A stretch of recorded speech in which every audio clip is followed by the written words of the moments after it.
Her Excellency, the SADC-PF Secretary General, Ms. Boemo Sekoma, Ms. Chinwe Obona, the Deputy Director of UNFPA East and Southern Africa Regional Office, who is representing the Regional Director, Ms. Veronica Pezanoska, an analyst with the CEDA SRHR team based in Pretoria, Ms. Judy Gitau, representing Faiza Mohammed, Equality Now Director for the Africa Office, Ms. Nyarazai Umbozwanda, former African Union Goodwill Ambassador for Ending Child Marriage, youth representatives present here, staff of the Secretariat of SADC Parliamentary Forum and all national parliaments present, officials from UNFPA and Equality Now, and SADC citizens joining us online, and all distinguished participants. I will just recap, like I had said, the purpose of this meeting, honorable members, is to try and work around what actions can parliamentarians take in order to promote and advocate for domestication and implementation of the model laws on gender-based violence and eradication of child marriage and protection of children already in marriage. My task at this juncture is quite simple, and it is simply to invite the distinguished speakers during this opening session. And to begin, the first speaker that I'm going to invite is the Secretary General, Her Excellency Boemo Sekoma, to deliver her opening remarks. Madam FG.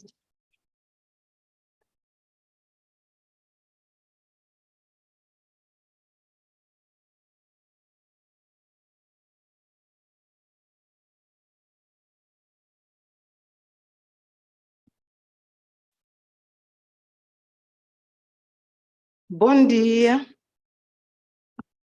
bonjour, good morning, honorable members.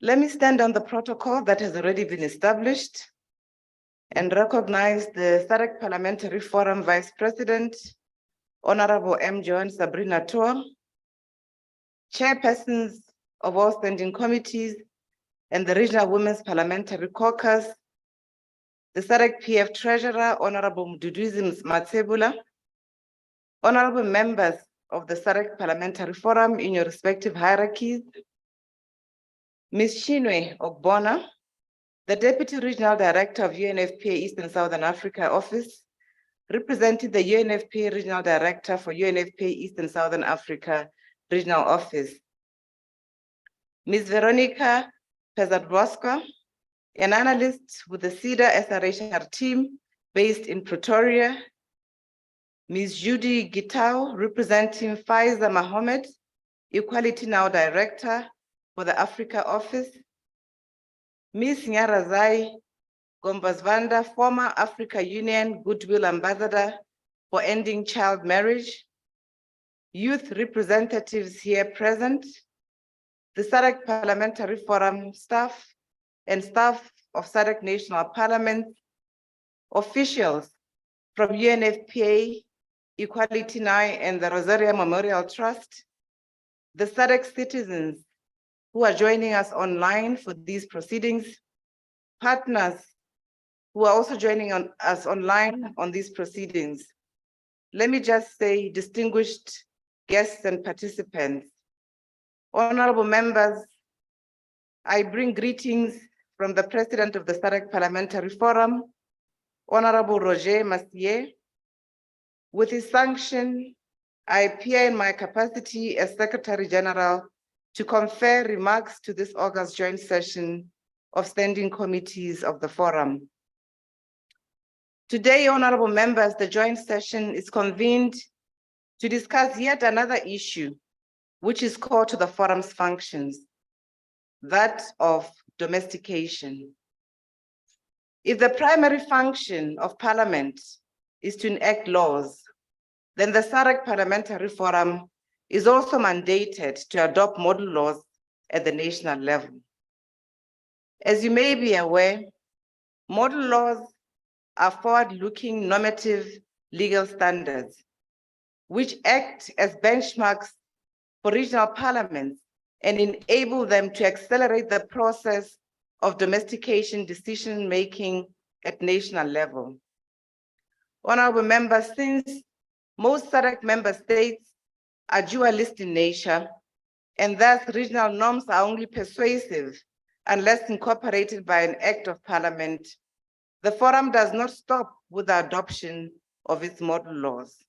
It goes one step ahead to assist countries with the process of domestication in conjunction with its development partners like UNFPA, Rosaria Memorial Trust, and the others. UNFPA, honorable members, has always been an all-weather friend of the forum, who have been part of the technical working group working on most of our model laws, in particular, the one for child marriage and the GBV, including other partners and the Rosaria Memorial Trust.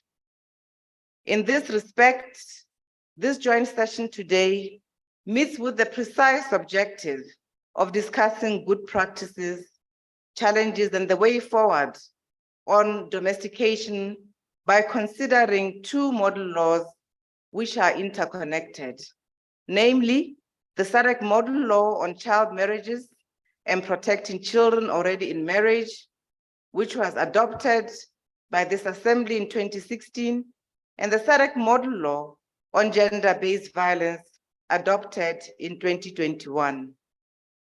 Honorable members, comprehensive information on both the model laws will be disseminated during the overview to be presented by myself in a few minutes.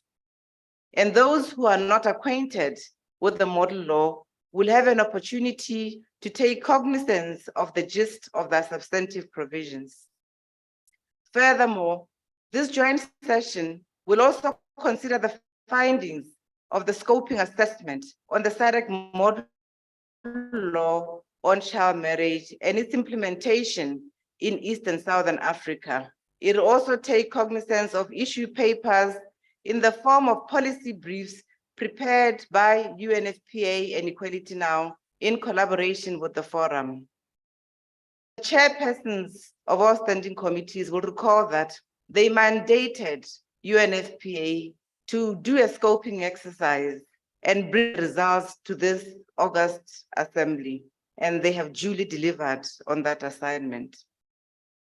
Honorable members, the rationale of this exercise is to generate further information and intel, which would assist members of parliament of the forum to devise and implement domestication strategies in order to spearhead the progressive application of the model law at national level. Indeed, before proceeding with domestication, it is necessary to understand the prevailing gaps and challenges which prevent the eradication of child marriages or prevent gender-based violence, and then work towards filling those existing gaps in collaboration with a multi-partnership stakeholder framework at national level. Honorable members, I'm confident that the presentation today will be highly informative and will assist members of parliament to further understand the concept of domestication and ways to enhance legislative initiatives, both of the SADC model laws and for related human rights treaties that have been ratified by most of our SADC member states. As we proceed, I wish to highlight to this august audience that domestication is a topic that calls for ongoing intervention strategies.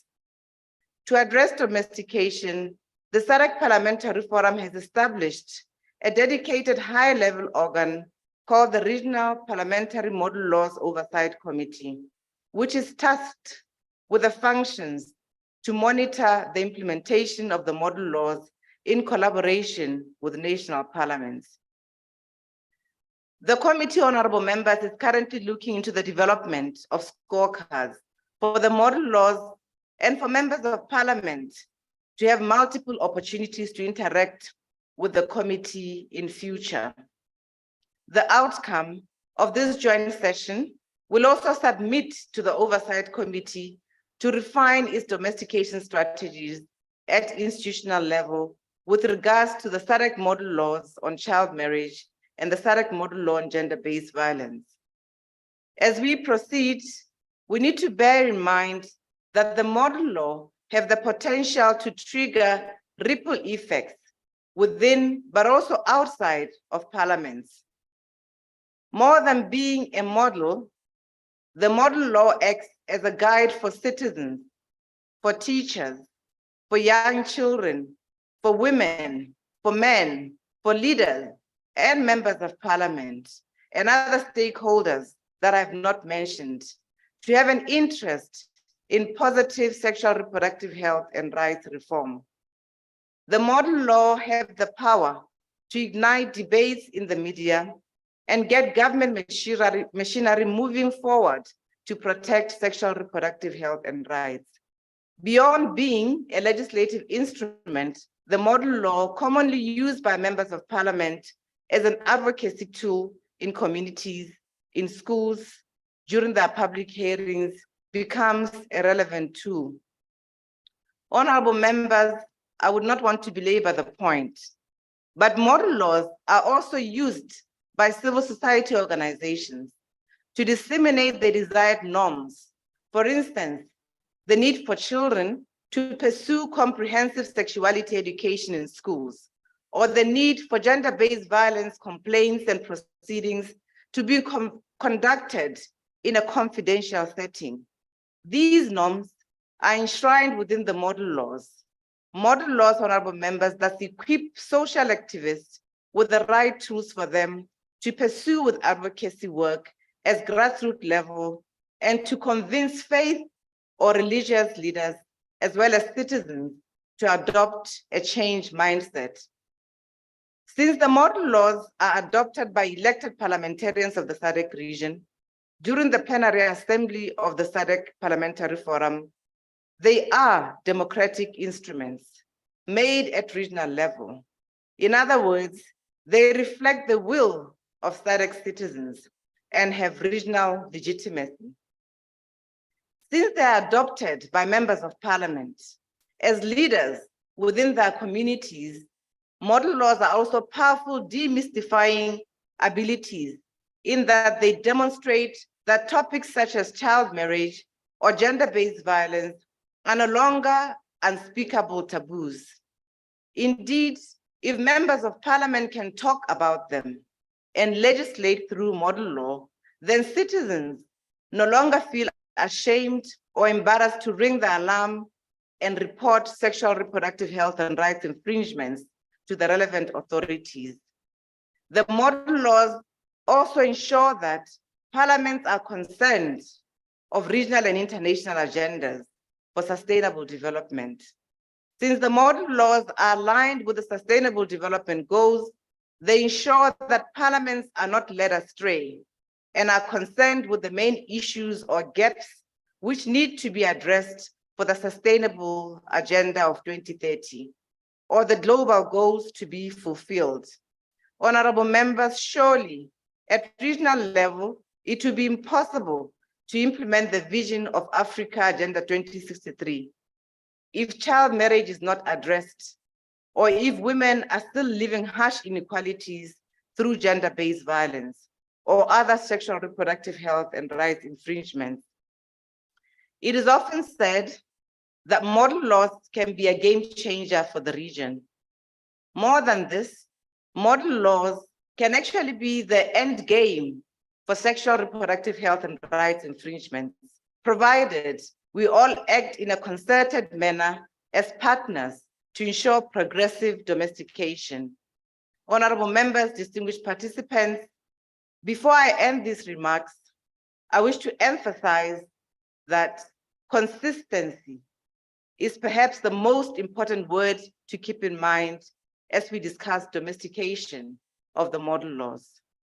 Consistent sexual reproductive health and right advocacy by members of parliament in favor of domestication can yield immediate, medium-term, or long-term results. Sometimes It is difficult to predict when the results will finally be harvested. This such depends on competing governments' agendas and the domestication context. Yet, honorable members, it has been observed that consistency in model law advocacy by members of parliament on sexual reproductive health and rights has never failed in the long run. The advocacy for the domestication of modern law on child marriage has been taking place since 2016. Much was debated, much was deliberated, and then spontaneously, we have witnessed a wave of legislative endeavors mushrooming in the SADC region since 2020 to fix the legal age of marriage at 18 years. This was a great achievement to protect the girl child. As we discuss domestication laws and await further progress at national level, we therefore call for consistency and resilience and patience. With these words, honorable members, I'm confident that you will be firmly grounded in the ensuing deliberations, and I encourage you to interact openly with our resource persons and partners who have graced our occasion today.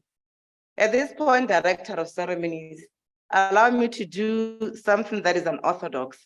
May I kindly invite Ms. Nyarazai Gombosvonda to come up front.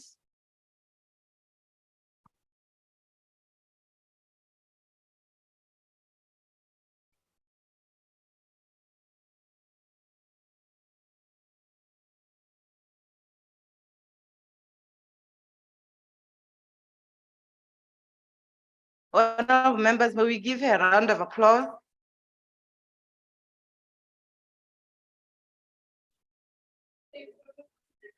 Women are coming. Women are coming. Women are coming around the corner. Women are coming. Women are coming. Women are coming. Women are coming around the corner. Women are coming. Women are coming. Women are coming. Women are coming around the corner. Women are coming. Women are coming. Can all the ladies go up in line to sing around the corner?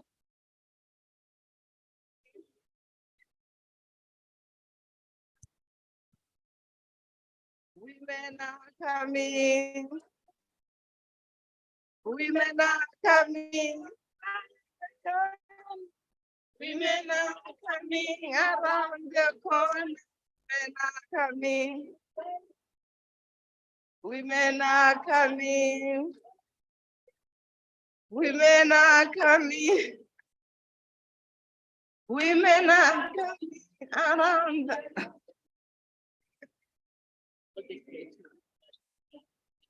women are coming.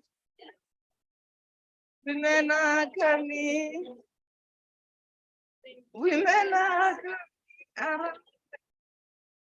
Women are coming. Women are coming. Women are coming. Women are.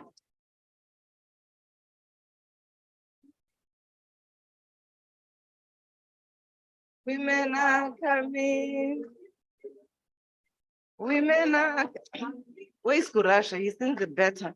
Women are coming. Around the corner. Thank you.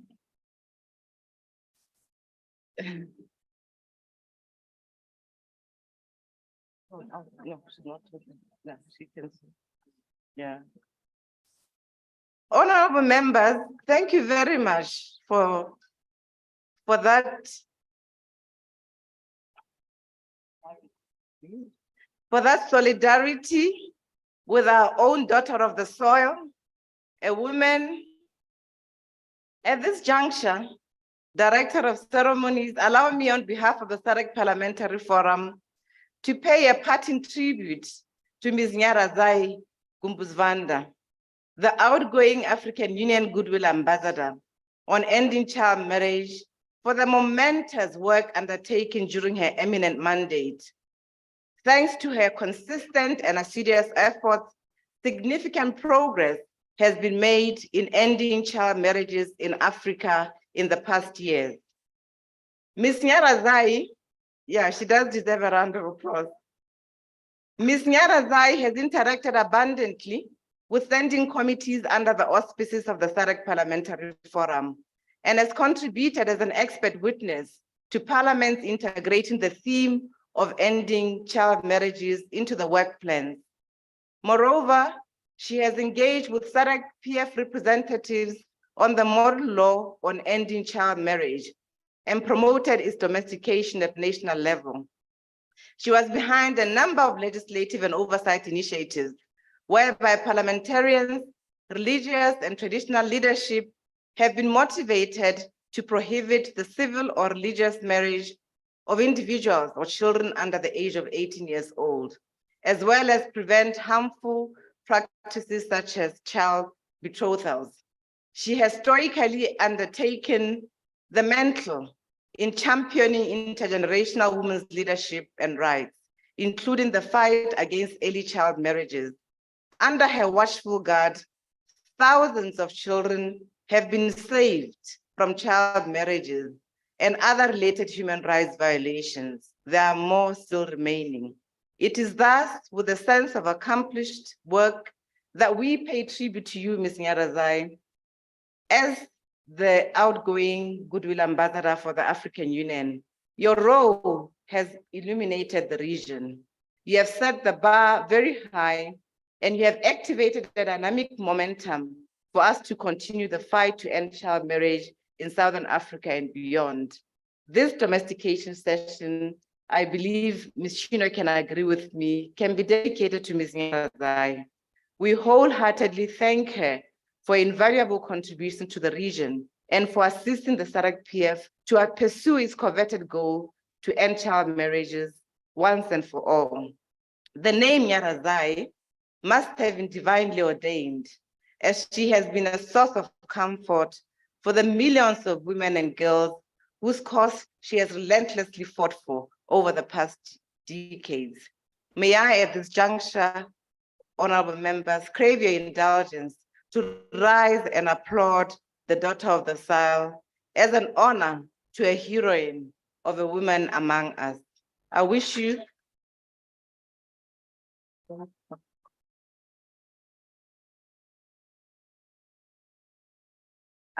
a pleasant joint session and thank you for your kind attention and indulging me. Thank you very much.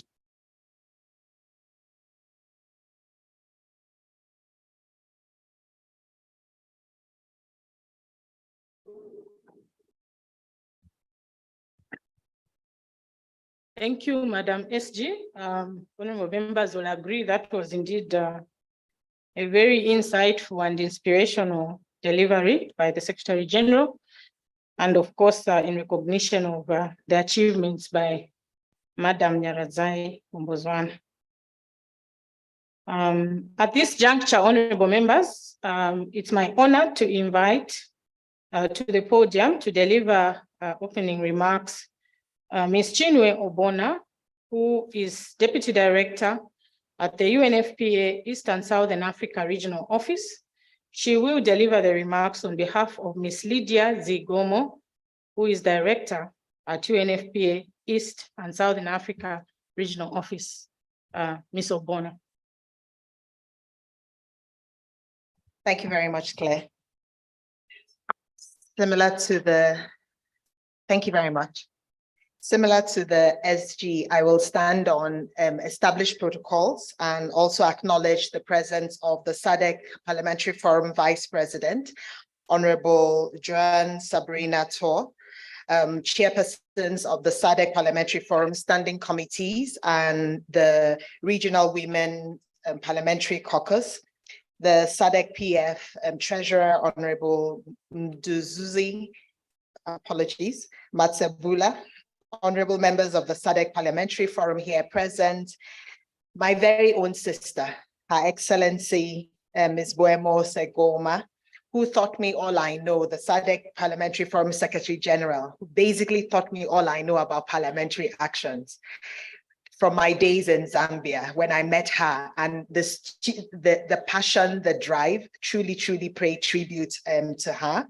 Ms. Veronica Pezanovska from the CEDA Regional SRHR team in Pretoria that we work very closely with. Ms. Judith Gitau representing Fazae Mohamed, Equality Now Director, Africa Office.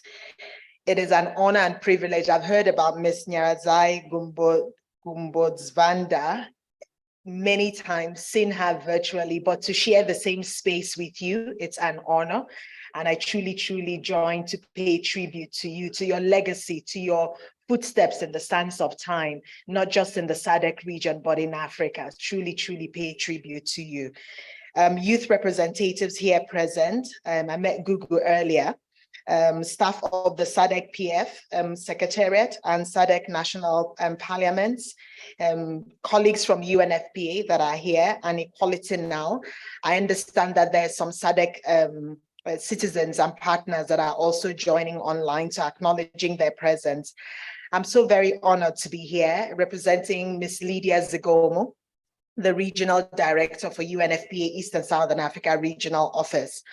On behalf of UNFPA, which is a United Nations Population Fund, it is an honor to be able to address you at this joint sitting of the standing committees of the SADC Parliamentary Forum, as well as the Regional Women's Parliamentary Caucus, to discuss two critical issues that are very core to our mandate, that are very core to Africa's transformative agenda, that are very critical to the world's transformative agenda, the Sustainable Development Goals, and that affect the citizens and the residents in the SADC region, child marriage and gender-based violence. Like my sister, Ms. Boemo said, these continue to be rights violations and infringements that should no longer be acceptable. We keep using the word unacceptable, and these are rights violations. And you keep wondering, when will it actually end? And I think that the honorable members of parliament that are here gathered have the power to do that, have the authority to do that, have the statutory functions to do that. So this joint sitting could not be held or convened at a more timely time as the world continues to accelerate towards 2030. We're less than 7 years to 2030, and there's still a lot to be done. And I can't wait to hear the voice of Gugu as she speaks and challenges this joint sitting on what young girls and adolescent girls and young women still face in our region. So UNFPA joins to applaud parliamentarians across all countries. We know the work that you do. We're present on the ground in all the countries in the region. So we do know the critical work that you do. We also know that it's very important that the work that you do around oversight and accountability, inclusive legislative actions, reviewing and enacting budgetary appropriations, amplifying voices and representation of the citizens and the constituencies you serve continue to be very critical. We also want to use this opportunity to pay tribute to SADC PF. When Ms. Boemo was speaking earlier, she highlighted that UNFPA was a fair weather, has been a friend, right? For us in UNFPA, when we think of parliamentary actions, SADC Parliamentary Forum comes to the fore. We have the East Africa Legislative Assembly. You helped us learn how to engage with IALA. You helped us learn how to engage with PAP, as well as with the IPU globally. So again, paying tribute to you as a long-standing partner. We look forward to continuing our work with you because the work is not yet done. So we look forward to continuing our work with you to ensure rights and choices for all. Honorable members of parliament, I know you have a long day ahead of you. But as you embark to take stock and explore means of addressing the unfinished business for women and youth in the SADC region, allow me to highlight some very critical facts that should at least stay in your mind as you deliberate. The first one is around the fact that the SADC region is recognizing and recording demographic change. 42% of the population in our region are below the age of 15. Young people aged 10 to 24 represent about 33% of the population. Therefore, this region continues to be a youthful region. The population is youthful, and this demographic structure is one that can either spur socioeconomic transformation or become an ill and become a vice to the region. And I'm sure the joint sitting today will come up with the fact that you want this youthful population to continue to be a force to reckon with for good. And for us in UNFPA, we know that with the right investments for all countries, whether they are at the early demographic dividend stage where demographic transition is happening, so where that shift in age structure is happening, or whether they're further down the line, targeted investments are very critical. We have forerunners in the SADC region. We have South Africa, Botswana, Mauritius, Seychelles, Namibia, that are beginning to recognize and record those demographic transitions. Their total fertility rates are beginning to drop. Their populations, they're beginning to invest a lot more. So we have good practices. I heard when Ms. Segomo was highlighting about the good practices that you'll be discussing. The regional maternal mortality ratio has declined. We had recent results that were released, and that shows that there's been a decline of about 48% of maternal mortality, which means preventable maternal deaths, women dying in the course of pregnancy or childbirth complications. But we know that this progress is not enough. The region still accounts for 61% of the global average for maternal mortality. So it is still a lot that needs to be done. And our urge is that as you consider the issues of child marriage and gender-based violence, that the access to services across the life course is very critical. Then we will make sure that we're able to address all the interventions that are required. I'm sure you know more than I do about new HIV infections that continues to increase in the continent as well as in the region, especially in the SADC region that continues to serve as the epicenter for HIV globally. When we talk about family planning, modern family planning methods, there's still, we know that in as much as 1 in 3 women in the region are beginning to use family planning. We know that this is, when you compare to 1 in 10, but with this, we know that there's still a lot more women who want to be able to make decisions about their bodily autonomy, who want to make reproductive health decisions for themselves, and they're still not able to. Gender-based violence that you're highlighting and discussing today, the model law, we know that in this region is still persistently high. And the worst thing is that we now have femicide linked to it. With gender-based violence, there's still about 24% of ever married women aged 15 to 49 who have reported experiencing either intimate partner violence or emotional or sexual gender-based violence in the previous months. So this remains an unacceptable rights violation that we highlighted earlier. And we know that it's a lot worse in conflict and post-conflict situations that we have in the SADC region. We have DRC, we have Mozambique, we have Zimbabwe. They're very critical for us to be able to address both in the development settings as well as in humanitarian settings, as well as in peace settings. Child marriage, female genital mutilation, teenage pregnancies, the numbers are still high.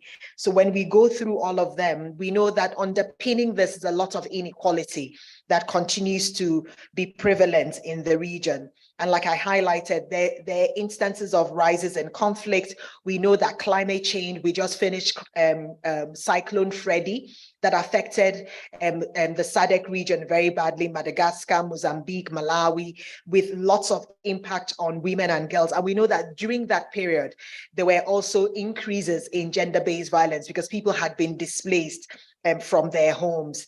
We know that the role that you have as lawmakers, as well as budget makers, it's very critical for you to please pay attention to the sustainable financing. The scale of financing required to do this work is a lot. And it's very important that members of parliament also begin to help guide and shape the mechanisms that the executives implement around innovative financing. Government by itself cannot fund the huge need that is there. So there has to be blended finance of public and private. So as you go in, allow me to just ask for four asks only, very simple 4 asks. Under your role on scaling on oversight and accountability, our ask is that the unacceptable levels of gender-based violence and femicide and child marriage should become a thing of the past. That you're able to use that role of oversight and accountability to enforce the laws, to enforce the domestication, to enforce the accountability, to enforce the monitoring, the reporting. You have the power to do it, and we know that you can. Under the areas of your voice and representation, like I highlighted, I look forward to hearing Gugu share the lived experience of young people and adolescent girls in the region. Amplifying the voices of the vulnerable is very critical. There's so many marginalized and vulnerable population in underserved areas in the SADC region, and you have a wide platform that you can use. Your voice is powerful. So how you can join us to continue to amplify that voice is very critical.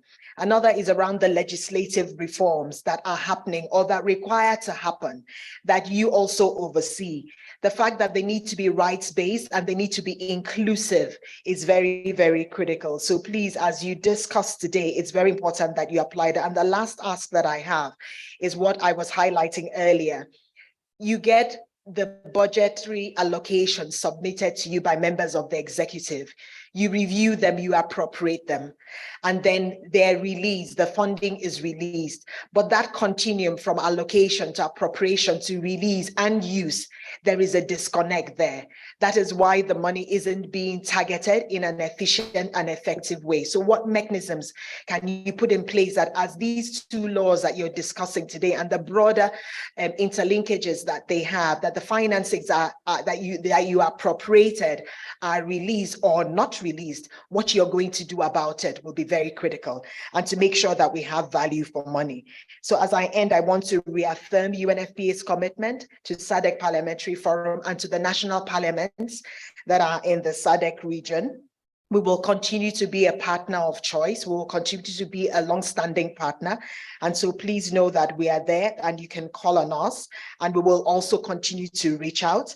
And I cannot but also say how privileged we are as an organization to be invited to address you. And so I want to thank you for the opportunity and wish you fruitful deliberations in the joint sitting. Thank you.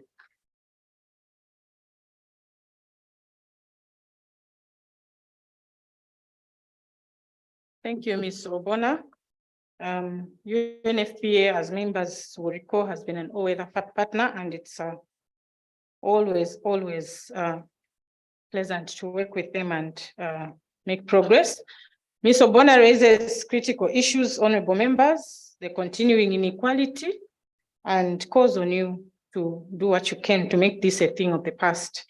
She raises issues relating to conflict areas, extreme weather events, sustainable financing, all issues which are very close to your hearts and part of your work.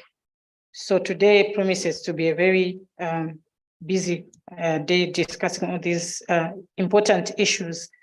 At this juncture, allow me to invite Ms. Judy Gitau. Ms. Gitau is representing Faiza Mohammed, the Director for the Africa Office of Equality Now, another partner of the forum. Please welcome Ms. Gitau.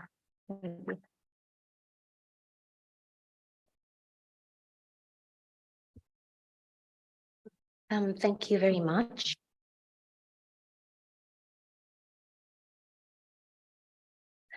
Thank you very much.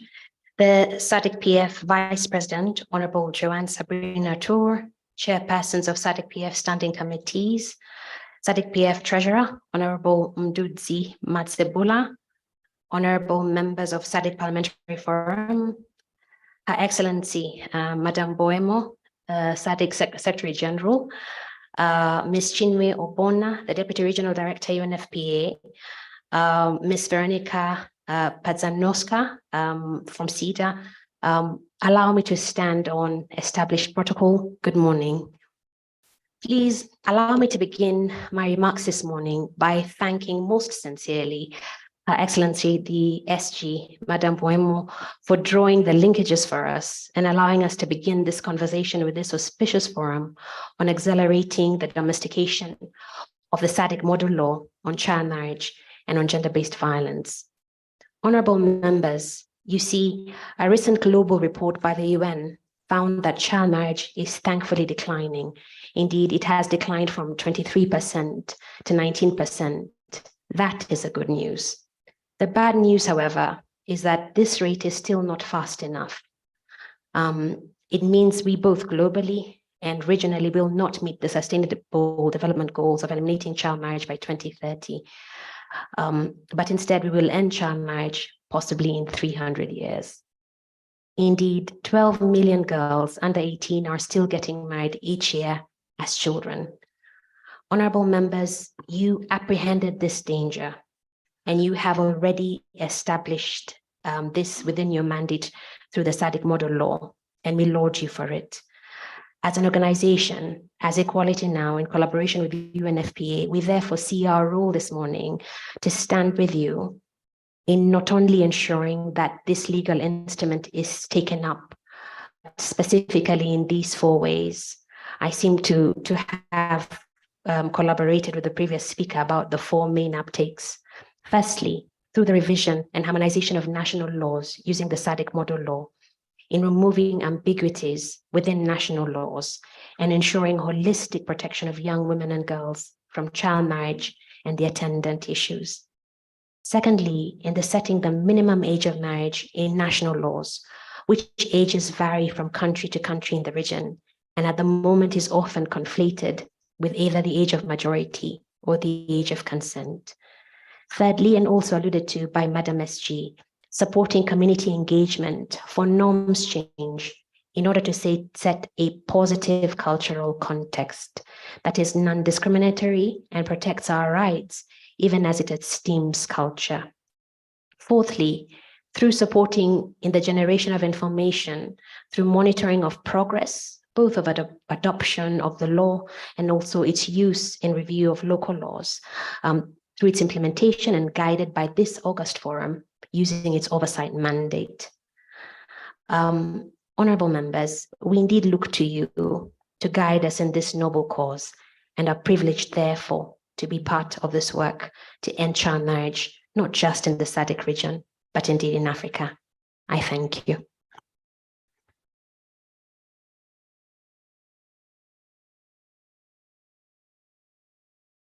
Thank you, Ms. Gita. That concludes our opening ceremony for today, honorable members.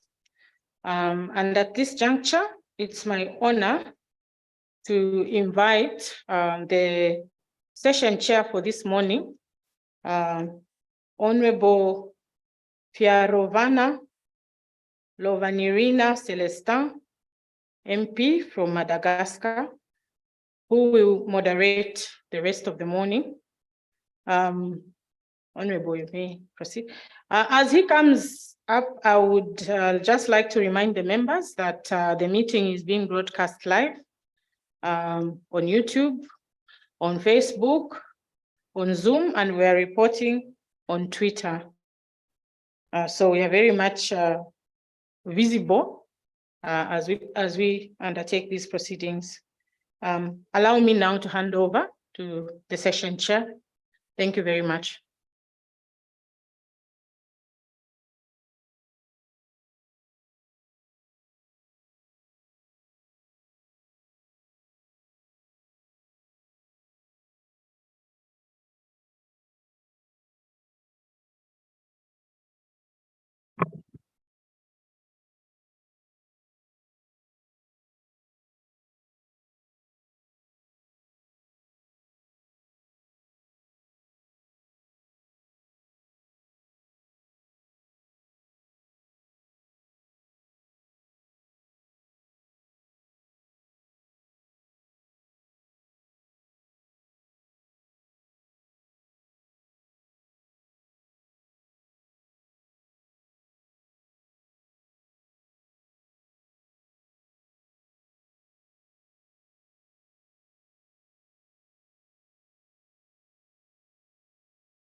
Merci, Madame Claire, de m'avoir invité pour présider cette séance de cette réunion conjointe ce matin.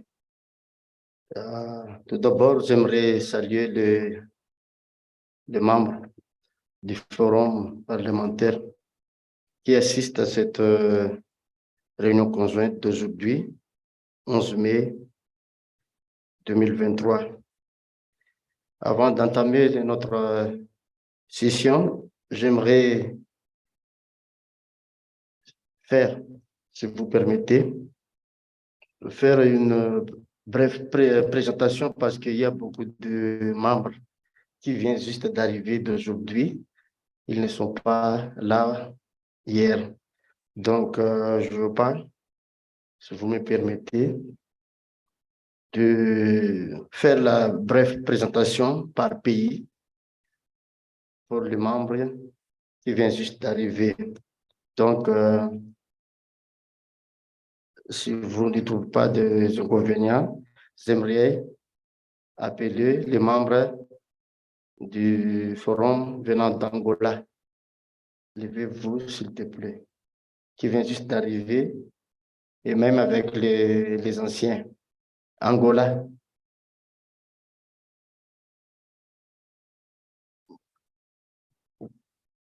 Il n'y a pas de membres qui vient juste d'arriver d'Angola.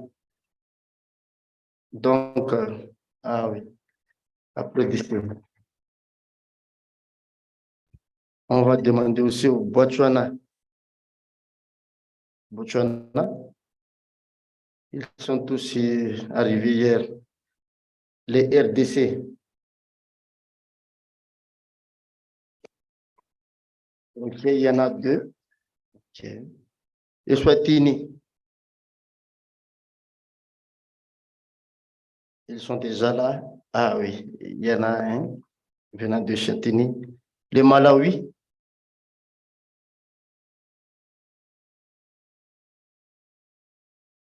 Ok. Madagascar, je crois qu'il y en a 2 qui viennent juste d'arriver. Le désolé dame. Mauritius. Only one. Mozambique. Ok, merci. Namibia. Namibie. Il y en a un. Les Seychelles. Il y en a beaucoup. Il y en a 3. 4.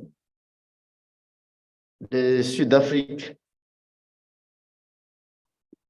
Je crois qu'il était ici de hier. Ah, il y en a. Oui. Why are you not saying anything? Tanzanie. I'm waiting to hear of some word coming from the table.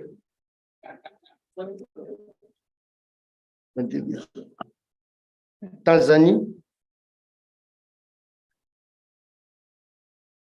Le Zambia.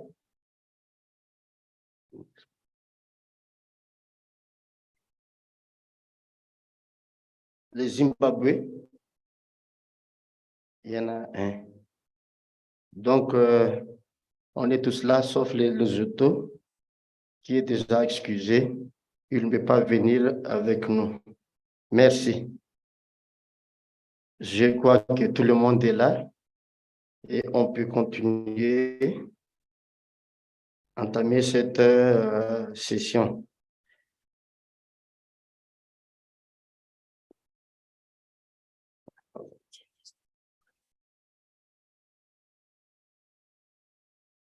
D'abord,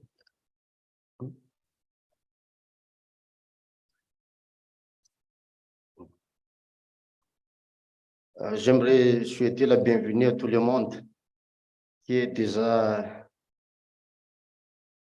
sur place et les nouveaux venus aussi. Et j'aimerais aussi respecter le protocole qui est déjà stipulé tout à l'heure. Donc maintenant, on va entamer notre agenda. Nous allons travailler maintenant sur le vue d'ensemble et rappel rapide sur les lois types de la SADC, violence basée sur le genre VBZ et mariage des enfants, qui est exposé par Madame le secrétaire général Boyemo. Donc, j'invite Madame le secrétaire général de faire le vue d'ensemble et un rappel rapide sur ces lois types de la SADC à propos de violences basées sur le genre et du mariage des enfants. Merci, Madame le secrétaire général. C'est à vous la parole.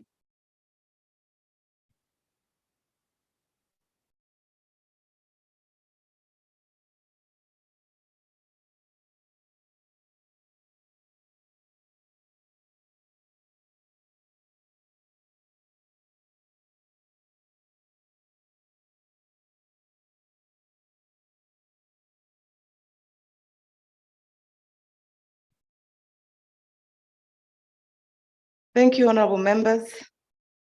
This presentation will focus on two landmark legislative instruments developed by the forum, which are the, next slide, please, which are the SADC model law, on child marriage and the SADC model law on gender-based violence. For your information, honorable members, the SADC model law on child marriages and may I please have a copy of the model laws? Apologies, because I need to show members who. We keep shortening the name and it loses meaning. As you can see on the screen, honorable members, the SADC model law is in all three languages, as you are well aware. It's called the SADC model law on eradicating child marriage and protecting children already in marriage. So we keep saying child marriage, and I think it's losing its meaning. This model law, honorable members, was adopted by the forum in Eswatini on the 3rd of June 2016. And the SADC model law on gender-based violence was adopted by the 50th plenary assembly session of the forum meeting in Lesotho on the 12th of December 2021. While it is not possible to go through the two model laws in 10 minutes, this presentation will be a quick overview as indicated, just to share the flavor of the model law and their structure. Next slide, please. Honorable members, I will not belabor the point. SADC model laws are a normative legal standard developed by yourselves through the highest policy-making body of the forum, being the plenary assembly sessions. They constitute a Bill of Rights, with the instruments consolidating and complementing one another. Both the model laws that you saw earlier, honorable member, are grounded in a robust human rights framework and thus pursue an equality of treatment for all individuals. The SADC model law on child marriages aims to eradicate child marriage, child betrothals, as well as enable a framework for protective provisions to be put in place by member states. On the other hand, honorable members, the SADC model law on gender-based violence provides a framework for member parliaments to eliminate gender-based violence in all its forms through appropriate reporting procedures. We'll have a quick look at the substantive provisions of both the model laws. Next slide. Part 1 of the model law deals with preliminary provisions, which includes definitions and issues related to interpretation. For instance, honorable members, the definition of a child is given as a human being below the age of 18 years old. This is without any derogation or exception. Part 2 relates to a restatement of rights and concepts relating to the child, which includes all human rights applicable to children, which are essential to the well-being, such as the right to health, housing, and education. We'll then proceed to part 3, which relates to the substantive core provisions of the model law, that is the prohibition of child marriage and child betrothal. These are the main provisions which prohibit child marriage, betrothal, and other harmful practices, as well as attempts and complicity or collusion to allow a child to be married. Often, there were exceptions or loopholes where a child could be married before the judge or before a traditional leadership, among others. When we look at part 4, it relates to measures and interventions to prevent child marriage. These include precautionary judicial and extrajudicial measures, for example, restraining orders by the court and policy measures taken by the executive. When you look at part 4, it deals with a situation where child marriage has already occurred. There are measures and interventions envisaged to mitigate the effects of child marriage, such as measures to prevent violence and discrimination. It is important to clarify that the model law also provides that where child marriage has already occurred before the coming into operation of the law, the person is still a minor. The marriage is voidable at the instance of any interested party. Part 6 then relates to access to data and information, public awareness, monitoring, and evaluation. These include intensive sensitization and public awareness, which are quintessential to prevent child marriage, and the need for continuous monitoring by agents of the state, such as the Ministry of Gender and Child Welfare. Lastly, Part 6 deals with general provisions, offenses, and enforcements of the model law. Within this part, there are provisions made to make child marriage a criminal as well as a civil offense, and to ensure that there is adequate funding in the form of anti-child marriage fund for countries to continuously address child marriages. When we move to slide 4, we now here note also the same structures of the model law on the child marriage. As usual, part 1 is preliminary provisions, where definitions and interpretation issues are addressed. The definition of gender-based violence here has been broadened to include psychological and economic violence, in addition to the traditional notion of physical violence. Part 2 relates to the human right-based approach and policy direction, which are the treaties on which the model law has sought inspiration. These include the African Charter on Human and People's Rights, the Maputo Protocol, and major UN treaties such as the International Covenant on Civil and Political Rights and the International Covenant on Economic, Social, and Cultural Rights. Part 3 relates to issues of access to justice and procedural protection, such as the right of victims to have a hearing conducted in private, or the right to legal services, as well as intervention orders by the court and orders for restitution. This basically ensures that gender-based violence victims can conveniently access justice and are protected in the meantime. Part 4 are the substantive provisions which prohibit all forms of gender-based violence and protect the right of victims. Part 4 also covers issues such as witness protection, which is essential to ensure that decisions are evidence-based. Part 5 deals with early and effective response mechanisms and referral systems, which is the facilitative procedure for officials to report GBV, and thus marks a clear departure from victim-centered approach, where it was only the victim who could make a gender-based violence complaint. Part 6 refers to the prevention and protection measures for victims, which constitute, among others, temporary protection orders, surveillance orders, measures to provide shelter to victims, to cite but a few.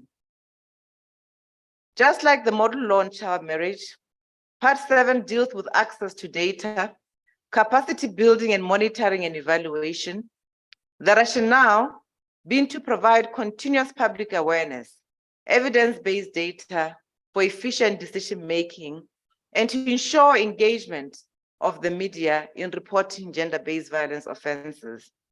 Finally, Part 8 deals with the enforcement, compliance, and regulatory issues. This part provides for offense provisions for gender-based violence and for the sustainability of financial resources to implement anti-gender-based violence measures. As we move to slide 5, how members of parliament can leverage the model law. This slide is to demonstrate how members of parliament can use model laws as powerful instruments to leverage change through the 4 parliamentary functions, in particular legislation, budgetary representation, oversight initiatives, or through community action. In other words, the model law provides for a malleable framework which members of parliament can utilize to engage on issues at national level. Indeed, honorable members, the model law does not require that a similar legislation with identical provisions as the model law be necessarily internalized at national level. Rather, it requires that members of parliament leverage on the issues highlighted in the model law to ensure that these issues are all addressed at national level through parliamentary intervention, which include law and other initiatives as members of parliament may deem appropriate.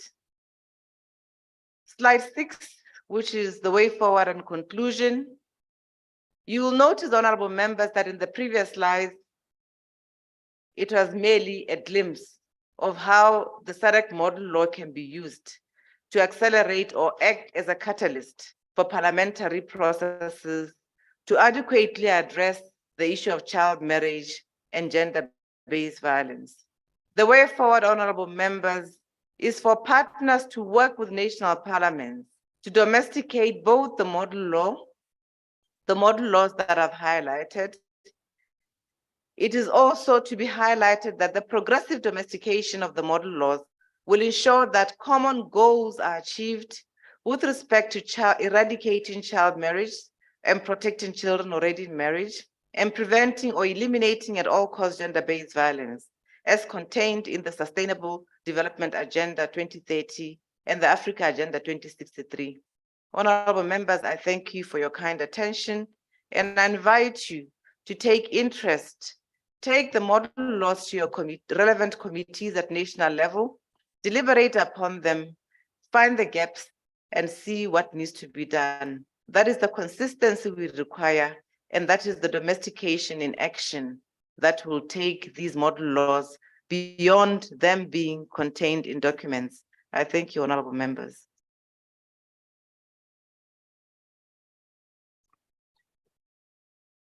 Applaudissez pour Madame la Secrétaire Générale. Plus fort. Merci, Madame la Secrétaire Générale. Merci beaucoup. Excusez-moi, monsieur. Just to indicate, honorable members, that we have a guide that was developed in collaboration with UNFPA and Girls Not Bride. All these documents are in our website. A guide, this guide is entitled A Guide to Using the SADC Model Law on Eradicating Child Marriage and Protecting for Parliamentarian CSOs. So it helps you even better to know how to apply the model law.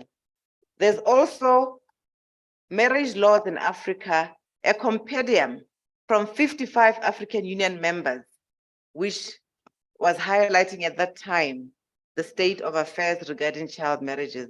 And I'm sure you changed the status quo this afternoon as you share with us. Thank you, Chair. My apologies.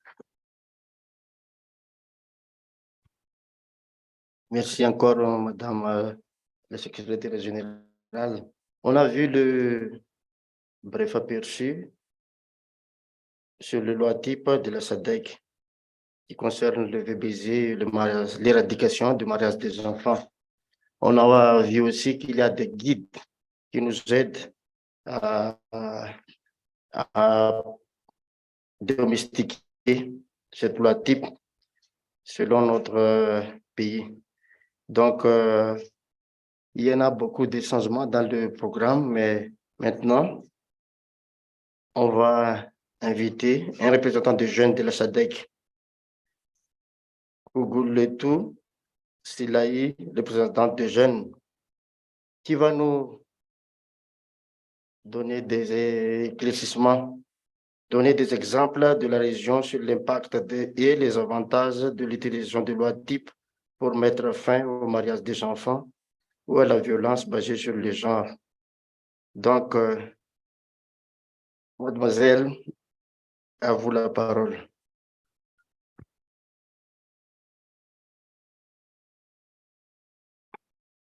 Good morning to all the honorable human beings in the glory of their chosen identities.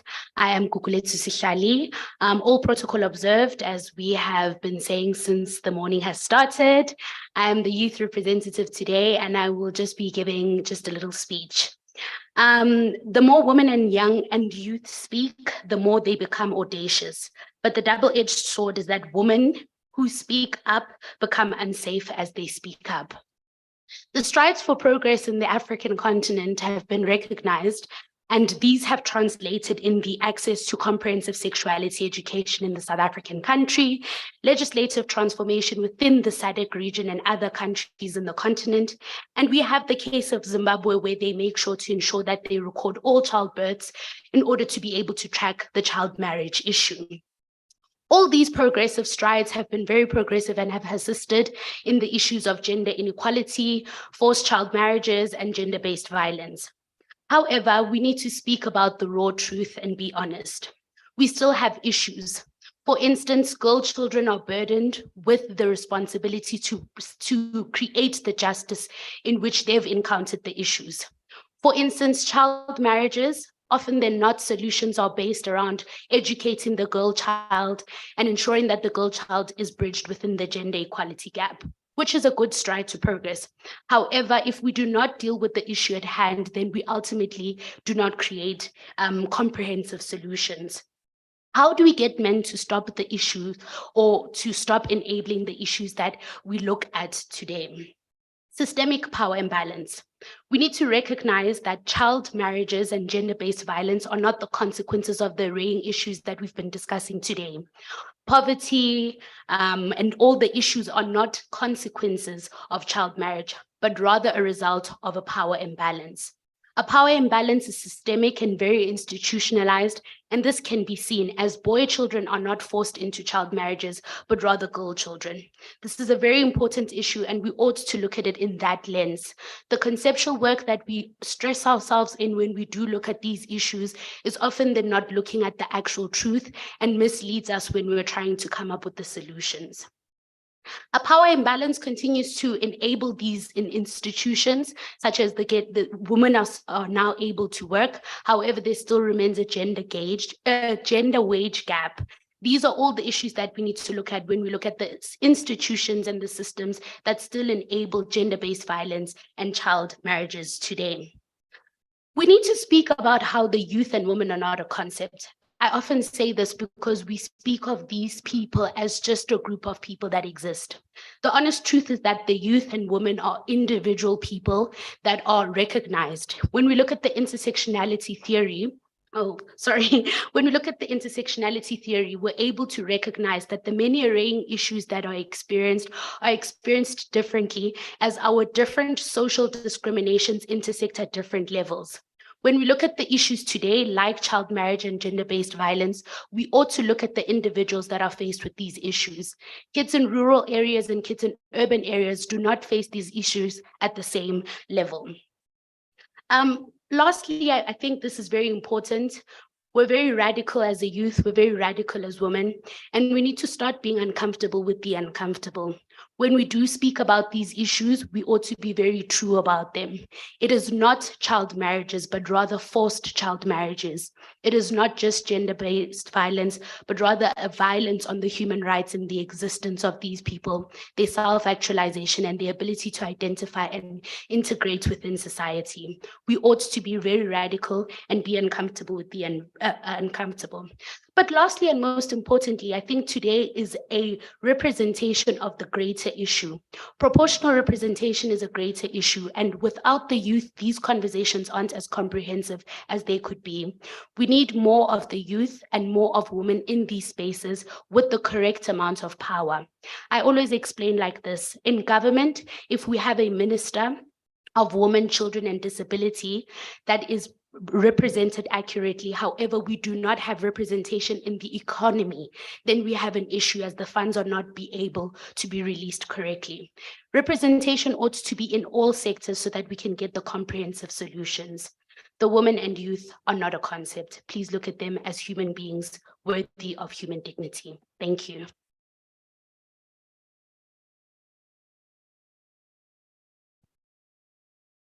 Applaudissez encore pour la représentante de jeunes. Elle s'appelle Chiali. Donc, elle a bien défendu, elle a bien montré le besoin des jeunes. Et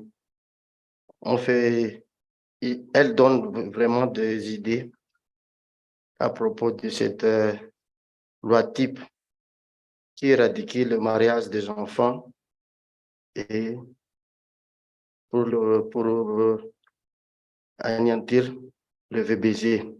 Maintenant, on va entrer dans le pause café au thé, mais avant tout cela, on va prendre des photos de groupe comme hier. Et nous avons 20 minutes pour faire cela, parce qu'après, il y en a encore des présentations du FNIAP, et après, on va faire la discussion plénière. Donc, je vous invite à aller faire les photos de groupe et prendre de poster. On retourne ici à 10h50. Nous sommes à 10h30 maintenant. Nous aurons 20 minutes pour le poster café et on prend des photos de groupe aussi. Et nous sommes de retour à 20h, à 10h50. Merci.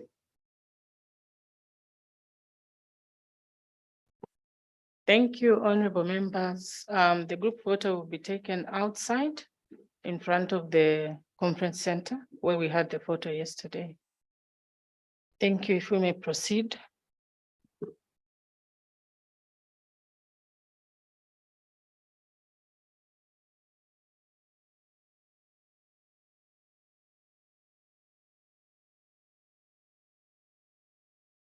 Actually in front of the hotel, honorable members.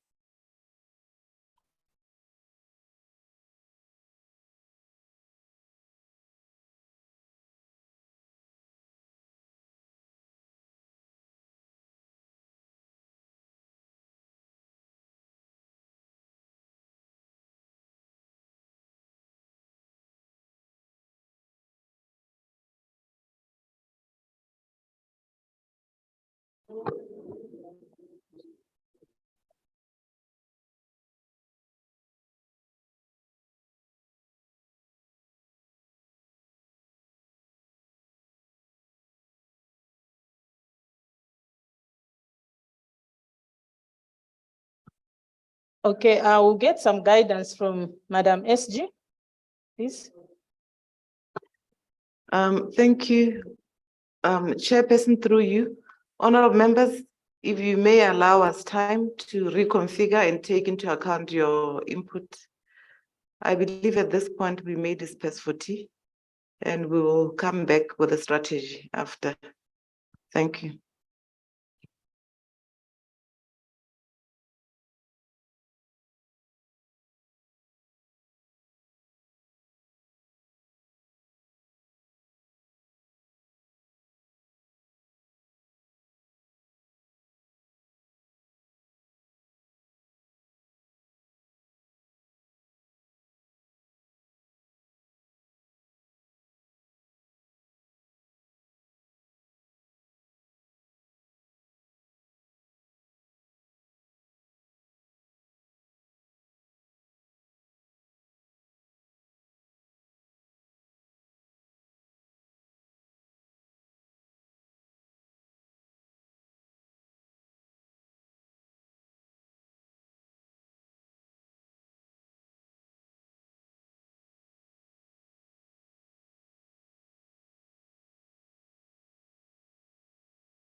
Lieutenant Lidji.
Galtino.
On va continuer. S'il vous plaît, take your seat.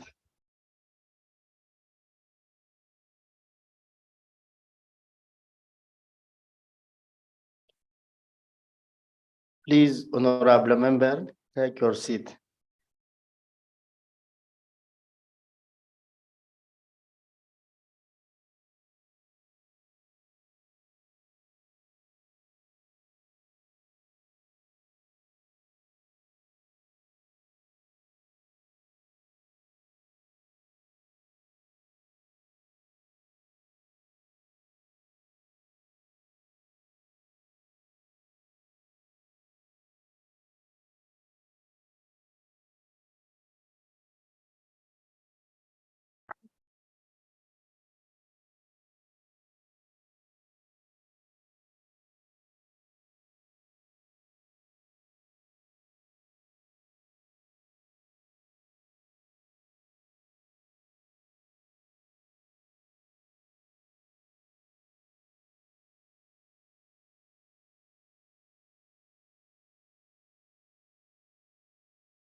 Nous allons continuer maintenant.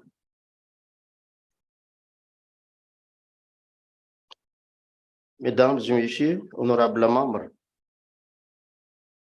on va continuer notre session de ce matin et on va inviter Madame Suzanne Mutambara Serré, C'est une consultante indépendante de Equality Non. Madame Suzanne Moutamba Serré, Equality Non, qui va nous donner encore des clarifications à propos de cette loi type. Madame, à vous la parole.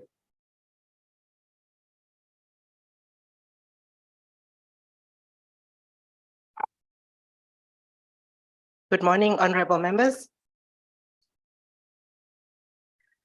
I'm going to stand on the existing protocols and just go right into the presentation. This presentation will be done in two parts.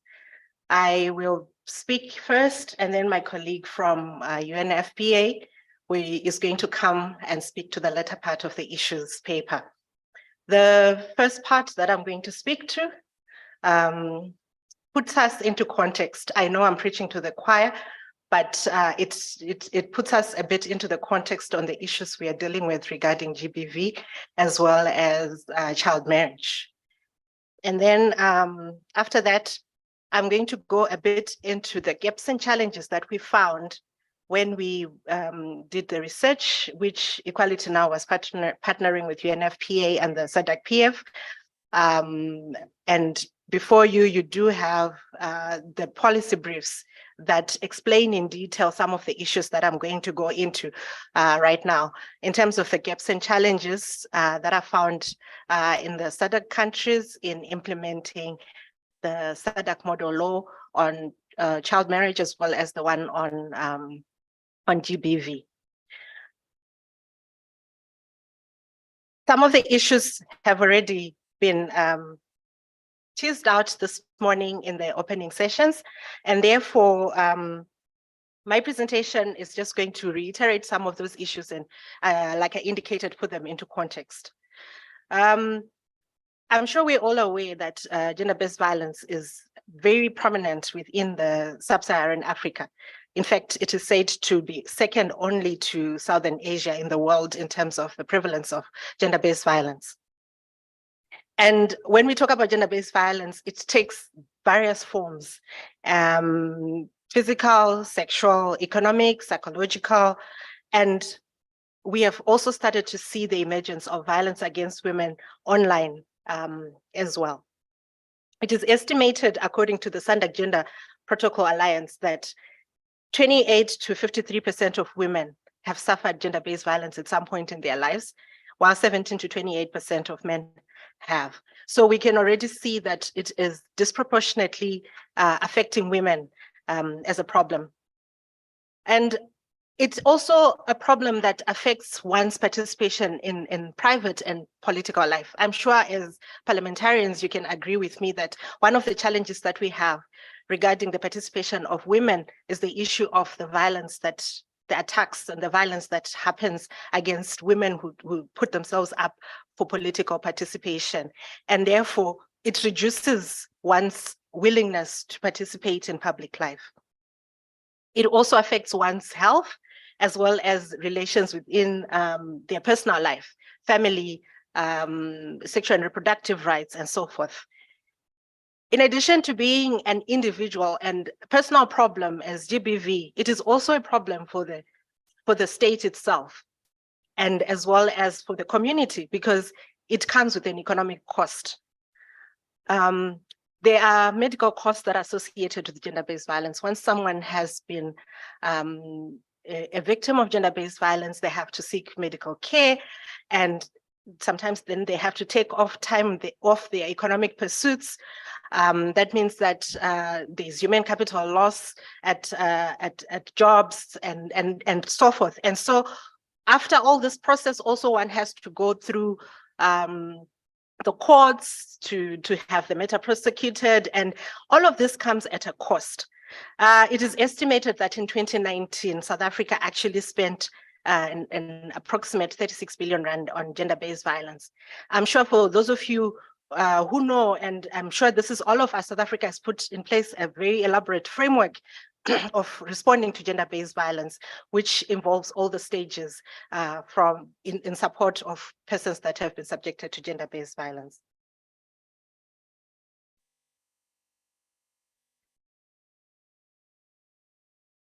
In addition to the issues that I've already mentioned, from a human rights perspective, gender-based violence affects the fundamental rights of an individual. We're talking here about the right to dignity, the integrity of the person, right to freedom from inhuman and degrading treatment, freedom from violence. And when we're talking about the interconnectedness of human rights, it also affects one's economic, social, and cultural rights and political participation, as I've already indicated. And this is where there is either real gender-based violence or the fear of gender-based violence.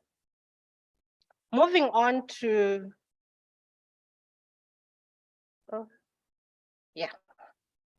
moving on to child marriage. It is, as I'm sure you'll agree, a challenge that is quite prevalent in the sub-region.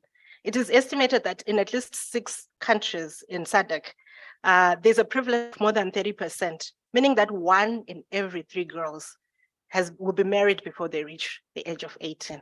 I think we need to let that sink in properly. 1 in every 3 girls will be married before they reach the age of 18. And the problems that come with child marriage are wide and far-reaching.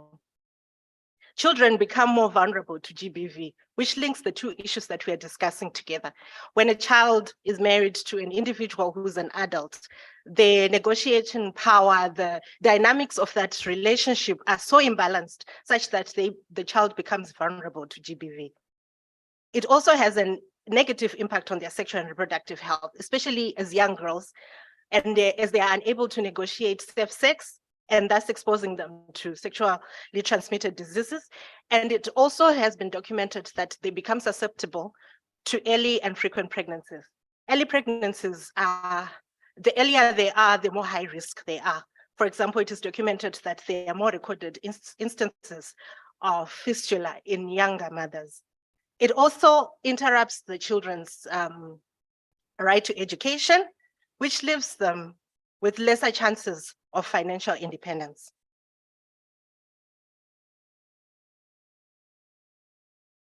It is driven by several things. I think some of the issues have already started being discussed in the morning. For example, poverty is one of the reasons why children find themselves in marriage where there is just not enough within the family to feed, and therefore a child is married off either to have lesser mouths to feed in the house, or in order to have some type of financial compensation through the payment of bride price when that child is married off. And all of it, as Gugu mentioned in the morning, is steeped also in unequal powers, where patriarchal norms devalue the girl children and see their value only in their reproductive functions.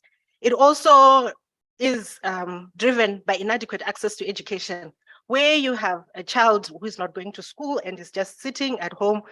The next step in some society is to have that child married off in order to, reduce the burden on the family. Where there are inadequate sexual and reproductive health services and comprehensive sexuality education also, you'll find that children will end up perhaps getting pregnant early, and that is then going to result in child marriage. So the lack of access to sexual and reproductive health services contributes to that as well. Both child marriage and GBV are documented to be aggravated where there are periods of crisis. I think the most recent that we have witnessed is the COVID-19 pandemic, where there was an increase in cases of GBV across the world, and in particular in Africa, because of the close confinement and the challenges that are there within the home, where people are forced to be within the same space. And it also has seen the rise in the number of child marriages because of the COVID-19 pandemic, where there was a disruption to services, there was less access to sexual and reproductive health services, there was displacement, and some of them lost parental protection. And it is documented that orphans are often at a higher risk for being married off early, as they have no other option for parental protection. And all of these aggravate child marriage and GBV. In terms of legislation, I think the SADC region as a technology is, excuse me.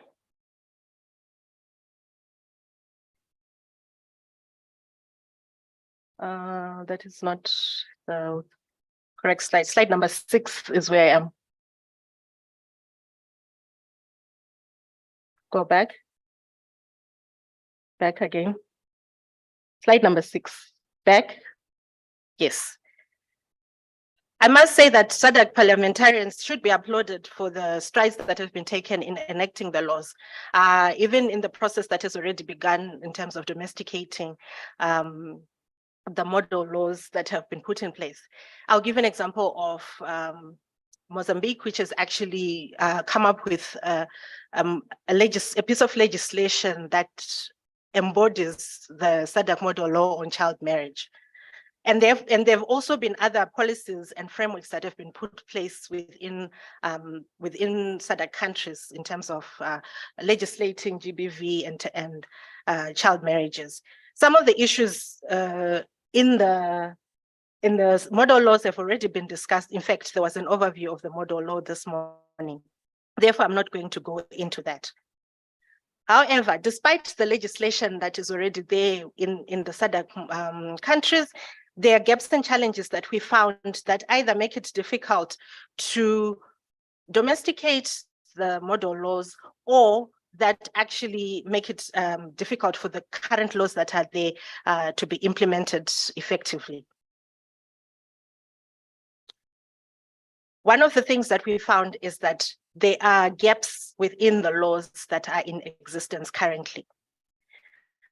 For example, where we have laws on GBV, there are some laws that do not comprehensively cover what constitutes GBV. For example, the issue of marital rape in some of the countries is missing.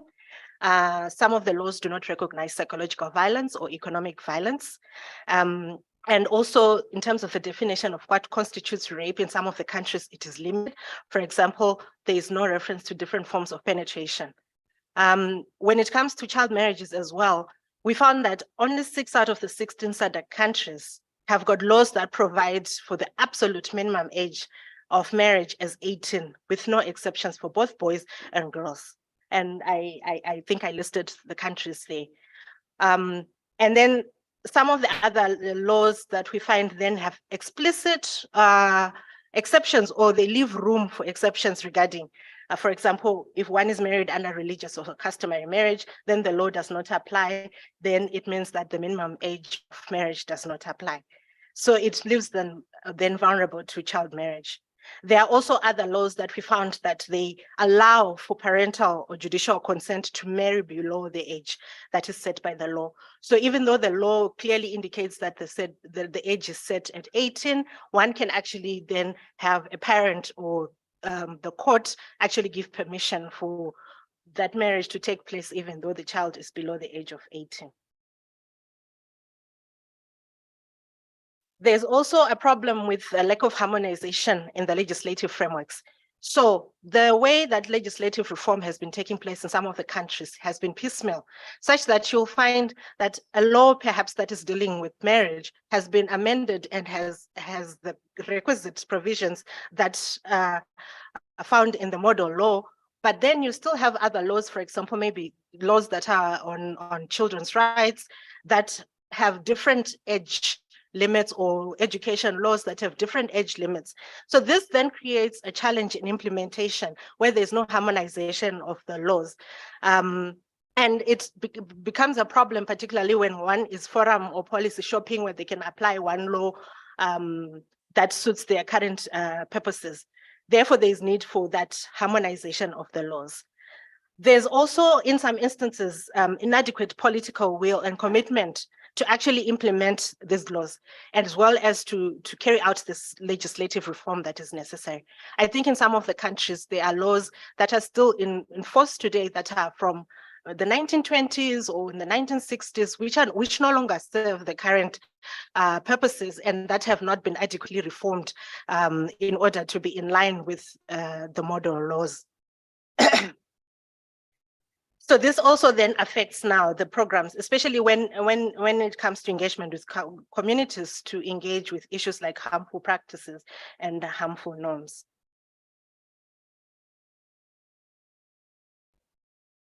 The other challenge, which has already been highlighted this morning, is the issue of funding and resources.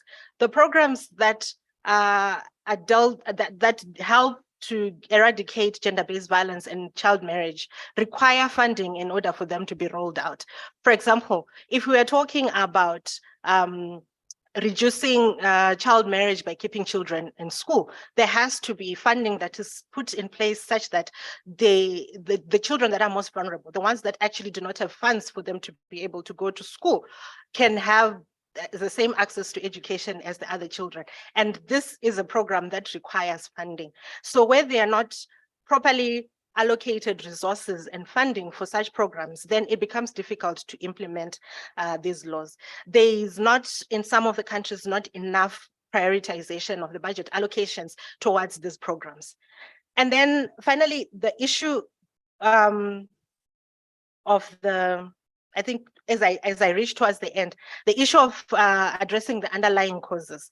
I think we have already spoken about the underlying causes that result in gender-based violence and child marriage, where, for example, there's imbalance in the school enrollment, such that girls are not attending school as much as the boys are, where there is economic gender inequality, such that where a woman is being subjected to intimate partner violence or domestic violence, she's unable to leave that situation because of lack of economic independence. And then also the issue of comprehensive sexuality education, where it is not properly in place, then there's no access to sexual and reproductive health services and education, which results in early marriages, which results in difficulties in the sexual and reproductive health of young people. And so there's need for that multi-sectorial approach to address those underlying causes that contribute to gender-based violence and to child marriage, even if the laws are there, and because then they'll be rendered ineffective if the underlying causes are not dealt with. And then we found also that there is not enough data collection that is happening within the SADC countries regarding these issues. There's not enough accurate and adequate data, for example, on gender-based violence in some of the countries. And this affects programming because in order for programs to be put in place, they need to be based on accurate information that indicates the prevalence of the problem in order to have, if there are hotspot areas that need to be focused on and so forth, but there's not enough data collection that is happening. This then affects the implementation of the laws that have been modeled after the model law. And it also affects the issue of best practices. In terms of the implementation of the model law on child marriage, we did not find a lot of adequate information regarding the processes that have actually taken place in order for a country to domesticate that model law. Therefore, this affects the best practices and learning exchange between the countries. So there is need for proper and adequate data collection. And finally, one of the issues that affects this implementation of the laws is the access to services, particularly where there's a disparate service provision between the rural remote areas and urban areas, where the rural remote areas are usually underserved. And therefore, you'll find that access to services is limited in those areas. There's no access to health services, to legal aid, to counseling, and as these services are usually concentrated in the urban areas. I will stop here regarding the gaps and challenges, and then my colleague will come and then talk about the recommendations and the action points for the SADC Parliamentary Forum. Thank you, honorable members.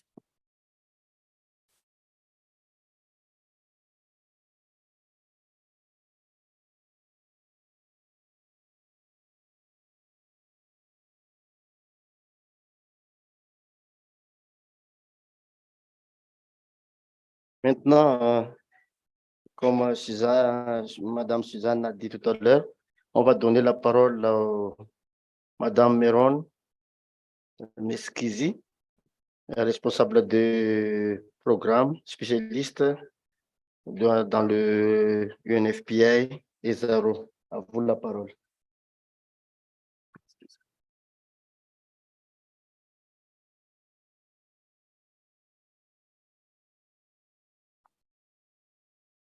Good morning, honorable members of parliaments, distinguished guests, all protocol observed. Taking into consideration the challenges and guidances that were provided this morning by the Secretary General of SADC-PF, Madam Sekoma, the UNFPA Saro Deputy Regional Director, Ms. Chinwe Ebona, and with the general guidance of the SADC Parliamentarian Forum in consultation with the global, continental, and regional human rights treaties and frameworks, and mainly the SADC model laws on GBV and ending child marriage, we have proposed some accelerating actions that are categorized per the standing committee that I will be presenting now.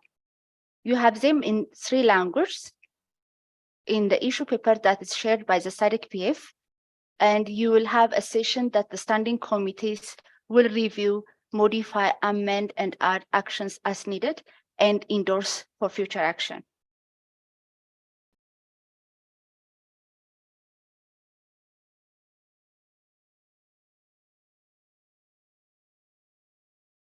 So the first category of action will be under the Regional Parliamentary Model Laws Oversight Standing Committee.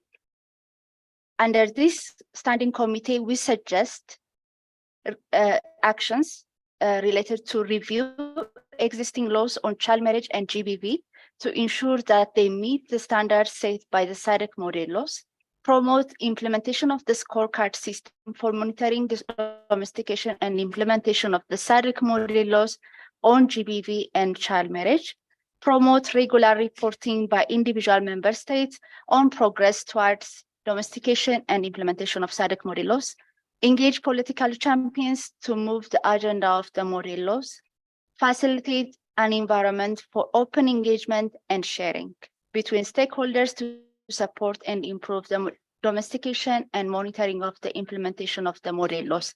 These are some of the actions proposed for this specific standing committee that you will be discussing, adding, modifying, and endorsing just in a session that we will be having in minutes.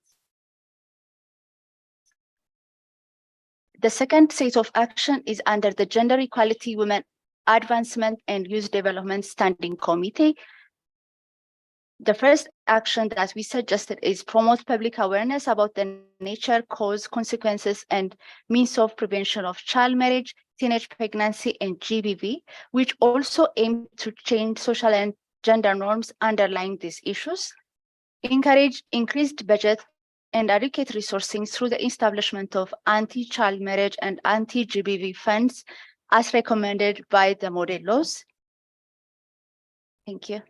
Advocate for priority to be given to the availability, accessibility, affordability, acceptability, and quality of integrated healthcare services across the life courses. Urge member states to build peaceful, just, and inclusive societies where people have access to rights guaranteed under the international and regional human rights treaties, and no one is left behind, where all, irrespective of race, color, religion, sex, age, disability, language, ethnic origin, sexual orientation, and gender identity or expression, feel valued and are able to shape their own destiny and contribute to the prosperity of their societies.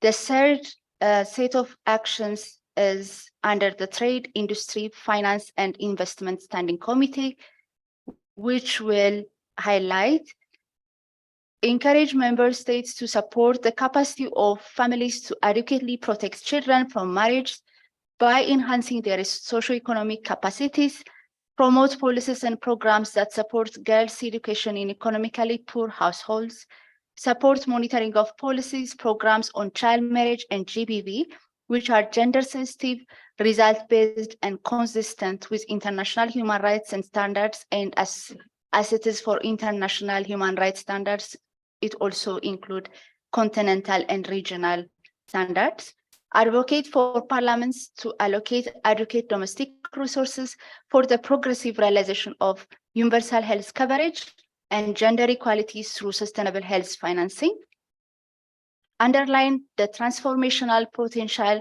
and technology-based health innovations and new models of integrated healthcare to accelerate progress towards achieving ICPD commitments. The next set of actions will be under Food, Agriculture, Natural Resources and Infrastructure Standing Committee, which will be highlighted as follows. Encourage member states to adopt a holistic approach to address food insecurity, lack of water, and poverty as some of the key drivers of child marriage. Encourage and support member states to put in place legal and policy interventions to address climate change, as well as the conservation and protection of the environment to reduce instances of child marriage and GBV as a result of climate change. Advocate for integrated approach for the food security and girls protection responses by working together in targeting of most vulnerable households and in a joint situational analysis and response monitoring. Increase support for adolescent girls and their families in development and humanitarian contexts, especially in areas affected by conflict and environmental driven crisis. The next stage of actions will be under the Democratization, Governance, and Human Rights Standing Committee, which will be highlighted as follows. Encourage member states to and invest in regular capacity building of key government stakeholders in the justice chain on issues surrounding child marriage, SRHR, and GBV, their impact and the provision of the SADC model laws on GBV and ending child marriage, and the SADC SRHR strategy to facilitate their domestication and implementation. Urge member states to collect regular updates, quality, timely, and disaggregated population-based data, including vital statistics and civic registration, review laws on child marriage and GBV to ensure compliance with regional and international human rights standards on which the SADC model laws are based. Ramp up efforts to adopt holistic multi-sectoral approach towards effectively implementing laws and policies which address GBV and child marriage. Advocate for systematic approach to issues of gender equality, and human rights in health budgeting and planning and health-related decision-making processes. Put in place awareness and community education programs on the human rights approach towards child marriage, GBV, sexual reproductive health, and gender equality. The last set of activities will be under human and social development and special programs. Prioritize schools re-entry for pregnant and married girls and repeal of existing discriminatory laws and policies which ban married and pregnant girls from attending schools. Integrate age-appropriate comprehensive sexuality education. This was also alluded by our youth representative and other speakers.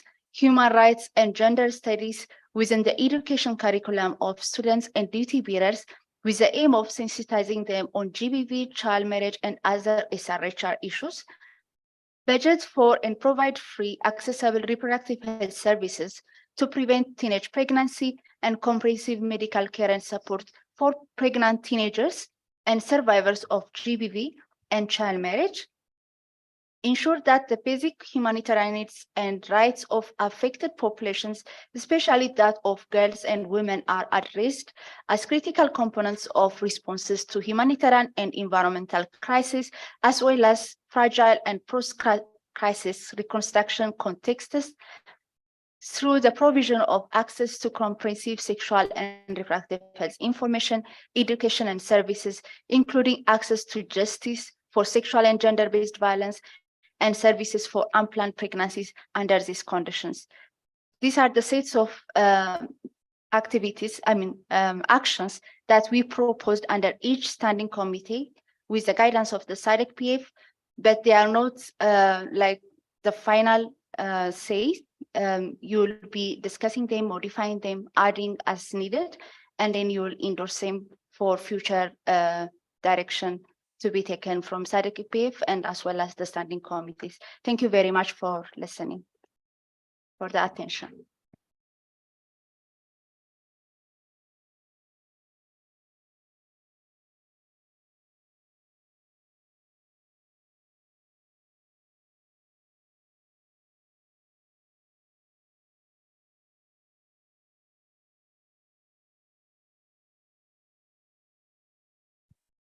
Merci, Madame Meron, de nous donner des amples informations à propos de cette loi type. Maintenant, on a déjà reçu pas mal d'informations sur cette loi type et nous allons discuter dans un groupe maintenant. Il y a 5 groupes de travail dans le comité permanent, les TIFI, les FARN, les DGHR, et les ACS, DSP et les GUDWED. Donc, on va se séparer, on va travailler dans chaque groupe à propos des actions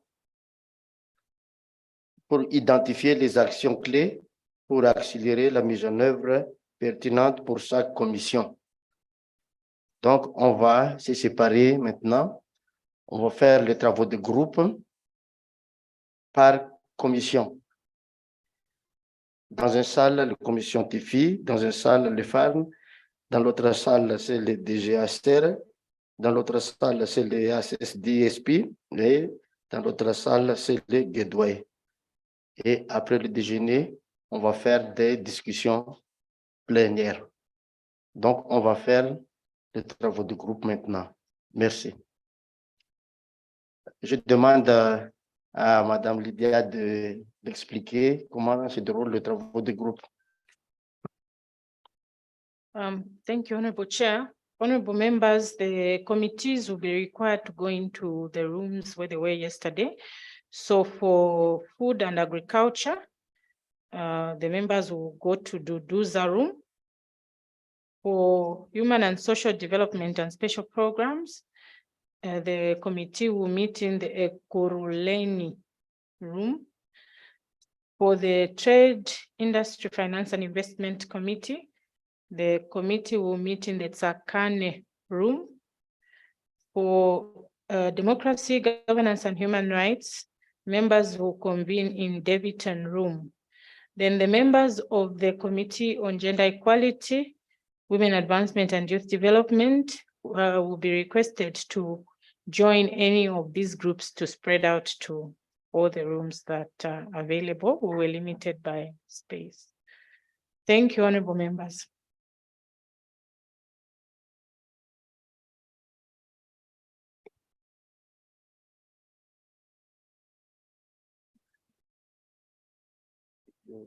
The groups will be facilitated and assisted by their committee secretaries and chairpersons, of course, will be there to moderate.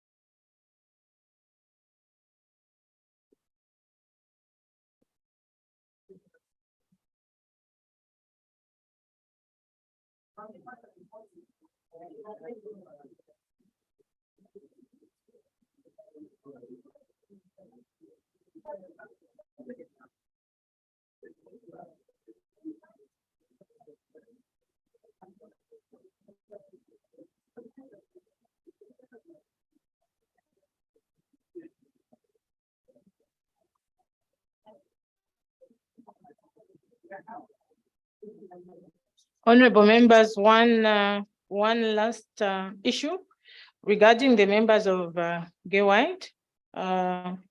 They've been designated as follows. The member from Angola will attend the Food and Agriculture Committee.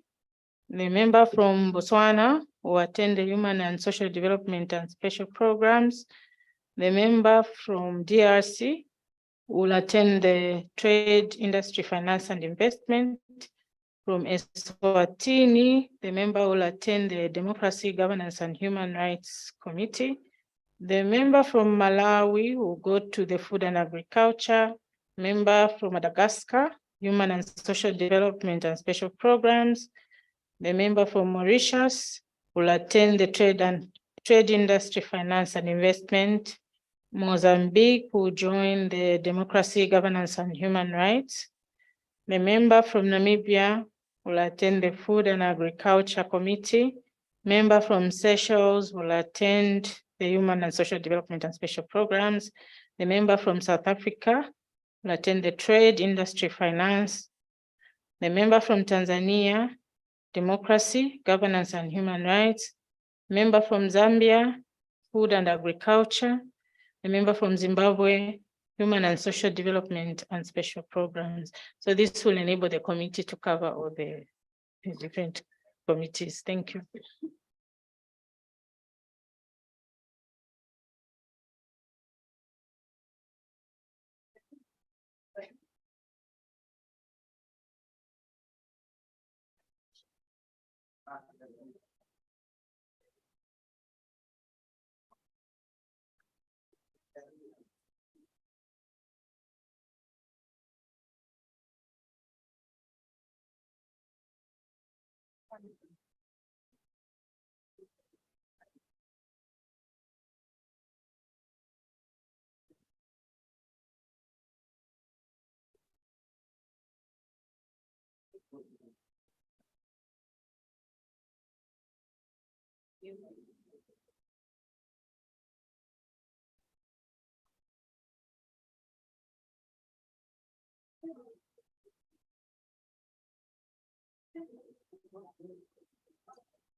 Honorables membres, nous allons travailler dans le groupe maintenant et on va retourner ici à 12h30. À 12h30 et on va faire le plénière pendant 30 minutes. Maintenant, on va travailler dans le groupe et on va retourner pour faire la discussion plénière à 12h30. Nous sommes à 11h38 maintenant.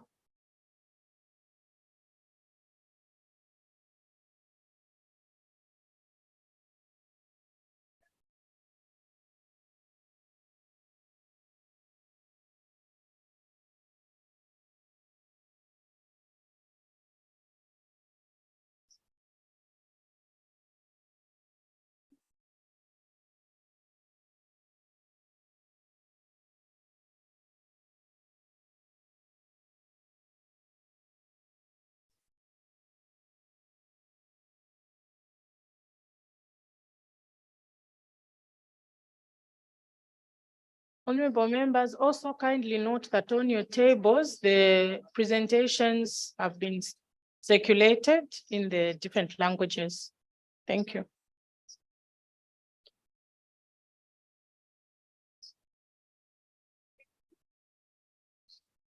Welcome, my friend. Honorable members, may we kindly usher you to the committee? We need to be back at 12:30, honorable members.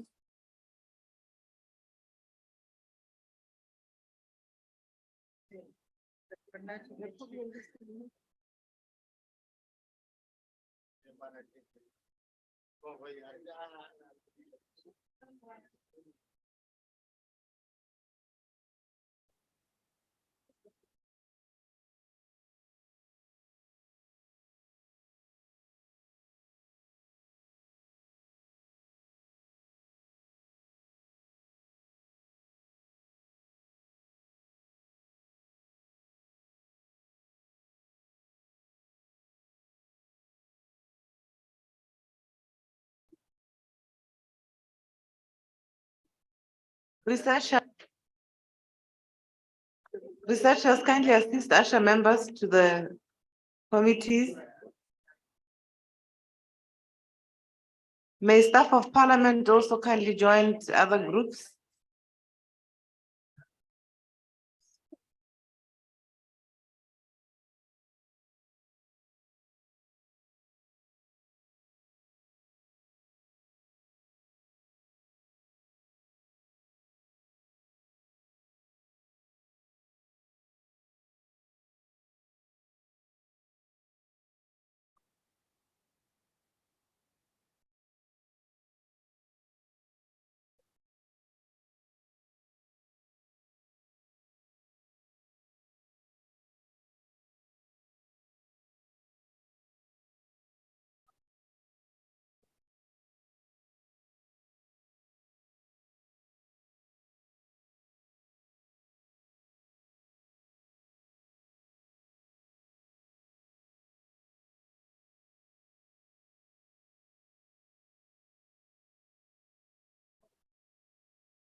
Very good morning, honorable members and special guests in attendance of the Human and Social Development Committee.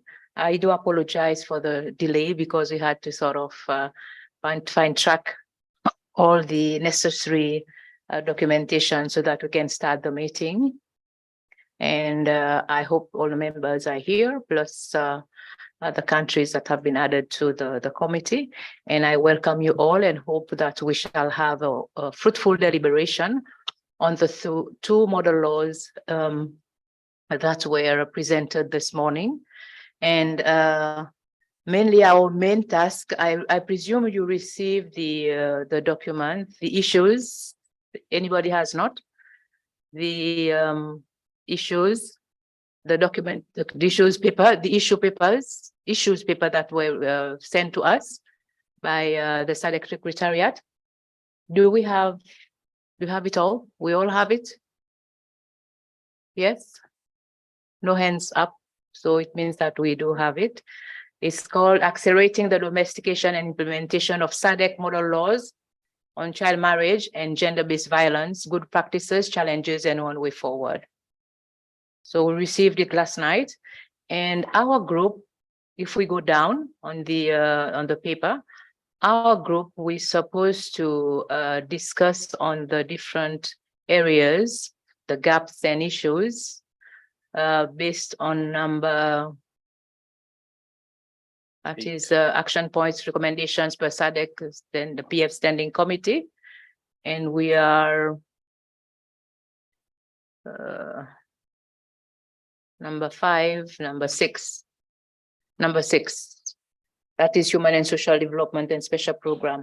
So whilst we are discussing, it's good that we all think of what are the main gaps that exist within the countries, different countries, or in particular countries. What are the main issues that exist?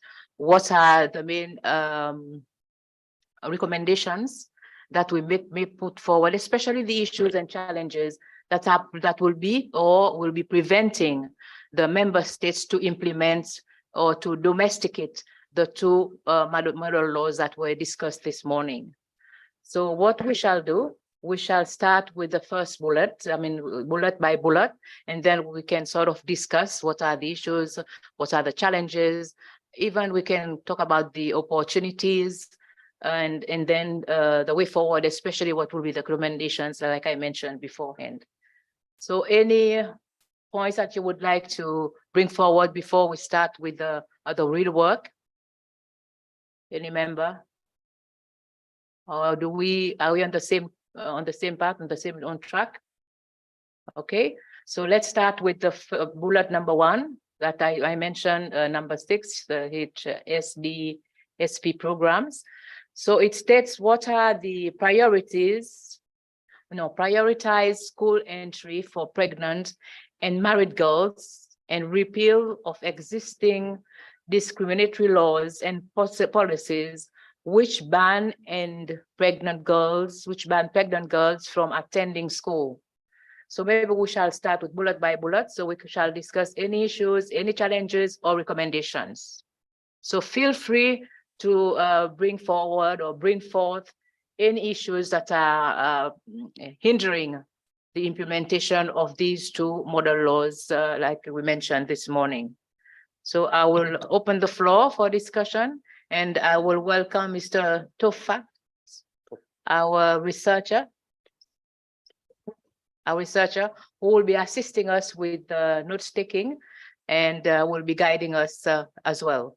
So thank you, honorable members and invited guests. Thank you so much.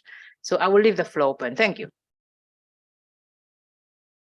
Yes, thank you, Chair. Just to break the ice, thank you very much for the opportunity in terms of us looking at this particular bullet where we need to look at how to prioritize school re-entry for pregnant or those that will have given birth. In our country, we have had the opportunity of having the girls that will have fallen pregnant or have given birth to go back to school. But what you see is that sometimes the school environment is not enabling in terms of the girl child to be accepted by others, especially having known that either she's pregnant or she has given birth or she has had a miscarriage or any other. The social, the social connection in terms of the school environment is not that enabling for acceptance by other school participants. So I think I also recommend that there has to be a program, a deliberate attempt to actually have other children accept that the circumstances that made that particular girl to be in that scenario might actually also apply or affect them one day, or any relative or a friend. Thank you. Comments. Thank you, Zimbabwe. Any other comments or challenges or gaps that we have seen? Yes, Seychelles. Honorable Regina, the chair of the RWPC. Thank you. Thank you, Madam Chair. I just wanted to make my contribution to this bullet point, because in Seychelles, we already have the policy revised, and our school girls that get pregnant are already going back to school. But one challenge that they face is because they have to go back to school, which sometimes is at an early time after delivery. The cycle of breastfeeding is broken, because usually we find at the school premises, they don't have a place where they can breastfeed. Even if somebody will bring the baby to be breastfed on the school compound, this is a challenge, but because they don't have the specific area designed for breastfeeding, the chain of breastfeeding is broken with this. Thank you. For the comments and issues as well, gaps that we are facing. Any other countries, any other members that would provide inputs in regards to bullet one? Is it Mozambique? Mozambique or? Yes. Is it Mozambique? At the back. Obrigada, Senhora Presidente. My apology. Is it Mozambique or? Angola. Angola, sorry. Thank you. Please go ahead. Obrigada, Senhora Presidente. Gostaria de contribuir para dizer que em relação às meninas grávidas que estão fora ou que ficam fora do sistema escolar, uma das coisas que se podia fazer, concordo também com que a anterior deputada terá dito, que se cria espaços para amamentação, mas podia-se também pensar na questão do bullying, que às vezes essas jovens sofrem. Isso é mais no ensino primário. No ensino superior, isso já acontece. Devia-se criar como sugestão as aulas online, que seria a extensão. Em vez delas virem para a sala de aula, que se criasse espaços para assistirem às aulas em online. Diminuiria o bullying e, ao mesmo tempo, a menina não estaria fora do sistema de ensino. Essa é a minha sugestão. Muito obrigado. Thank you so much. Angola, thank you for the contribution. Merci. Merci, merci Madame la Présidente. Vous savez d'abord que cette situation est presque dans tous les pays de la SADC. Chez nous, par exemple, en RDC, c'est d'abord un problème de conscience psychologique de la fille elle-même. Dès lors qu'elle est grosse, elle a honte de se rendre dans cette école puisqu'il y a de ses collègues qui vont se moquer d'elle, il y a des taquineries, il y a des enseignants peut-être qui ne voudront pas la supporter. Et toutes ces provocations-là font que la fille elle-même est déjà démoralisée. Alors, il faut vraiment un accompagnement psychologique pour que la fille ait encore le courage de rentrer à l'école. Ou soit, le meilleur des façons, même les parents eux-mêmes se rendent compte que la fille a déconné ou l'a engrossée, ils n'ont plus le courage de pouvoir le payer pour rentrer à l'école. Ouais, dans ce sens-là, moi, je crois que la meilleure des façons, soit la fille change de milieu, après accouchement, elle se retrouve dans un autre milieu où elle n'est pas totalement connue pour qu'elle reprenne les études. Ou on met des structures en place, des sociologues qui accompagnent toutes ces filles-là moralement, afin qu'elles aient encore le courage de rentrer à l'école. Voilà notre petite contribution, honorable, merci.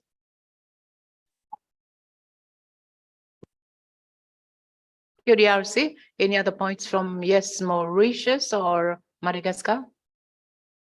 Madagascar.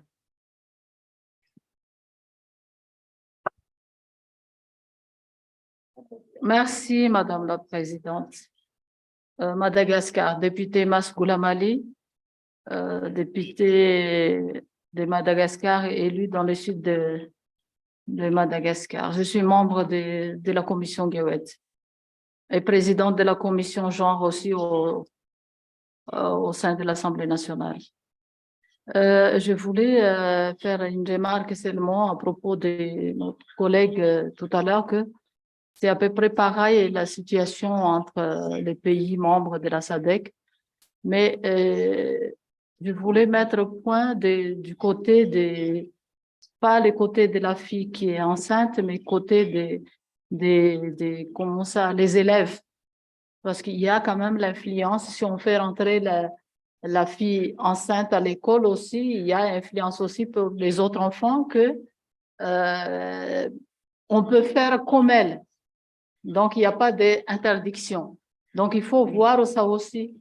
On va pas voir seulement, on va pas regarder seulement le côté de la fille enceinte, mais il faut voir aussi le côté des autres filles qui est à l'école.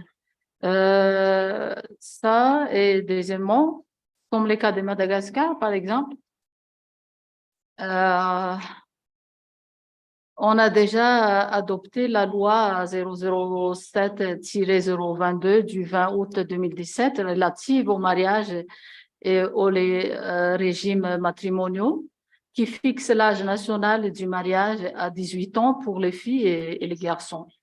Donc, pour nous, je pense que c'était déjà avancé, mais en tout cas, en général, on ne respecte pas ça. Parce que même les enfants à 13 ans, ses parents donnent déjà à un homme de 70 ans ou 50 ans pour se marier. Et je ne sais pas si c'est par rapport à la pauvreté ou par rapport au manque d'éducation, mais c'est réel. On voit ça dans quelques régions de Madagascar. Il y a même une femme enceinte, il y a déjà un homme riche qui donne déjà la parole aux parents que quand c'est une fille qui est dans le ventre de sa maman, il réserve ça comme une femme. C'est un peu, je ne sais pas si c'est dans d'autres situations, dans notre pays membre aussi, il y a quelque chose comme ça, mais ça existe ça à Madagascar. Merci. Thank you, Madagascar. Any other, yes, from Namibia? Yes, thank you, Honorable Chair. My name is Agnes Minganakafula from Namibia, Member of Parliament. I would like us also to look at the issue of before the girl gives birth, how should we come up with the mechanism of protecting this girl until the time she gives birth? And again, in that regard, it seems we are also leaving out the boy child, because we are talking of school-going children. What will be the situation when it comes to the boy child? Should we just allow such, or what could be the punitive measures in place? And again, I'm also supporting the comment by the honorable member from Madagascar. Because when we are addressing these issues, we must also look at the morality of these children. Yes, the child, the girl becomes pregnant, whatever measures are in place, she goes to school until the time she's about to give birth.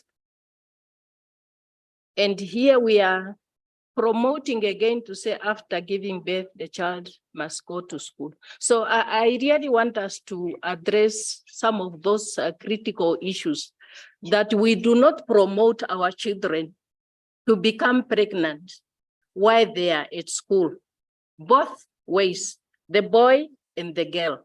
So we need to address some of those issues so that at least whenever we arrived at the common decision, we have already addressed the nitty-gritty as to how we conclude to say we can allow them to come back to school. Because like in Namibia, the girl is out of school for that time that she's expecting to give birth, but the boy is still going to school.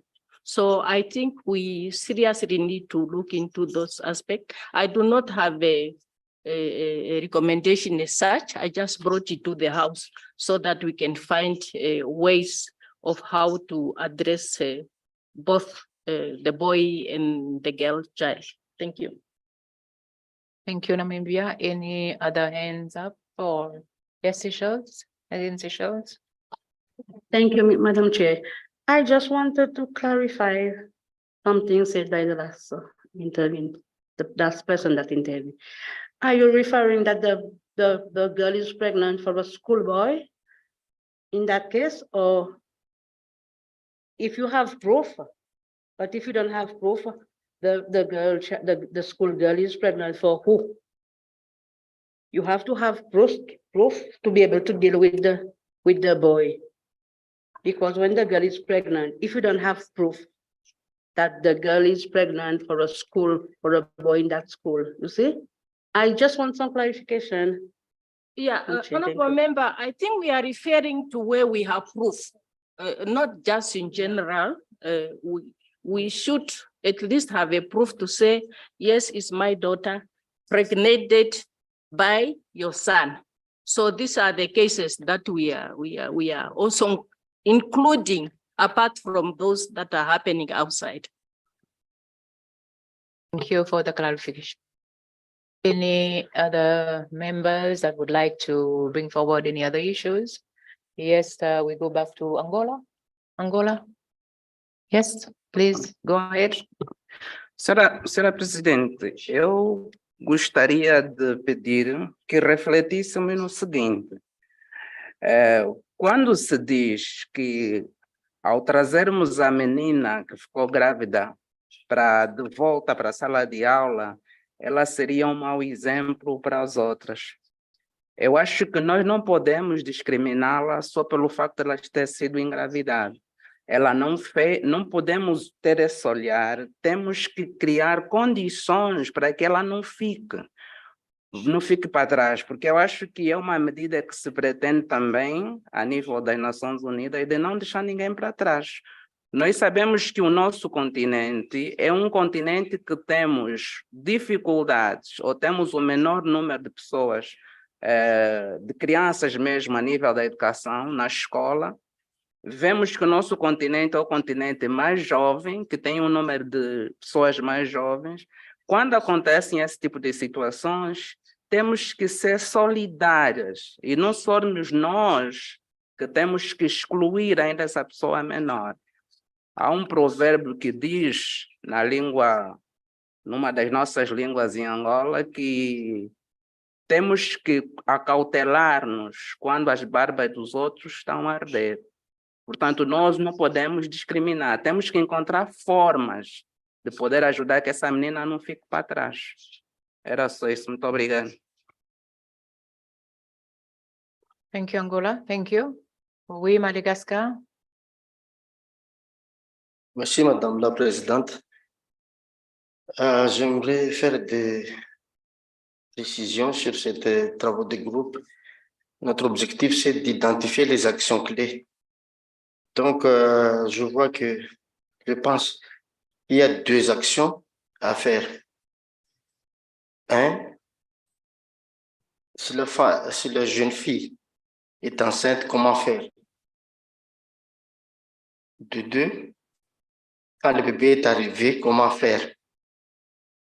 Et dans les 2 cas, il faut abroger la discrimination en matière scolaire de jeunes filles qui tombent enceintes. Et pour le premier point, on va donner des climats favorables pour acquérir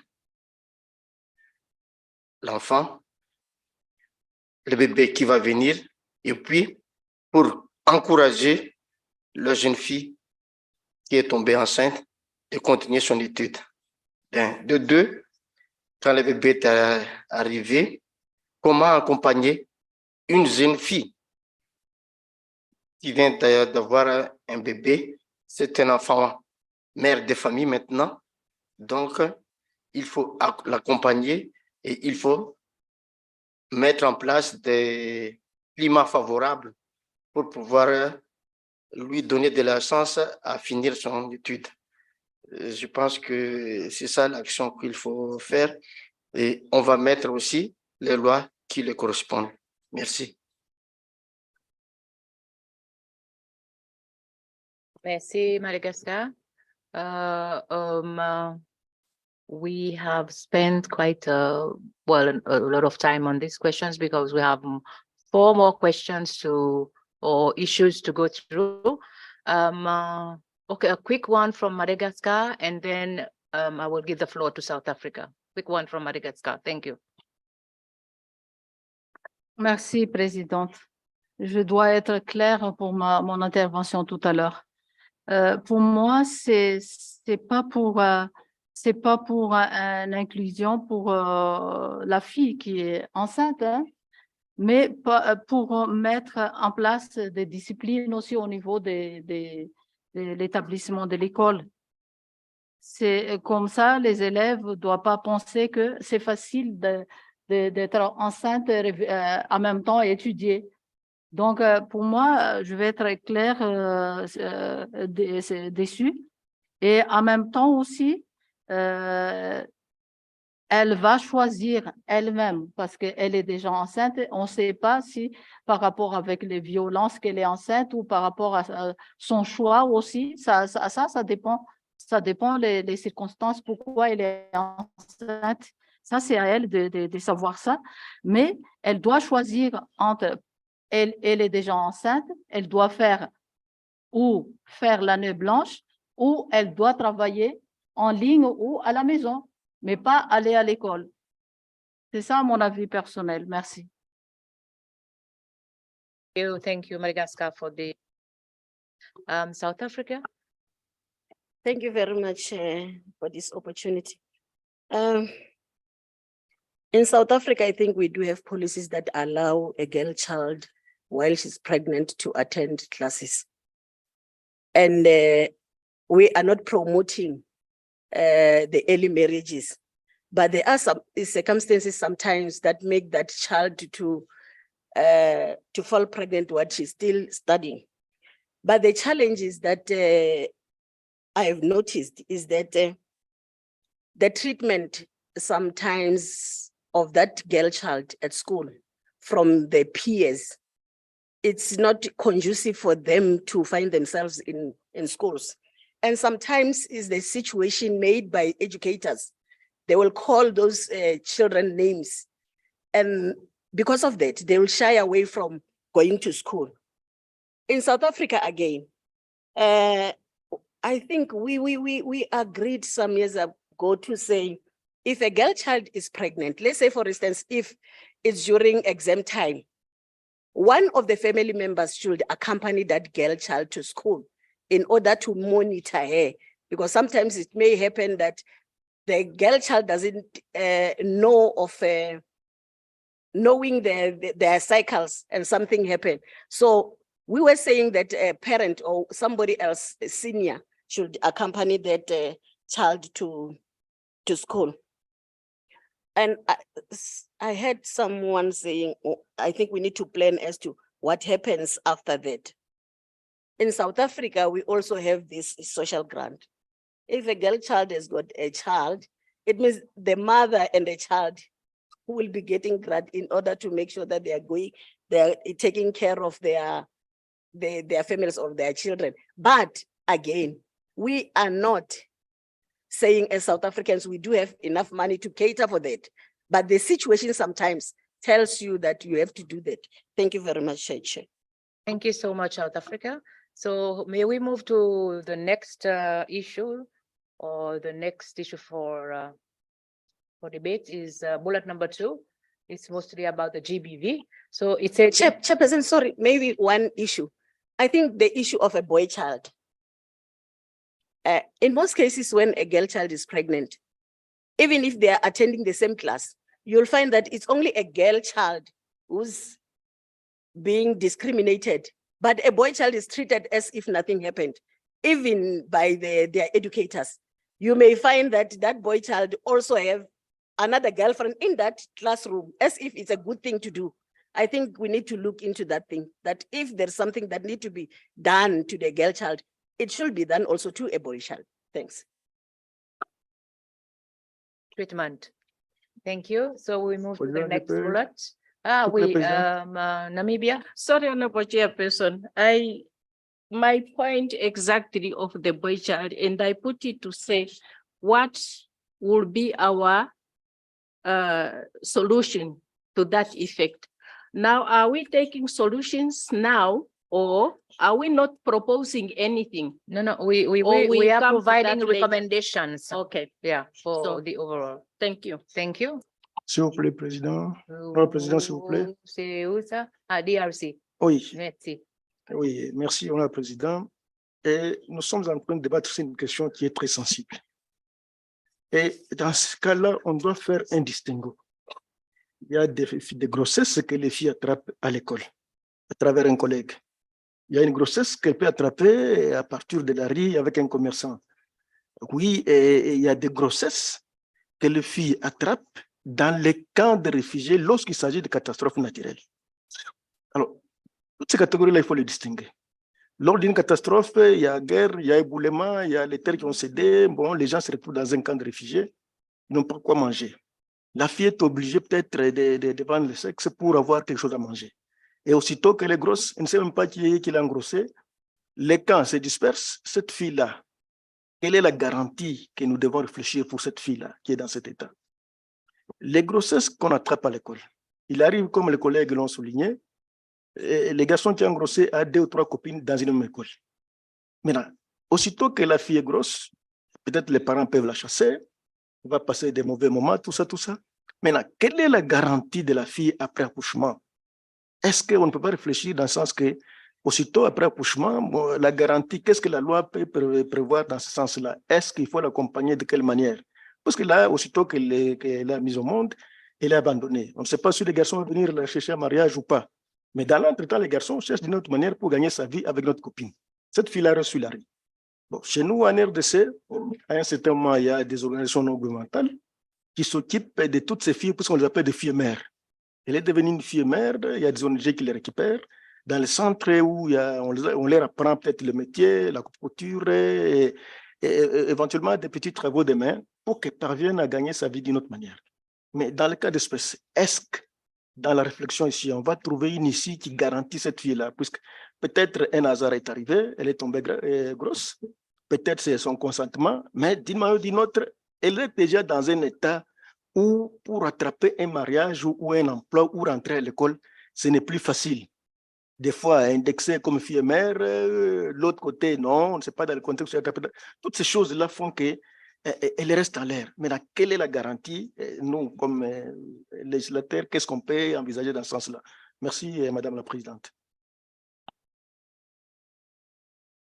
Yeah, thank you, DRC. It's a very good point, especially when you mention about political turmoil, where the girls have been raped or having sexual abuse. So it's a very good point as well.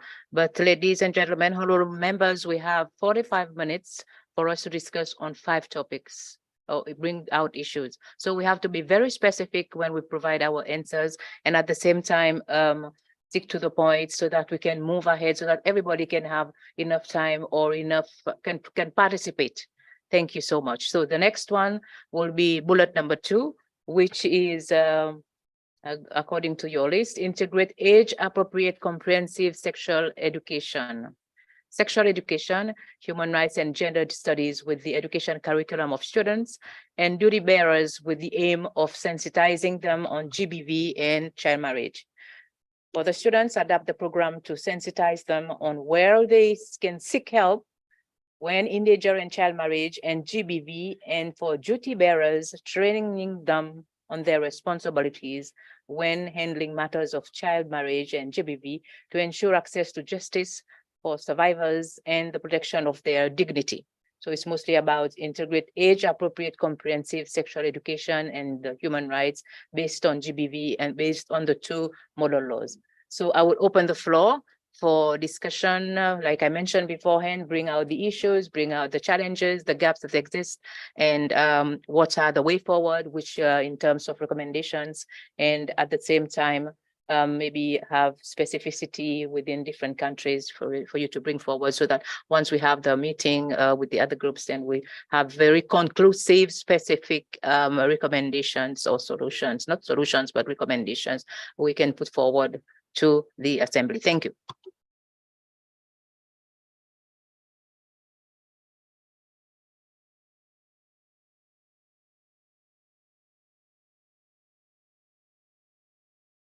GBV, comprehensive sexual education in schools,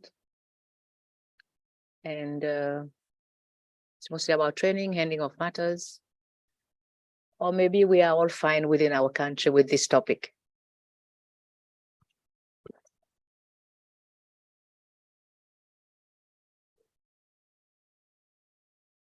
Yes, from Angola.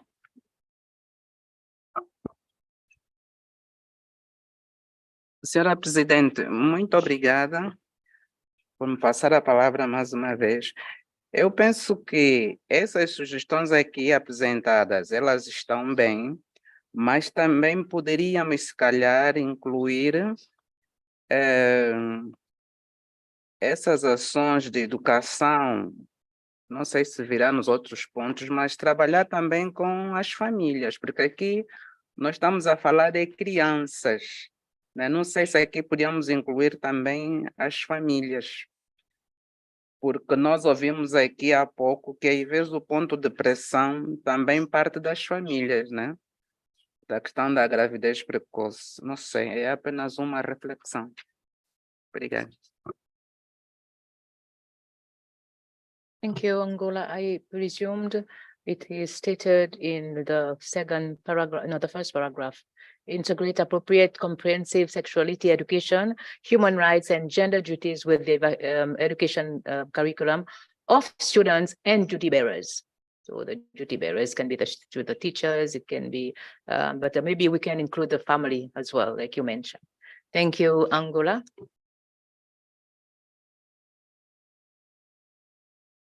Any other challenges, Madagascar? Include family. Merci, Madame la Présidente.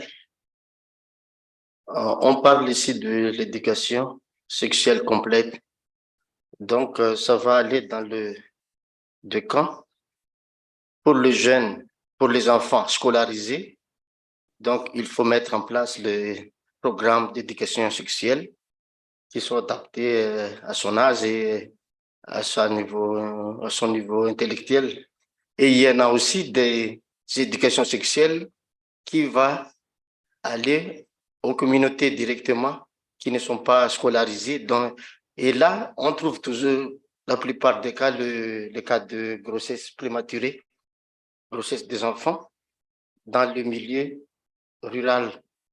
Donc, il faut intégrer aussi l'éducation au niveau communautaire, même s'ils ne sont pas scolarisés.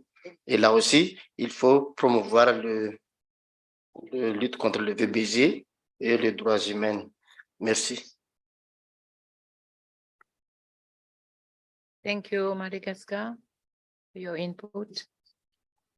Any other honorable members? Yes, please. Merci, Yeah, Madame see. la Présidente. Vous savez qu'à un certain moment, dans certains pays, par exemple la RDC, chez moi, parler sexe aux enfants ou aux élèves, c'est vraiment un tabou. Il y a des églises où on ne peut pas évoquer cette question-là. Dans certaines écoles, et nous avons intégré dans les programmes de l'enseignement primaire et secondaire, surtout à partir de 13 ans, dans les classes de 5e, enfin 8e, où on enseigne les cours d'éducation sociale. Mais il est aussi un fait que nous devons intégrer ces programmes-là. Mais en l'intégrant, est-ce que ce n'est pas une façon d'ouvrir aussi les yeux et les oreilles à celles-là qui ne sont pas dans ce stade? Puisque nombreux, il y a des familles où ils sont des religieux, ils tiennent à l'église, ils parlent le sexe difficilement dans leur foyer. Il y a d'autres communautés où ça se parle facilement. Mais maintenant, nous sommes entre, ce n'est pas une tendance où on dit, bon, est-ce qu'il faut intégrer? En intégrant, est-ce que c'est une leçon qu'on donne aux autres qu'à tel âge, tu peux déjà commencer ces affaires-là ou pas? C'est aussi une question qui se pose. Moi, je crois que, bon, on a intégré ces cours, mais le mieux, c'est de renforcer le système d'éducation et à travers les humanités. C'est-à-dire quand on est en 8e, 9e, là, au-delà de 15, 16, parce qu'il y a aussi l'âge qui influe dans certains pays. Chez nous, en RDC, vous ne pouvez pas voir, je donne l'exemple, il y a des partenaires qui viennent pour la lutte contre les VIH-Sida. Mais ils ont difficile à le faire ouvertement à la Belle Étoile, puisque c'est un tabou quand on veut parler de ces sujets-là au village. Et les chefs de foi, il est vexé, les pasteurs est vexé, les CCS, tout ça. Mais ils ont difficile. Même passer, bon, c'est parmi les centres d'éducation et à la vie sociale où on a des préservatifs qui sont vendus, ainsi de suite, mais rarement dans les écoles ou dans les églises. Est-ce que renforcer? Oui, mais de quelle manière? On renforce les cours d'éducation et tout ça, mais de quelle manière? Et ça ne sera pas une ouverture pour envoyer ceux-là qui ont peur de par la religion, de par la croyance, de par la vie sociale de leur famille. Voilà un peu de toutes les questions que je me pose, madame. Merci beaucoup. Thank you, DRC. Officials raise his hands and Thank you, Madam Chair. I don't want to prolong the debate, but when I'm looking at at bullet point number 2, there is one sentence that says the student adapt the program to sensitize them on where they can seek help when they are in danger of child marriage. For me, this sentence in itself, I think maybe we have to set up institution where they can confine in, because when the child is in danger of child marriage, where do you report? Where does they go for help? The church leader, to the church leaders, to the community leaders, or to the parents? Because sometimes you have the parents itself that is selling the girl child to the sugar daddy to get the money. You see? So where do we go? okay. You see, we have to have specific institution that has to be set up so that the child can go and report and confine in confidentiality that she or he is in danger of child marriage. Thank you, Madam Chair. Thank you, Seychelles. Is it South Africa? Thank you. Please go ahead. Thank you so much, Chair.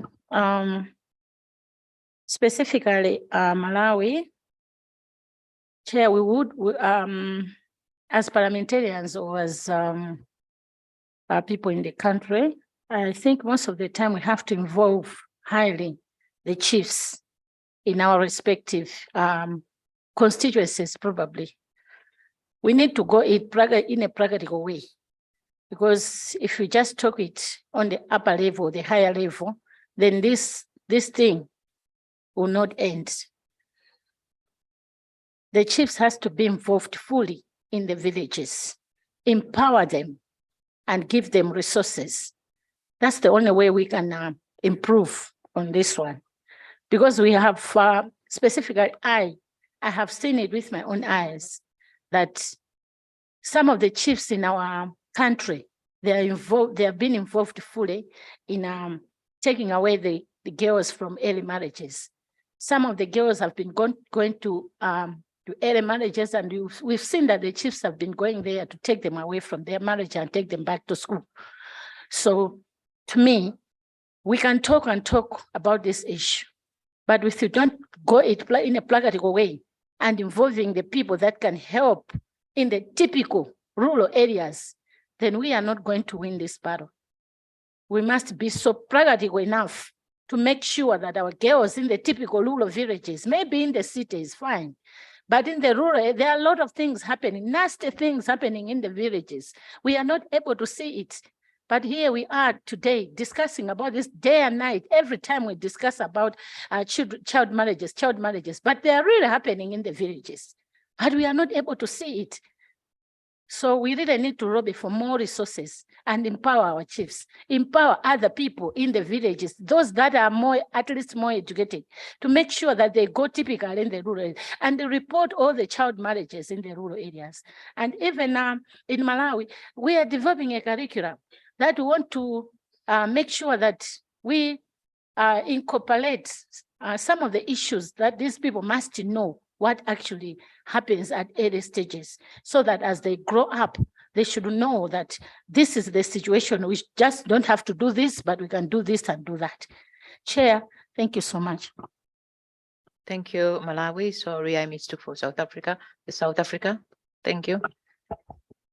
Thank you very much, Chair. I think bullet number 2, as South Africa, it covers us, but I've got a question that I need to pose to us as SADC region, that what do we do about the child-headed families?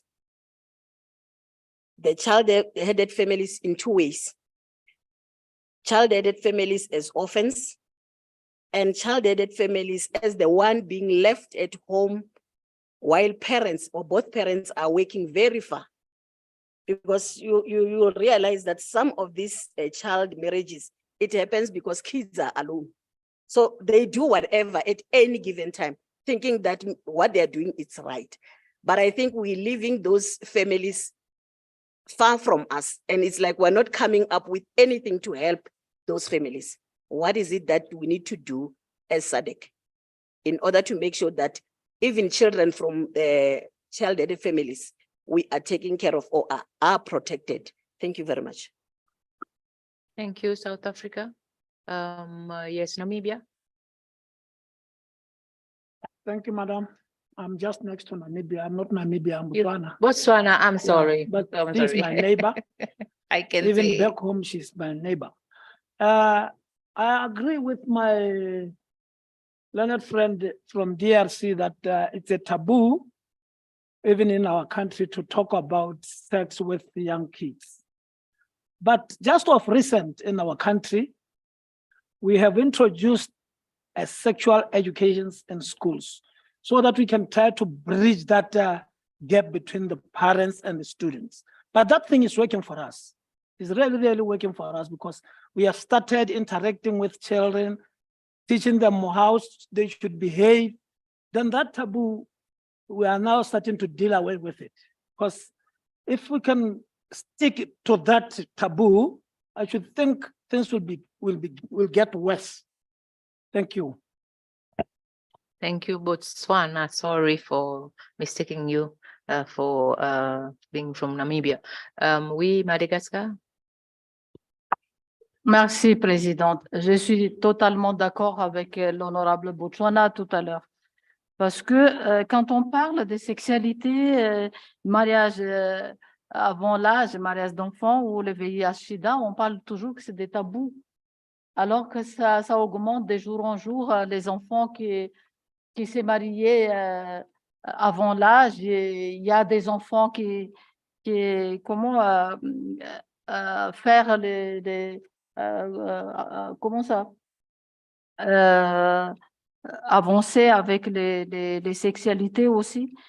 Par exemple, comme à Madagascar, il y a des projets jeunes leaders, c'est ce qu'ils ont fait. Ils ont demandé, par exemple, il y a école pilote, ils étaient rentrés dedans et demandaient l'avis des directeurs pour dire que nous, on est comme ça, on peut parler avec les enfants des sexualités et les VIH-Sida, mais ils parlent comme des jeux. C'est comme ils jouent avec l'enfant, mais en même temps, ils passent les messages. C'est à peu près comme ça, parce que quand on s'est dit tout le temps que c'est des histoires tabous, on ne va pas aborder ces sujets-là, même au niveau des parents, hein. On ne peut pas aborder les sujets de sexualité. Alors que les résultats, c'est toujours là. On peut pas diminuer les résultats sans parler les histoires tabous, comme on dit. Donc, à mon avis, il faut avancer. On ne va pas rester là et regarder seulement les résultats et constater tout le temps quand on fait réunion. Vous voyez, on parle toujours les mêmes choses. Merci. C'est Madagascar, yes, Namibia. Thank you, Honorable Chairperson. Honorable member from Malawi alluded to the involvement of the traditional leaders.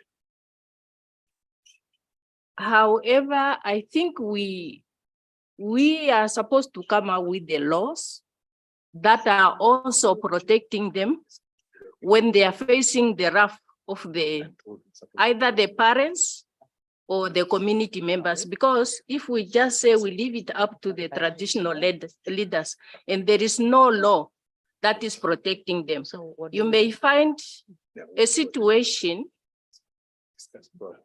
Yeah, go on, please. Sorry, you may find a situation where my child ran to the traditional leader, but since this traditional leader has no any other legal protection, I can sue these traditional leaders, and at the end of the day, who become the victim because of my own child. So I think we also have to find a way as to how we can protect them when they are trying also to help the law by, assisting our children. Okay.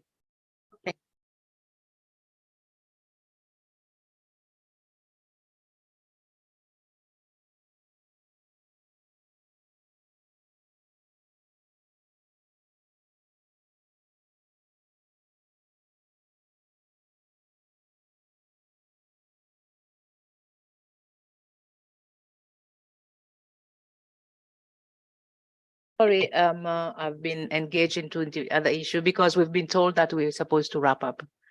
But unfortunately, for us, we have not managed to complete our tasks ahead. But what I will do is that the remaining, we have how many? One budget and the other one in the needs of affected population. May I take two issues for one to each, so that at least we can complete our mandate? Two main striking issues that the countries are facing, or probably recommendations that you would provide, so that at least we can cover the remaining two bullets. Right? Are we agreeable? Or we can close? Okay, I will open the floor for bullet number 3, which is a budget-free, provide budget-free, accessible reproductive health services to prevent teenage pregnancy and comprehensive medical care and support for pregnant teenagers and survivors of GBV and child marriage. May we have two pertinent blaring issues for different countries? Any hands up?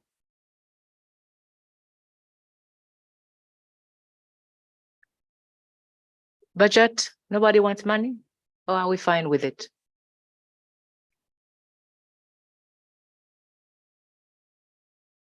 Budget-free and accessibility in regards to reproductive health services.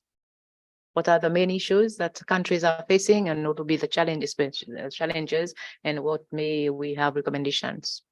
Oui, Madagascar. Merci, Madame la Présidente. Pour le cas de Madagascar, je parle là surtout sur le service de santé reproductive. Il y a des lois en tant que législateurs. Nous venons de faire une nouvelle loi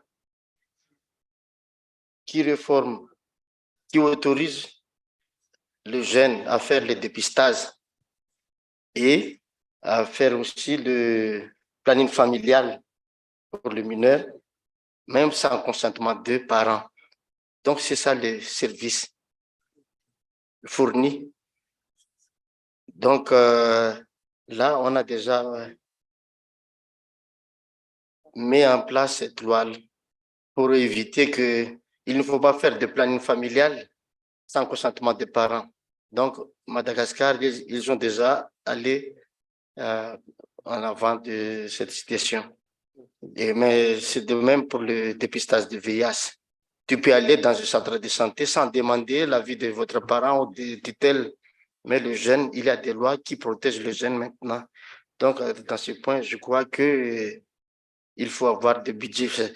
Mais des fois, il y a des ruptures des tests. C'est ça le problème. L'accès aux soins, déjà, il y a des lacunes. Donc, c'est un point très important pour pouvoir pallier des problèmes de IST, SIDA, et puis sur la disponibilité des produits de planning familial. Merci.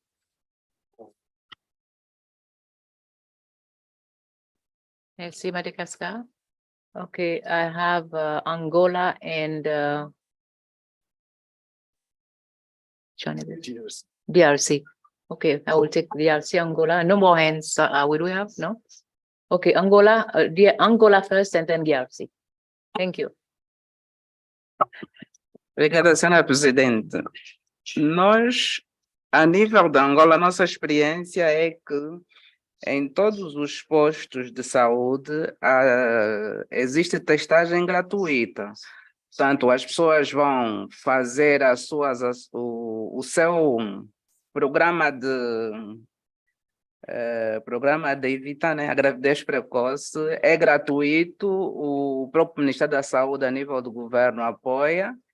E, portanto, o que temos estado a fazer a nível do parlamento e dentro do grupo das mulheres parlamentares é incentivar que a juventude e as mulheres adiram a esses programas, não é? Mas nós temos em Angola uma experiência positiva e que é gratuita mesmo.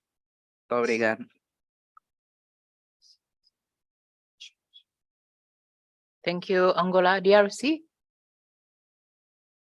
Merci, Madame la Présidente. D'abord, chez nous en RDC, en ce qui concerne le dépistage et consort, tout ça, chez nous en RDC, c'est gratuit. Dans tous les hôpitaux, dans tous les centres de santé, c'est gratuit le dépistage. Que ce soit en termes de grossesse, que ce soit en termes de VIH/SIDA, c'est gratuit. Et puis, nous avons une petite avance. Nous venions au niveau du Parlement d'adopter la loi sur les assurances santé. Et nous avons créé même des fonds de solidarité pour la santé, c'est-à-dire où les écoles, les entreprises cotisent et même des foyers peuvent cotiser eux-mêmes pour créer une assurance santé dans le cadre de la couverture sanitaire universelle. Donc là, les problèmes ne sont pas très graves chez nous en RDC. On a compris qu'il y a des foyers qui ont des sérieux problèmes pour l'accès au service de santé.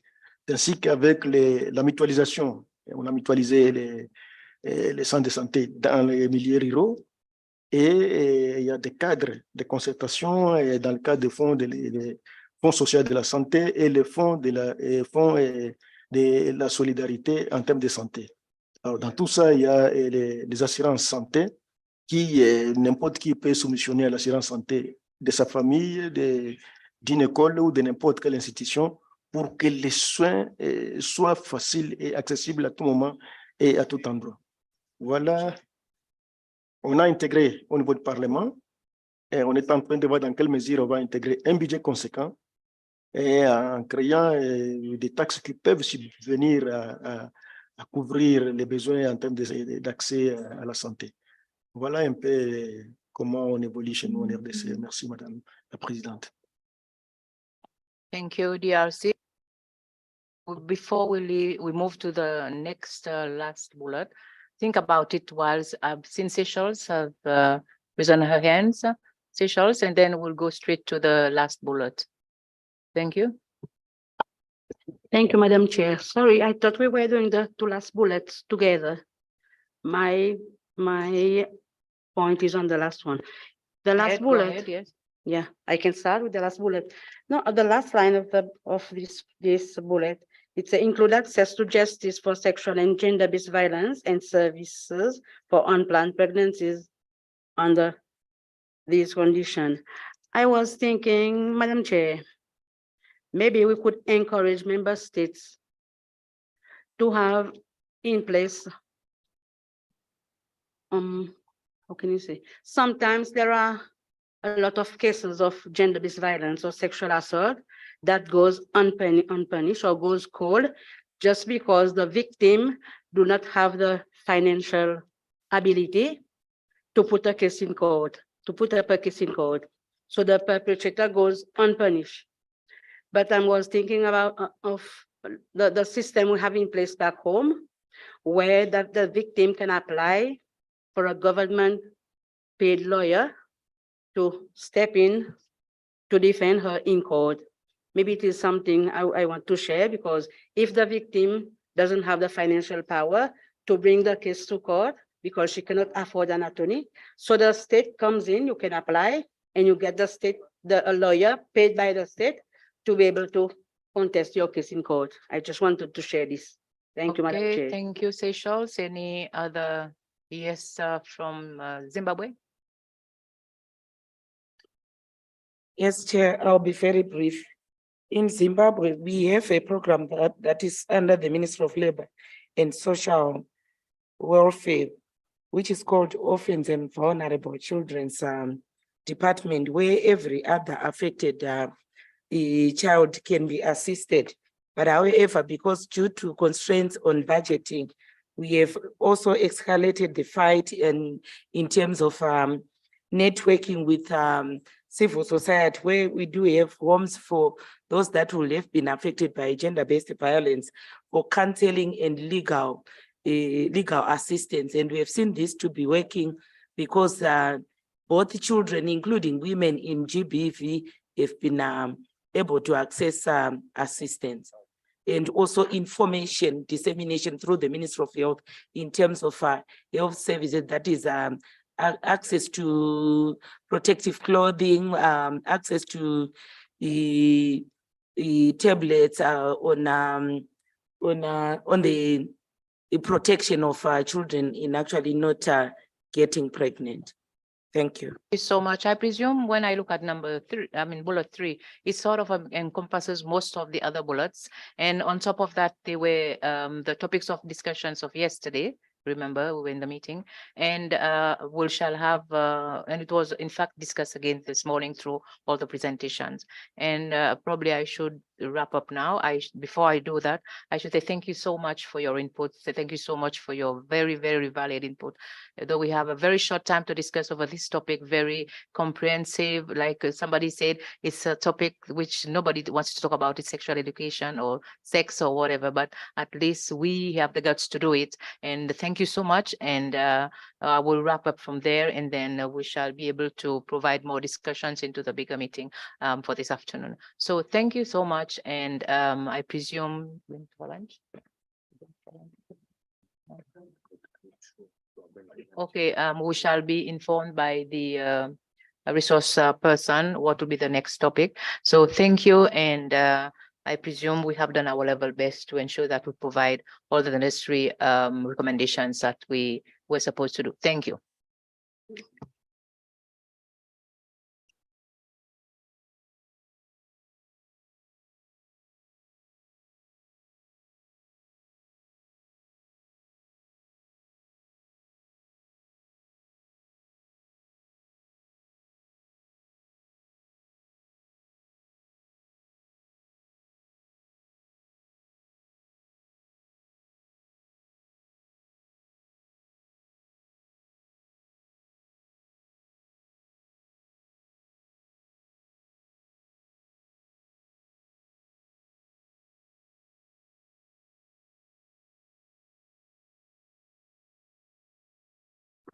Honorable members, it appears other committees are still deliberating. It may be a good opportunity to go for lunch. Pay and be back at 14:30 promptly so that we don't overstretch the program. The restaurant is open and, hello? I cannot hear. Kindly use the microphone.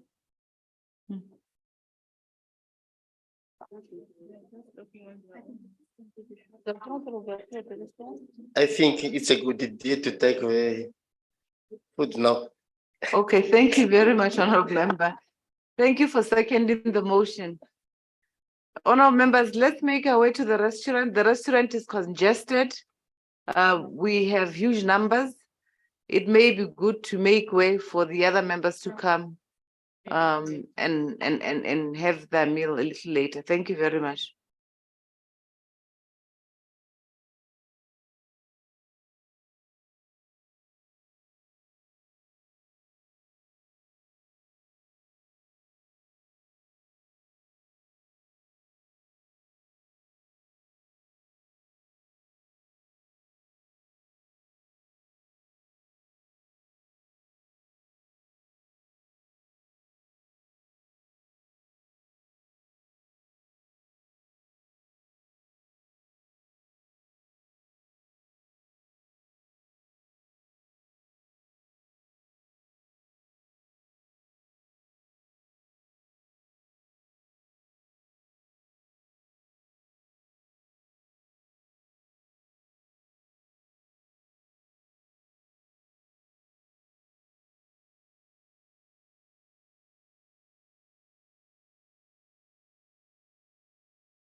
Honorable members, good afternoon.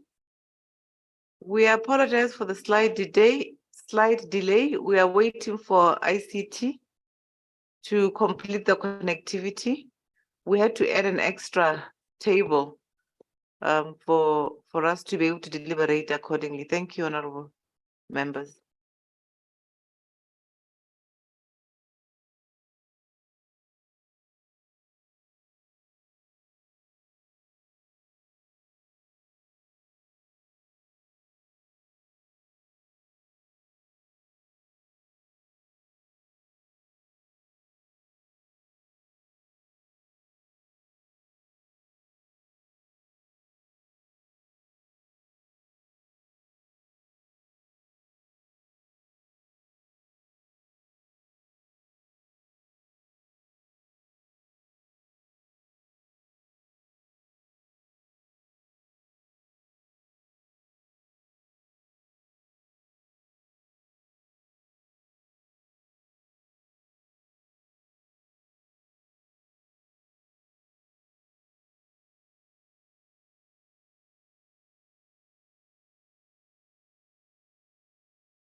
Good afternoon, honorable members, and welcome back to our session.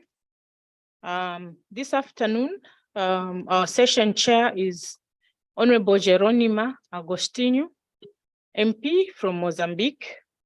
And I think she needs no introduction. She's a seasoned member of the forum. She's sitting right next to me. So I'll hand over to her to proceed with the meeting. Thank you.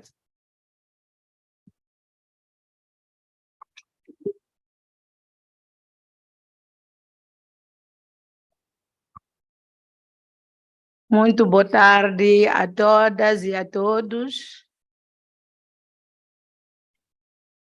Boa tarde. Vamos iniciar a nossa sessão desta tarde. Depois de um bom almoço, acho que estamos em condições de retomar os nossos trabalhos. A nossa sessão compreenderá 3 momentos. O primeiro momento será dos grupos apresentarem os seus resumos e depois um breve debate. Seguir-se-á também a apresentação das boas práticas que vamos partilhar aqui com a nossa embaixadora e os países. E o último momento será as considerações finais que vamos ter no final dos nossos trabalhos. Dando isso, vou pedir aos grupos, às pessoas indicadas para fazerem a sua apresentação. Primeiro, vou pedir à Comissão Permanente de Igualdade do Gênero, Promoção da Mulher, Desenvolvimento Juvenil, para fazer a sua apresentação. Temos 7 minutos por cada grupo.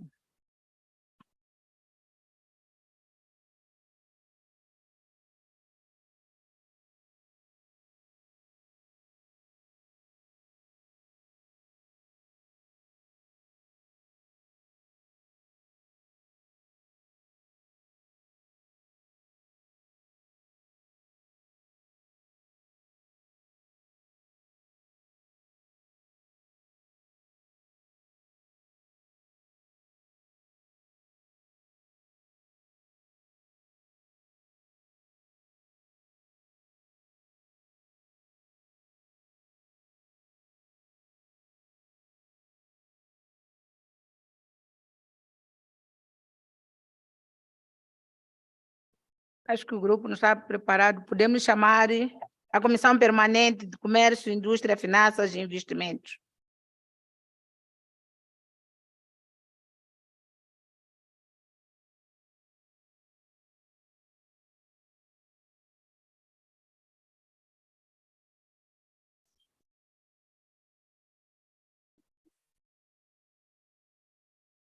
Good afternoon, Chair.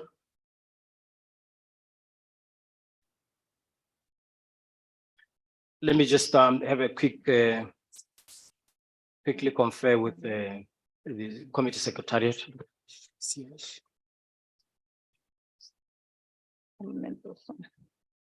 Okay. I'll just give a synoptic report.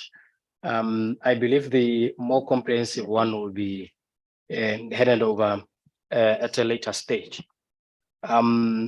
We met to consider the weighty matters that were put before us this morning on the domestication of the model laws on child marriages and GBV.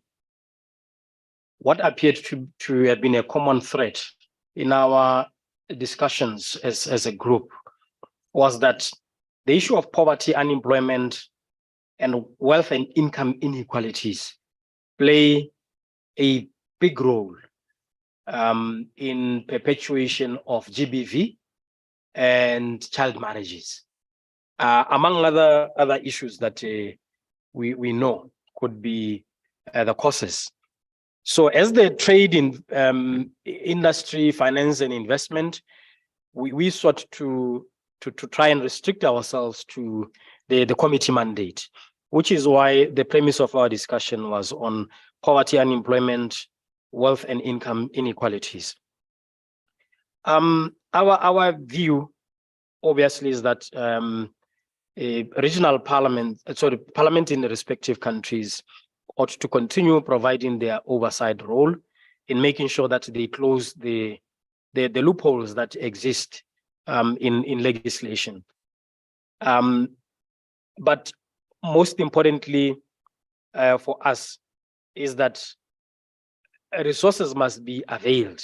Resources must be availed through the treasury of our respective countries, so that these resources can be channeled into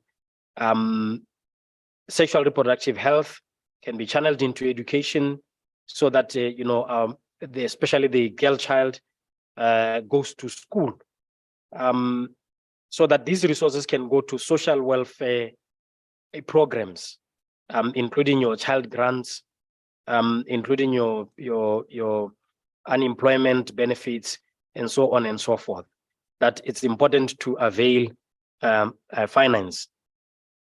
But as the TIFI, we also were reminisced on our previous discussions on the need to have key industries which can also assist us to mitigate these already existing problems.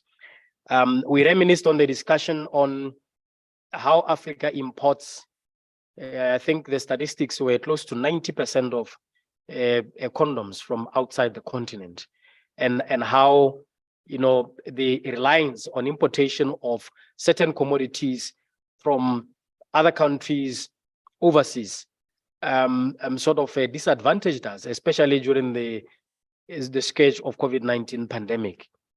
So in light of that discussion, we thought that materials such as your sanitary pads and related products, it's important to set up such industries for respective governments to support the setting up of such industries, so that we can deal with the issue of period poverty that has engulfed the continent, that has engulfed the region. We also, as TIFI, discussed the need for abolishment of pink tax, that sanitary pads, tampons, and other related products should be exempted from tax, and that they should also be freely distributed. They should also be freely distributed. These are some of the issues that we discussed relating to trade, relating to finance, relating to industries. Our view was that it's important to work towards harmonization of the laws in our respective countries, because an example was given that when you look at the definition of murder in our criminal codes, in our penal codes, in our statutes, we sort of define murder in almost the same way, and that there seems to be differences when it comes to say the definitions on child marriages in terms of provisions of statutes regarding child marriages. There seems to be no harmonization of these laws. But one of the overarching principles which from day one has been discussed and even today appeared was the need for this forum to move towards more regional integration by becoming a fully fledged regional parliament, where we can enact regional laws which may bind to some of our countries.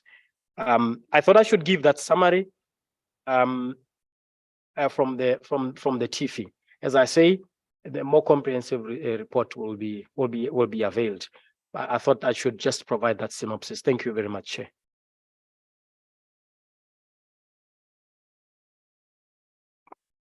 Muito obrigado, senhor relator da Comissão de Comércio. Dando continuidade, vou chamar agora o relator da Comissão Permanente de Alimentação, Agricultura e Recursos Naturais.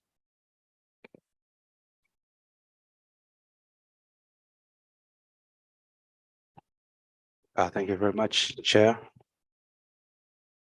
I'm also going to take you through just the summary, because I'm sure that after the comprehensive report is done, it shall be shared. Chair, through your committee, we had a couple of interventions.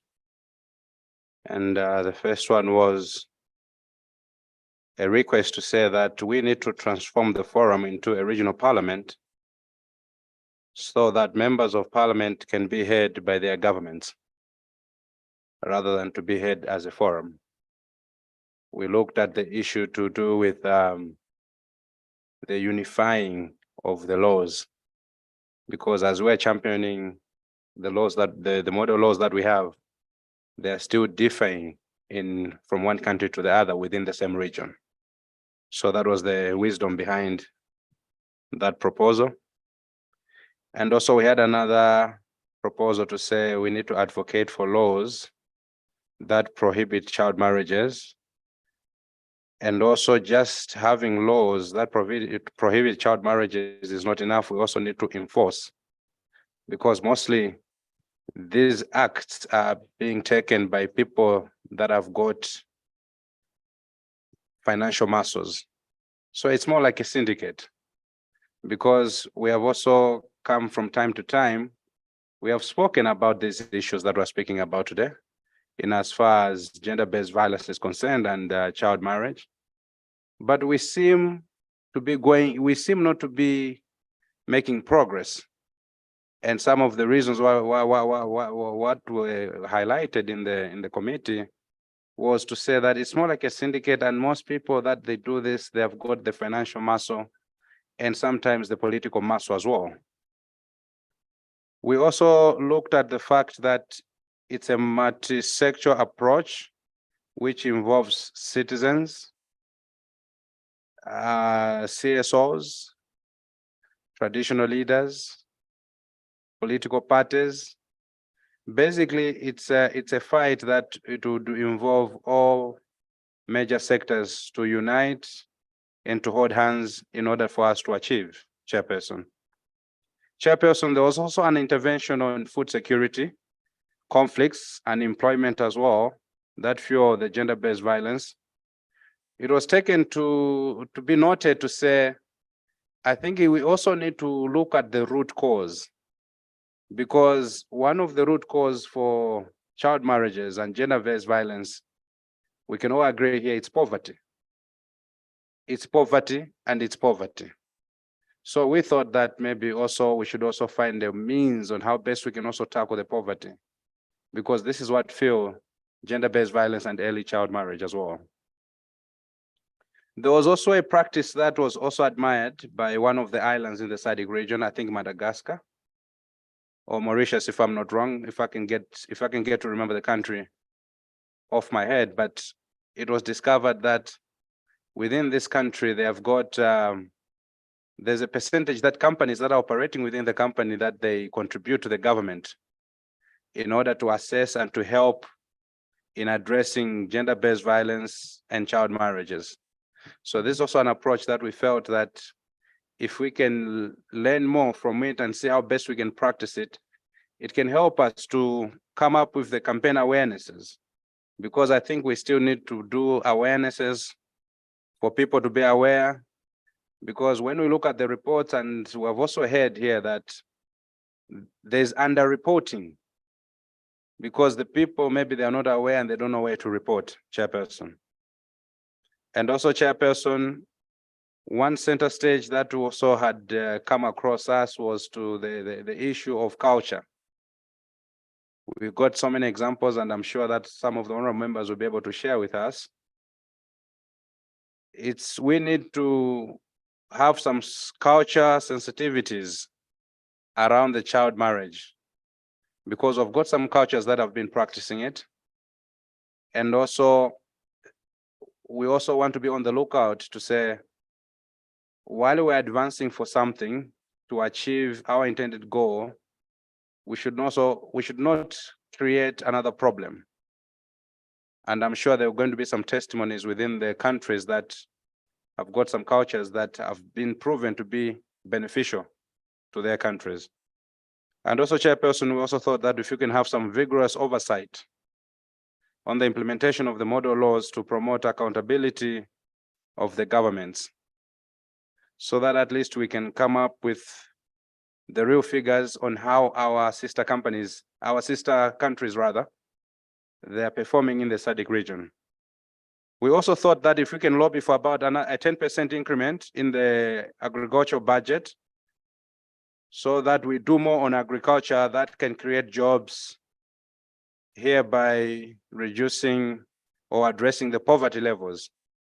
Because usually when we go back to our communities, we see that most of our farming is taken as subsistence, but whereby if we can also take it from the commercial side, we can create jobs and fight against or address issues to do with poverty. Chairperson, there was also something to do with land issues, whereby we felt that some of the issues that do fuel the gender-based violence and early child marriages, issues to do with land. Mostly our women become vulnerable, and they would not even report of gender-based violence that they are going through because they have nowhere to go. And when we see the land issues within our communities, they usually favor the man.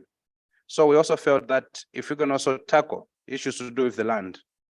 Chairperson, without much to do, I would stop there, but I'm sure we're also going to be able to come up with a comprehensive report. I submit, Chairperson. Thank you.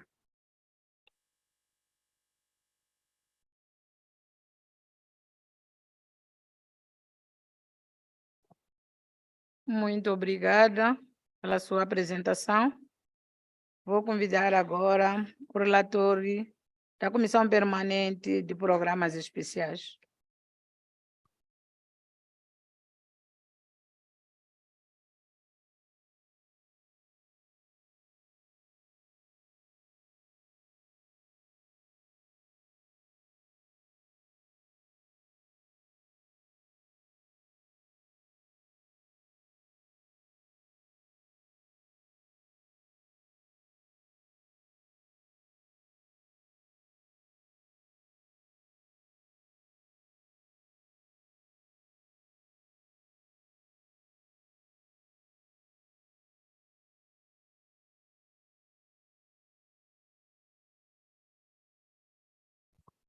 O relator da Comissão Permanente de Programas Especiais, por favor.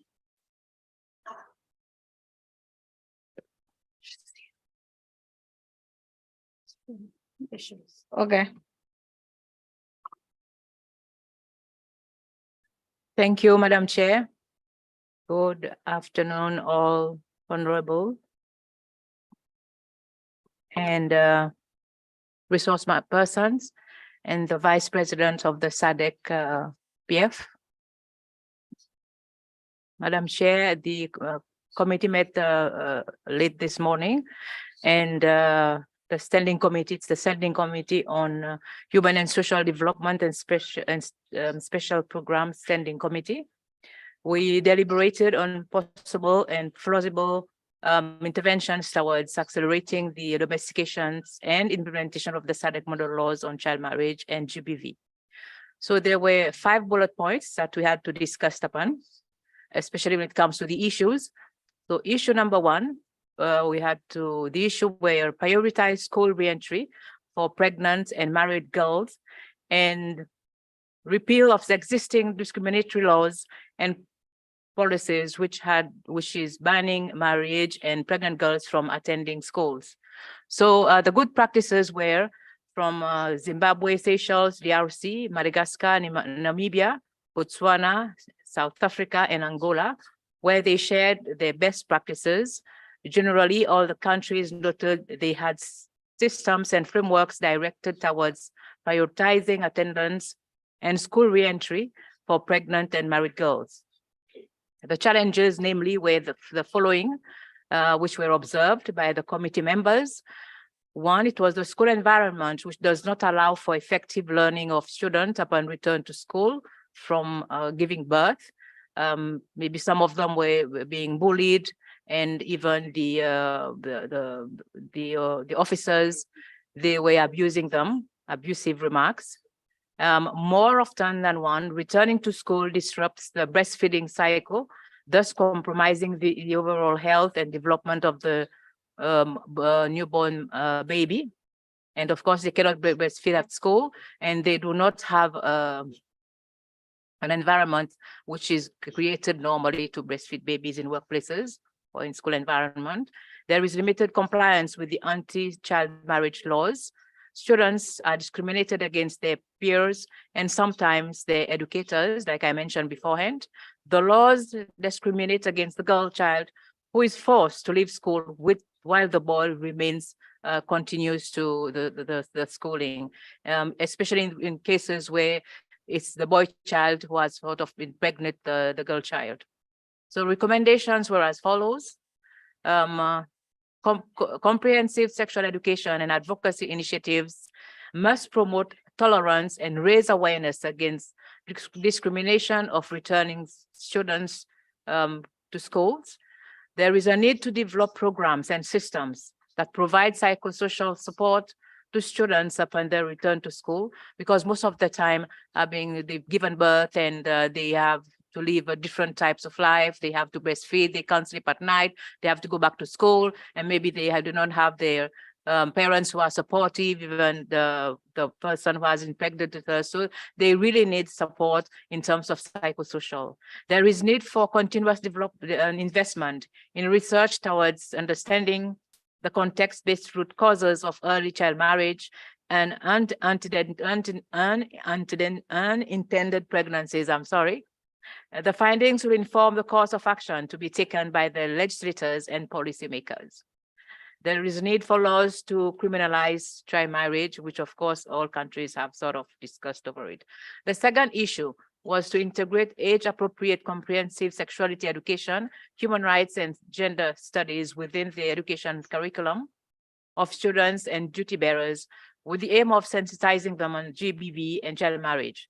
For the students, adapt the program to sensitize them on where they can seek help when in danger of child marriage and GBV, and for duty bearers, training them on their responsibilities when handling matters of child marriage and GBV to ensure access to justice for survivors and the protection of their dignity. So the good practices that were discussed, countries shared their good practices on how they have promoted age-appropriate comprehensive sexual education in schools, within the education system, especially through the curriculum.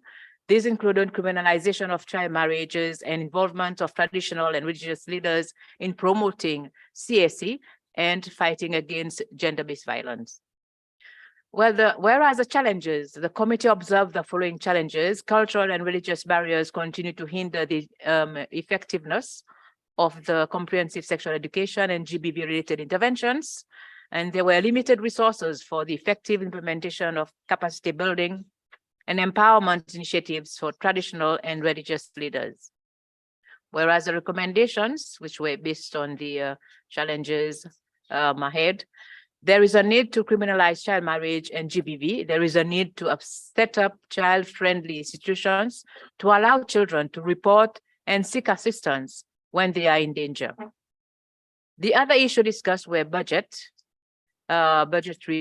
areas, budget for and provide free, accessible reproductive health services to prevent teenage pregnancy and comprehensive medical care and support for pregnant teenagers and survivors of GBV and child marriage. The good practices that were discussed by the committee was the enactment of new laws to access sexual reproductive health services to youths, especially consents of parents or their guardians. And the other one was formulation of frameworks towards community-based health insurance, which guarantees health for all, leaving no one behind. The challenges: there is frequent stock out of sexual reproductive health commodities, and namely into the rural areas.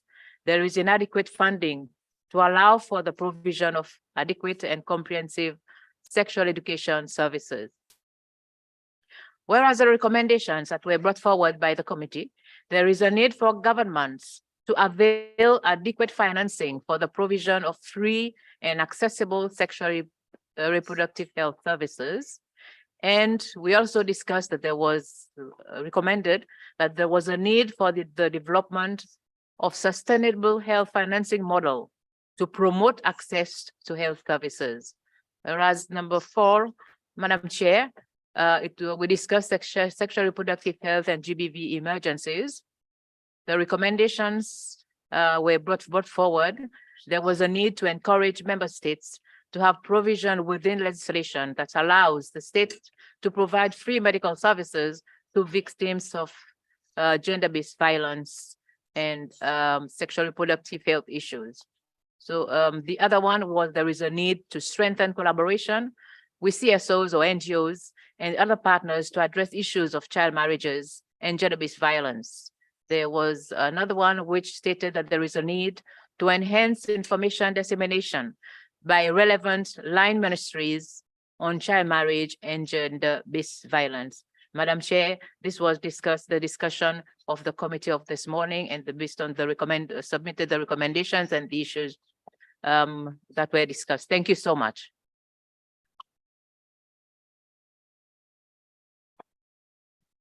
Muito obrigada, senhora presidente da comissão, pela sua apresentação.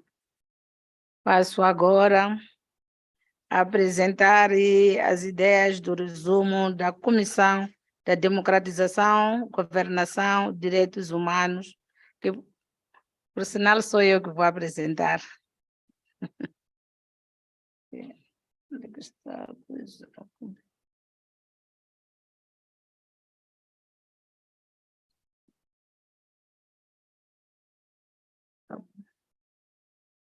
O nosso grupo também, a nossa comissão, teve 6 pontos de discussão, que o primeiro foi reforço das capacidades dos intervenientes. O número 1, assumir o compromisso de não praticar atos de violência baseada no gênero e o casamento prematuro de menores, assumir o compromisso de chamar a atenção de outros intervenientes e conseguir fazer com que mais intervenientes assinem o compromisso. O número 2 foi também discutido, chegou à conclusão que temos que promover o papel fundamental dos pais na educação e proteção das crianças.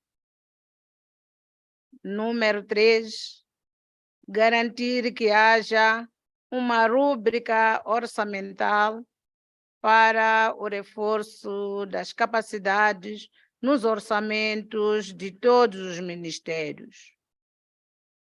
Tivemos como número 4, que é incorporar a educação sexual abrangente nos currículos escolares para promover o empoderamento das crianças.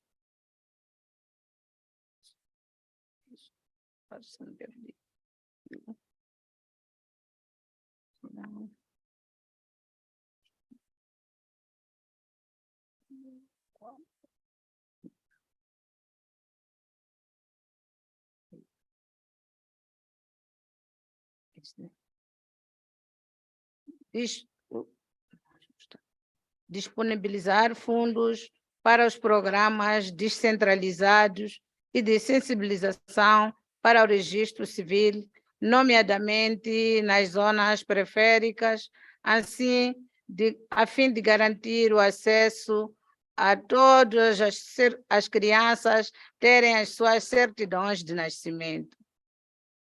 Assegurar a legislação que torne o registro de nascimento obrigatório para acelerar os registros de nascimento. Utilizar as autoridades tradicionais para monitorar o registro civil. Assegurar o controle e o registro dos casos de casamento prematuro e de violência baseada no gênero. Essas são as questões que trouxemos. Estabelecer a legislação uma definição clara e alargada do conceito de violência baseada no gênero, a fim de garantir a inclusão de todos os casos, sancionar todos os atores de atos criminosos com vista a eliminar a impunidade. Garantir uma dotação orçamental para os esforços de luta contra a violência baseada no gênero, o casamento prematuro envolvendo menores. Promover a realização de consultas públicas pelo Parlamento, sobretudo durante o processo legislativo. Essas foram as questões que o Grupo da Democratização trouxe. Feitas essas apresentações, convido os digníssimos deputados para comentários e perguntas. Temos apenas 10 minutos para o fazer.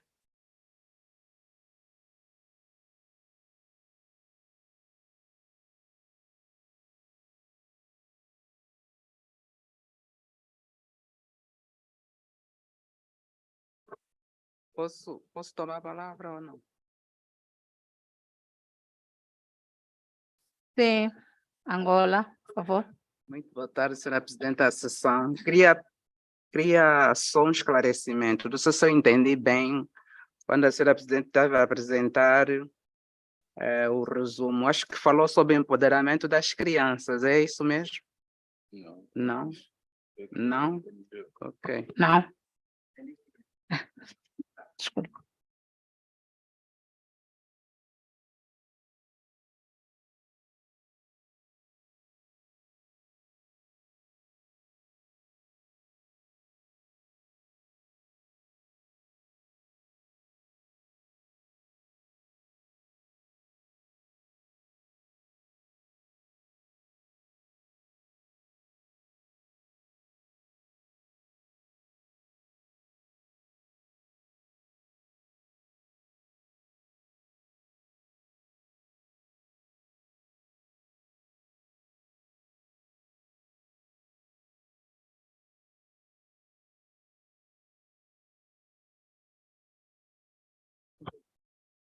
Por favor, Zambia.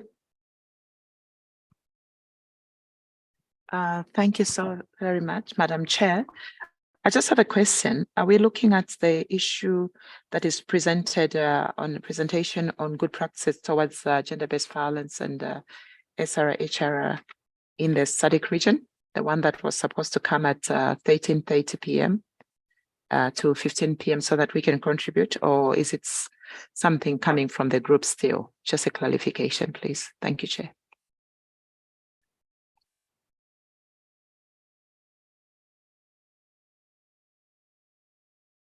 O debate que estamos a fazer agora é sobre estes trabalhos que foram apresentados agora pelos grupos de trabalho.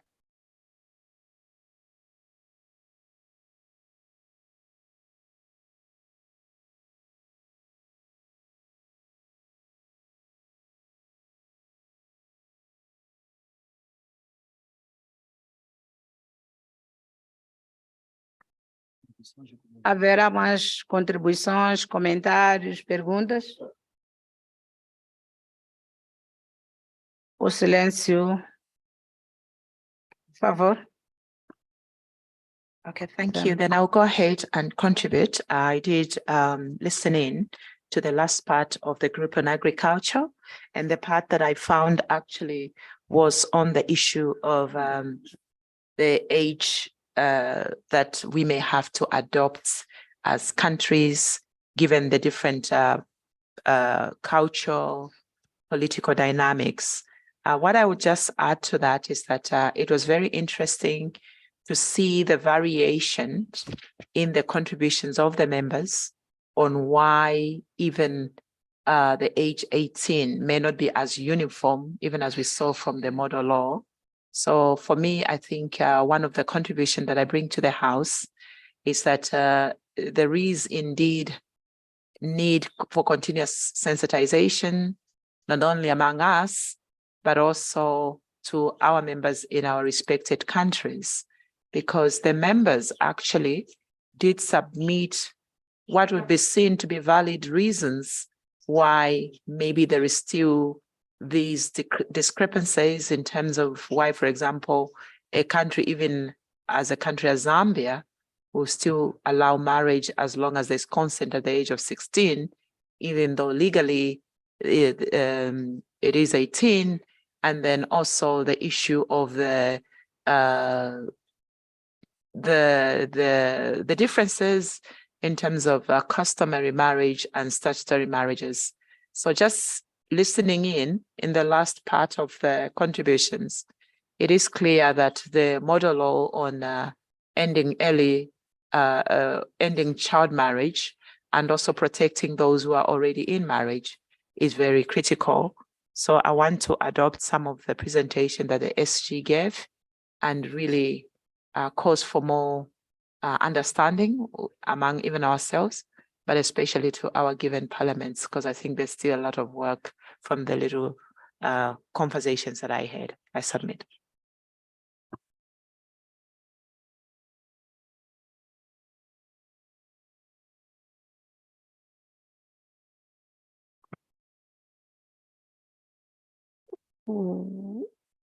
Os membros do grupo de alimentação, agricultura, alimentação e agricultura, recursos naturais podem responder ou esclarecerem a nossa colega, por favor.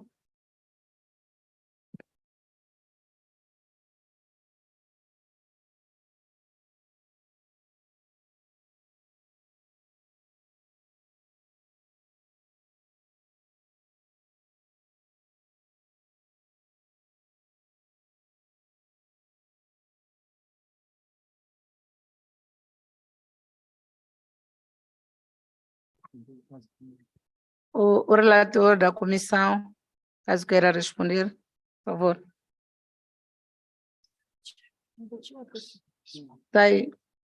Tem a palavra, presidente da comissão. Thank you very much, Madam Chairperson. May you please come again with the question, please?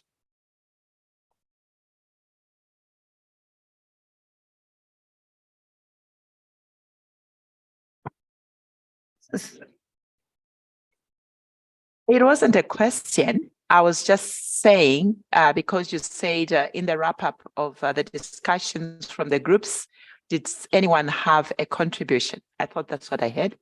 And then with that, because I had an opportunity to drop in really right at the tail end of where the committee on, is it London and agriculture? Of food and food security and agriculture. I may butcher the titles, but one of the conversation that I dropped in at the latter part was the dynamics and some of the reasons why there has been discrepancies or in terms of differences, why in countries like Zambia and others, even Namibia, I think, a person 16 years old can still get married at the age of 16. And then there was the issue of 18, which we have been challenged through the model law. And then I think Namibia even had the age of 21. All I was saying is that there are a lot of dynamics, there are a lot of cultural reasons, there are a lot of social norms, and that will still make it a challenge for many of our countries, because that's what I heard from the members. So I was just contributing to that, given what they had submitted and having been listening in. Chair, I submit. Muito obrigado. Apenas foi comentário, não é algo que carece resposta. Obrigado. Não havendo mais, passamos para a segunda fase dos nossos trabalhos desta tarde. E temos agora apresentações à plenária acerca de boas práticas tendente à abordagem da violência baseada no gênero e de saúde reprodutiva. Passo agora a chamar todos os países para apresentar em poucas palavras algumas boas práticas nos seus países. Vou aqui pela ordem alfabética, começando por Angola.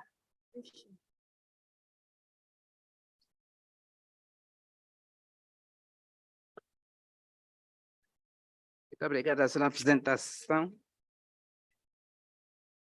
Cumprimento os demais membros dessa plenária.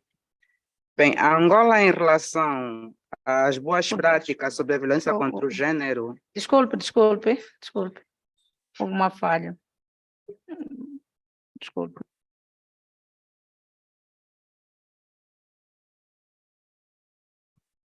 Vou primeiro convidar a embaixadora de boa vontade para vir apresentar a sua comunicação. Desculpe.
Muito boa tarde, senhora embaixadora. O tempo é seu. Tenha bondade. Obrigada. Thank you so much. the SADC Parliamentary Forum Vice President, Honorable Joanna Sabrina too. I recall the day when it's the SADC Parliamentary Forum, you adopted the SADC model law on ending child marriage, and I was in the room. I was in the room, and many years, almost half a decade later, you are monitoring your own decisions. Congratulations, congratulations, congratulations.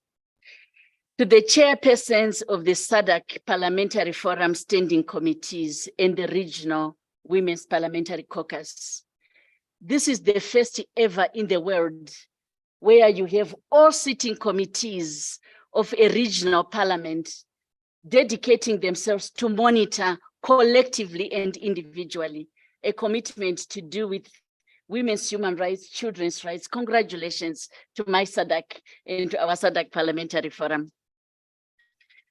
The honorable members, Your Excellency, my sister, Honorable Boemo Segoma, the Secretary General. We've been in the trenches together many times, many places and many spaces.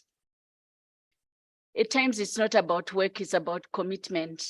Thank you so much to you and your team for the clear commitment that you have to this issue. Let me recognize my colleagues from UNFPA, who have been there from the beginning, and I am so grateful for the support that you continue to give. Colleagues from CEDA, Madam Veronica, thank you so much. We know that CEDA has committed so much to this region, not only through the SRHR Fund, but your many other programs. We are aware of the support that you continue to give. Dada Judy Gitao, Asante Sana, thank you so much for Equality Now. And all other colleagues here present, and the amazing Dudu for the presentation earlier in the morning.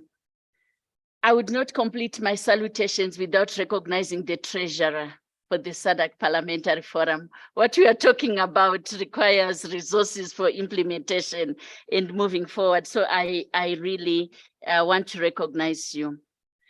In my presentation on the best practice, I'm going to draw on the report that I presented to the African Union, the AU Goodwill Ambassadors Report for 2021, the conversation with various partners that continue to support this work, and my recent 4-country visit to Zambia, to Malawi, to Mozambique, and to Zimbabwe last year on my mandate as the African Union Goodwill Ambassador. As I also make this presentation to you, just want to start by being very personal. This morning you made me cry. Thank you for the recognition, for the honor, for the support on my mandate. Knowing that I was coming from SADC, I got significant support from the SADC member states, from the stakeholders, from the partners, as I served for 8.5 years on my role as the African Union Goodwill Ambassador. This was also very personal because my mother did not choose my father. She was barely 13 years. At times I ask, am I a product of love or I'm a product of biology?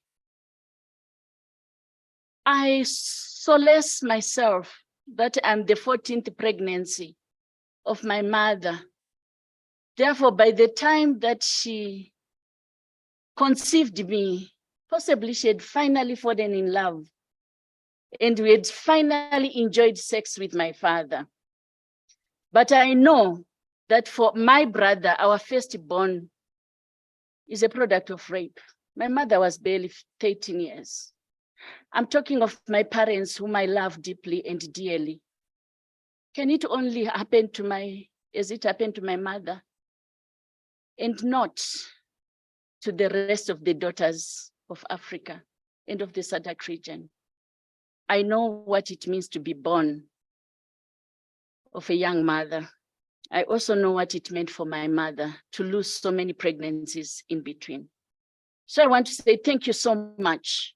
Thank you for standing up as the SADC Parliamentary Forum. The African Union launched the campaign to end child marriage in 2014 as part of its commitment to Agenda 2063. It was clear as a continent that we cannot and never have a prosperous Africa which is at peace with itself if its daughters and sons continue to live in violence, die due to preventable teenage-related pregnancies, die due to child marriage and femicide, which we know exist. And also that we are cutting short of our own potential as a continent. We are. When in some countries, over 50%, 60% of girls drop out of school and experience child marriage. The SADC model law, your model law, our model law, and model laws are not just a best practice in the region, but continentally. I'll speak more to this and where I see the frontiers. That it's today for me is not just about domestication, like taking the model laws to the member parliaments and to the member states. It's also about accountability to commitment. It's about application of the essence and ethos of the SADC model law. It's about implementation and it's about resourcing. Because at times as lawyers, we talk about domestication and make it very technocratic, only to say to what extent has my Zimbabwean government made the SADC model law part of the national laws, but not necessarily how have we taken the full breadth of the SADC model laws into the various aspects of the multi-sectoral interventions. So I would like to continue to encourage us to look at the notion of domestication to go beyond a legalistic, mechanical, instrumentalistic approach. I want to, because of the time limitations, I've chosen to focus on 3 aspects in terms of best practices. The aspect related to the law, we're talking to parliamentarians, the best practices relating to culture, and not best practices, emerging practices, good practices, and also to talk about the issues of economics and poverty and end with the social mobilization. So this has been discussed severally during the course of the day.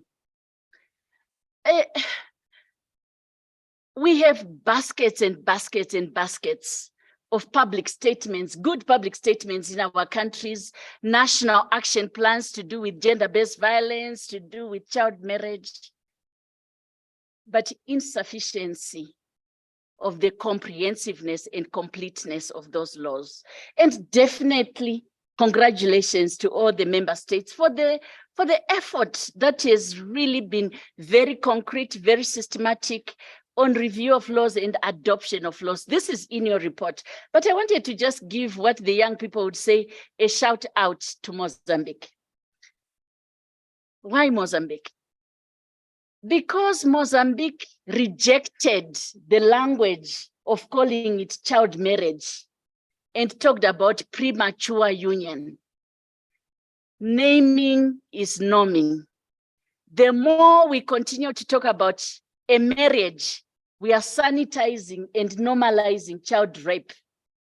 We are normalizing and sanitizing a range of criminal acts.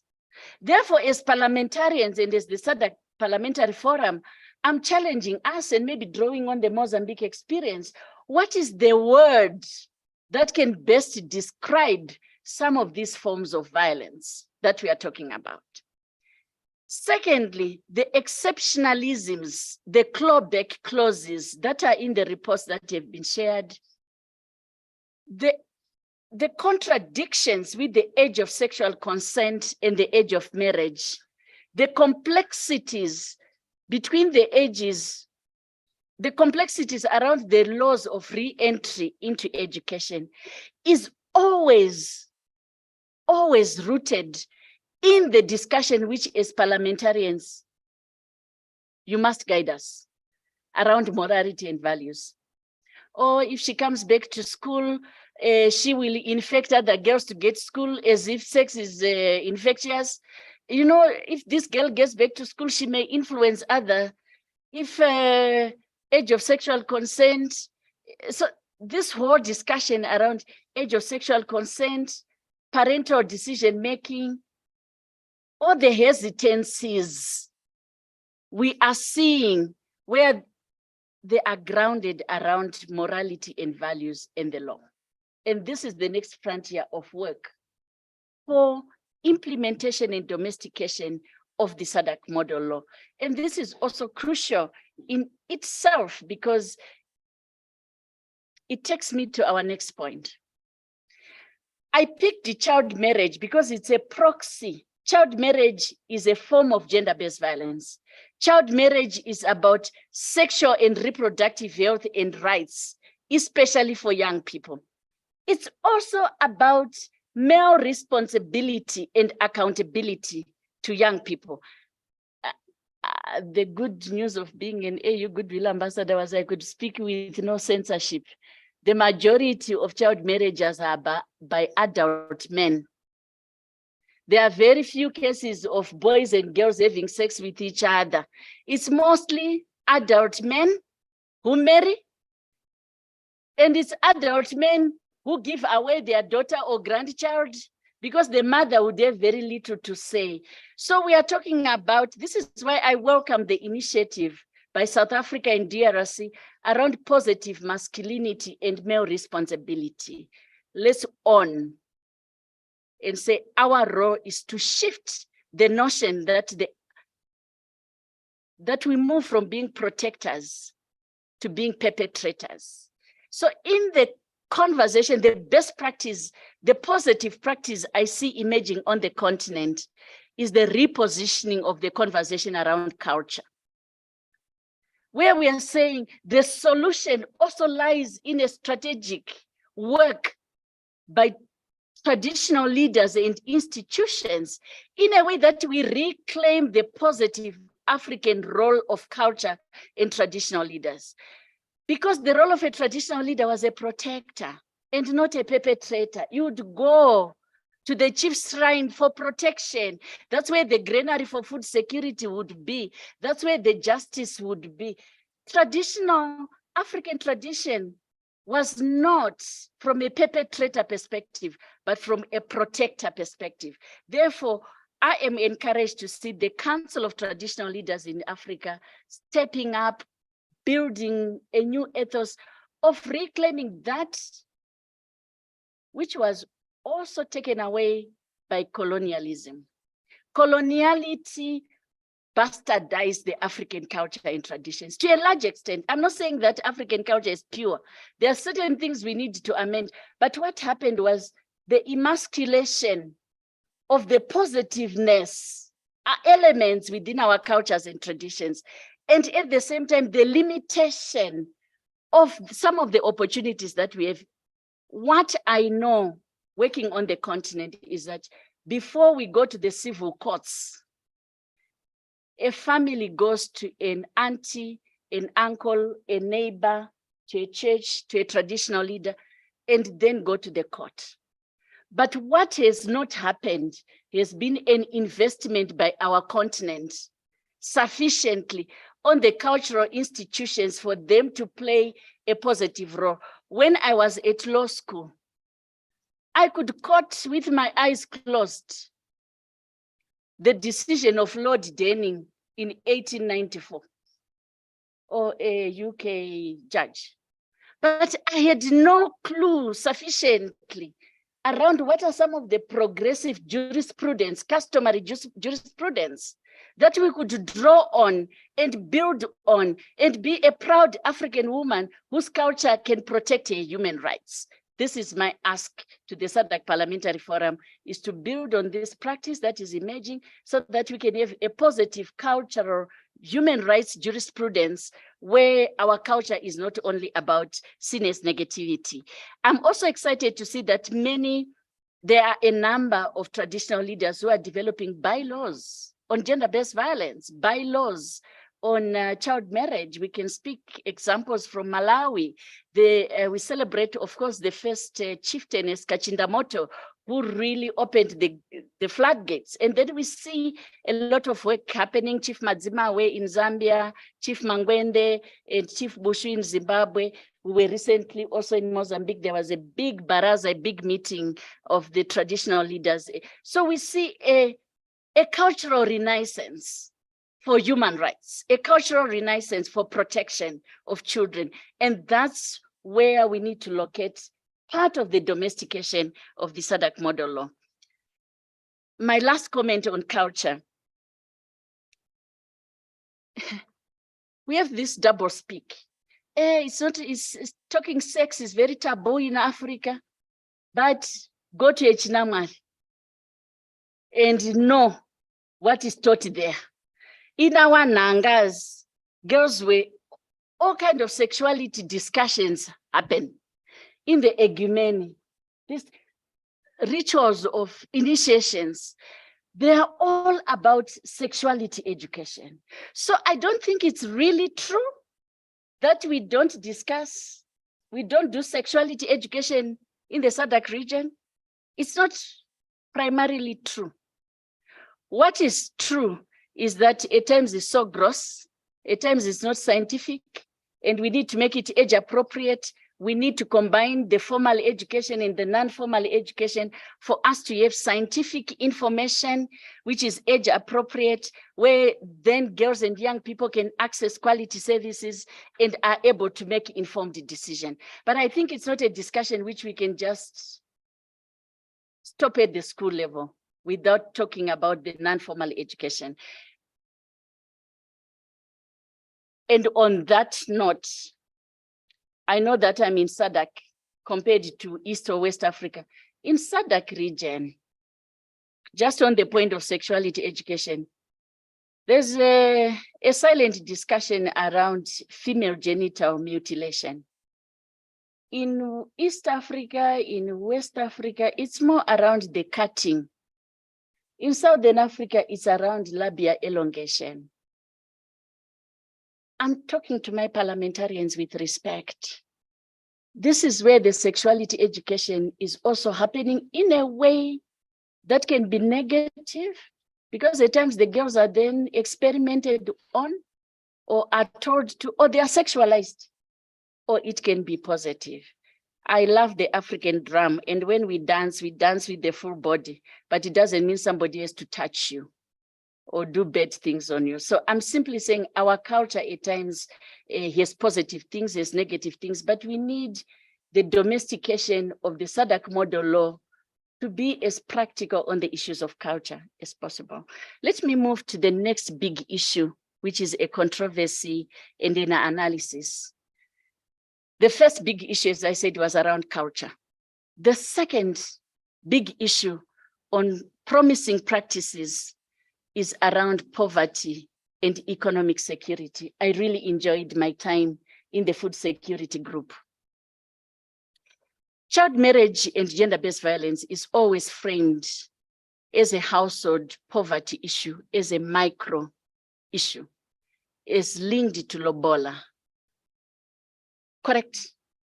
There are a number of household poverty issues, but my honorable parliamentarians, this is also a macro governance and macroeconomic issue. It's not just about household poverty. It's also about the big decisions that are made in our countries, in our region, and elsewhere. I used to sit in a small group of advisors to the IMF managing director when the recent decisions with COVID-19 was made on the special drawing rights. And there was a huge discussion on if countries are given these millions of dollars in order to deal with the impact of COVID, where is the money going to go to? And to raise your hand, we want it to go to education, to technology in the village. But the discussion was also around infrastructure and other things. So I'm simply saying child marriage, gender-based violence, and poverty is not just a micro household discussion issue, it's a macro issue. It is also a macro issue because my Africa is not poor, but I'm licking the spoon, and at times the spoon I do not own. Africa is not poor. From the oil, the diamonds, the gold, the agriculture, the tourism, the culture, our Africa is not poor. But the analysis we are bringing is we are marrying off our children because we are poor. I think there is a disconnect between the reality of the economic potential of the continent and the impact that it has. So as a promising best practice is for me to see emerging strongly within the region, strong work around gender responsive budgeting, around how should we invest in infrastructure, trade, agriculture, natural resources, the issues around inequalities and access to services, the issues of justice and technology, and the very strong issues emerging around climate change, humanitarian, and conflicts. These are important perspectives that link with the economic discussion. Why am I linking the economic discussion with the conflict?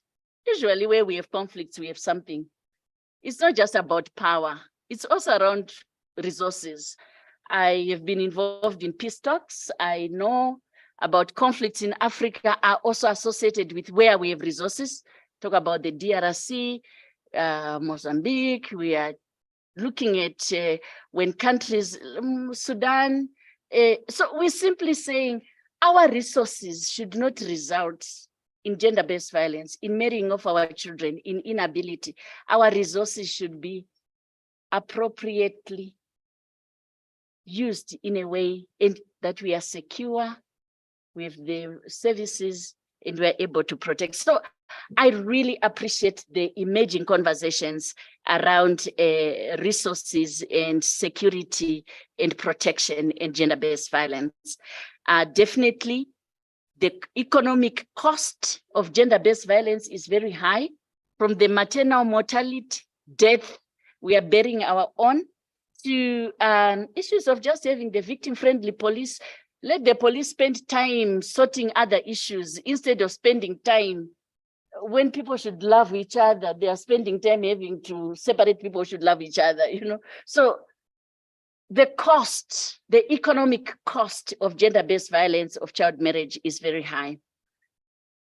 I am encouraged, I'm smiling with another eye deeply, because there is a significant sense of ownership on the continent and in the SADC region. There is amazing sustainability pieces built into the approach in multi-partner partnerships. I also wanted this moment to recognize that within SADC region is also the president of Zambia is the AU presidential champion on ending child marriage. And that for us is also very, very important.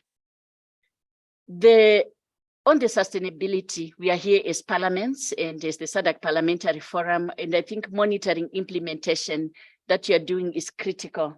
And as a best practice, it's also in the member parliaments. And we feel that that is an area that needs to be strengthened. We see a lot of local, national, and international civil society and community networks.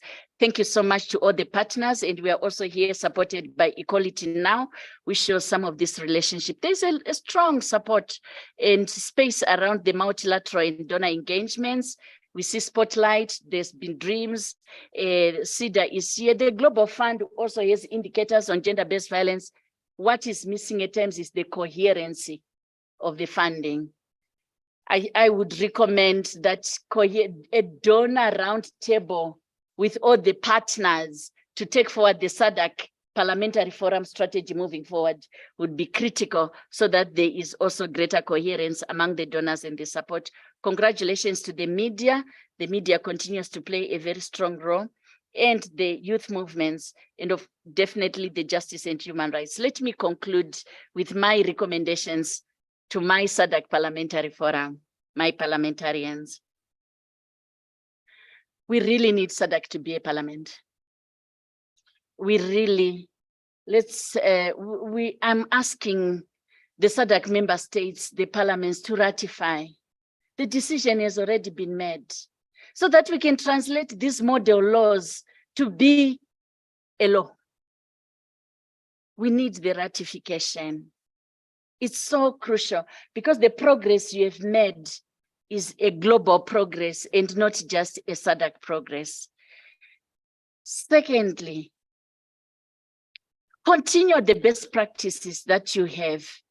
The annual hearings, last December, you held hearings with the citizens of SADC, from the young people, the churches, the media. It was wonderful to spend those 3 days at the SADC Parliamentary Forum hearings. It's about social accountability. Continue the visits, the country visits, and also member states reporting on their progress. I also recommend that there be a stronger accountability through the independent human rights institutions at national level and at SADC level, so that the SADC model laws domestication includes the independent human rights institutions, gender commissions, who report to parliaments. So they are set up by parliaments. They should report to parliaments on what they are doing. On our work currently, in my experience, there's not been a strong component of the independent human rights commissions. And on that bit, I think equally for the electoral commissions, so that as we do elections in our various countries, the issue of gender-based violence is on the table. The last few recommendations is I would request and recommend for a plenary session of the SADC Parliamentary Forum. You have achieved so much. A plenary session, just like you adopted, a formal plenary, would really also give a substantive way moving forward. And secondly, on that point, as I said earlier, domestication is like going to member states. But what the SADC Parliamentary Forum you have done is to set a global best practice. Can you take the initiative to inform the Interparliamentary Union so that they can adopt an AU model law? Take it to the other level so that at the Pan-African level, at the global level, the parliaments at Africa level and global are informed by the SADC Parliamentary Forum's model laws, because what you have done is unique and therefore can inform not only at the country level, but also at the regional and at the continental level. Continue to invest in research, and please host a joint session with the traditional leaders. Because when we are with parliamentarians, you'll say it's culture. When we are with the traditional leaders and religious leaders, they'll say, that is a purview of parliamentarians. That is an area of the law. So a joint session, especially on the clawback clauses between parliamentarians and traditional religious leaders, would take us forward. I've already said significantly on the economic. I want to conclude by saying I thank you so much. I remain available to serve my people. I'm born African. So it's me. I'll continue to give my best to my country, to my continent, to my SADC. And I want to thank all who have stood with me, who have supported me over the years. Thank you very much. And to those who have supported me in preparation of this presentation. Thank you so much, Madam Chief. Muito obrigada, nossa antiga embaixadora de bons ofícios para a erradicação de casamentos prematuros, pela sua apresentação, carregada de muito conteúdo que vem agregar mais valor aos nossos trabalhos de hoje. Te saudamos pelo trabalho que tem vindo a realizar em prol da região e da África. Mais uma vez, os meus parabéns. Ouvida a rica apresentação da doutora Nyaranzai, antiga embaixadora da boa vontade para a erradicação dos casamentos infantis, convido agora os Estados-membros para apresentarem as suas boas práticas, começando por Angola. Conforme eu disse, vamos dar a ordem alfabética. Angola, tenha bondade. Muito obrigado, senhora apresentação. Também junto-me à sua voz para cumprimentar a senhora embaixadora da Boa Vontade pela sua apresentação. Está ligado? Já me ouvem?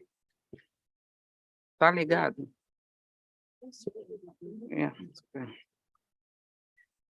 Bem, em relação às boas práticas que são aplicadas em Angola, nós gostaríamos de partilhar que em Angola nós temos aprovada a Lei 25/11 de 14 de julho, que é a lei contra a violência doméstica. Depois, temos também como boas práticas partilhar que no ano de, agora 2000, hoje é de 2023, portanto, as mulheres, ou nós as mulheres, advogamos que sejam reforçadas e melhoradas as esquadras policiais em Angola que atendem ou que recebem as mulheres que têm sido violentadas. Elas existem, essas esquadras, mas o que nós verificávamos é que quando as mulheres violentadas lá fossem, eram recebidas por homens e às vezes constrangiam um bocadinho. E nesse OGE, nós então propusemos que as quadras fossem melhoradas para que os atendimentos fossem muito bem feitos. Depois, temos também como boas práticas uma linha telefônica que é de denúncia, não é? Que qualquer pessoa pode denunciar e, portanto, ela é mantida no anonimato, nunca se divulga quem é a pessoa que fez a denúncia. Depois, temos também advogado a nível do grupo de mulheres parlamentares a inclusão da mulher deficiente, que também é uma franja da sociedade que existe, é a necessidade de elas serem advogadas também. Uma outra coisa, precisamos continuar a trabalhar, apesar de termos essas leis, na questão da sensibilização e educação da nossa população. O grupo de mulheres parlamentares também, este ano, no seu plano de atividade, adotou a ideia de estarmos a abordar de forma a partilharmos com as meninas, as senhoras, palestras sobre a prevenção da gravidez precoce. Entendemos que nessas comunicações podemos, então, partilhar também boas práticas. E temos ainda aprovado em Angola a Lei 38/20 da questão das discriminações, dos crimes sexuais, né? Portanto, essa também é uma lei que já temos. Em relação ao planeamento familiar, temos uma lei também aprovada em Angola, que é a Lei 9.263/1996, que é uma lei do planeamento familiar. Essa lei garante assistência e planeamento familiar, aqui inclui acesso, informação e todos os métodos técnicos para a concepção de anticoncepcionais. Uma outra coisa também, que em relação ao planeamento familiar, temos uma resolução em Angola que a Assembleia Nacional ratificou, que é o protocolo de 30 de 6 de setembro. Portanto, este protocolo é da SADC, que fala sobre gênero e desenvolvimento. E Angola, a Assembleia Nacional ratificou.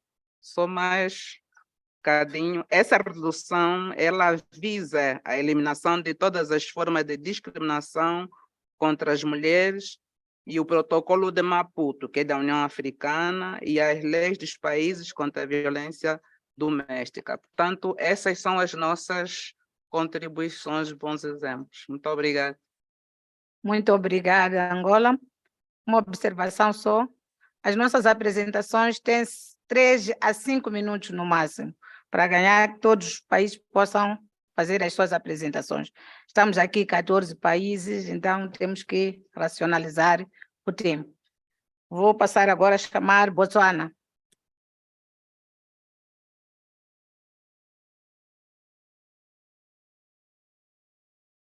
Thank you very much, Chair. Thank you, honorable members. From Botswana side, we have acceded to the Convention on the Rights of the Child in 1995, which sets a minimum age of marriage at 18 years, and the Convention on the Elimination of All Forms of Discrimination Against Women in 1996, which obligates states to ensure free and full consent to marriage. Now, the legal age of marriage is 18 for both men and women. But of course, as rightly captured by the document that has been circulated, Ending Child Marriage in Africa, Gaps and Opportunities in the Legislative Framework, we do have an exception in terms of the Marriage Act, which excludes customary and religious marriages. So in a way, in terms of the Marriage Act, the age 18 doesn't really apply. However,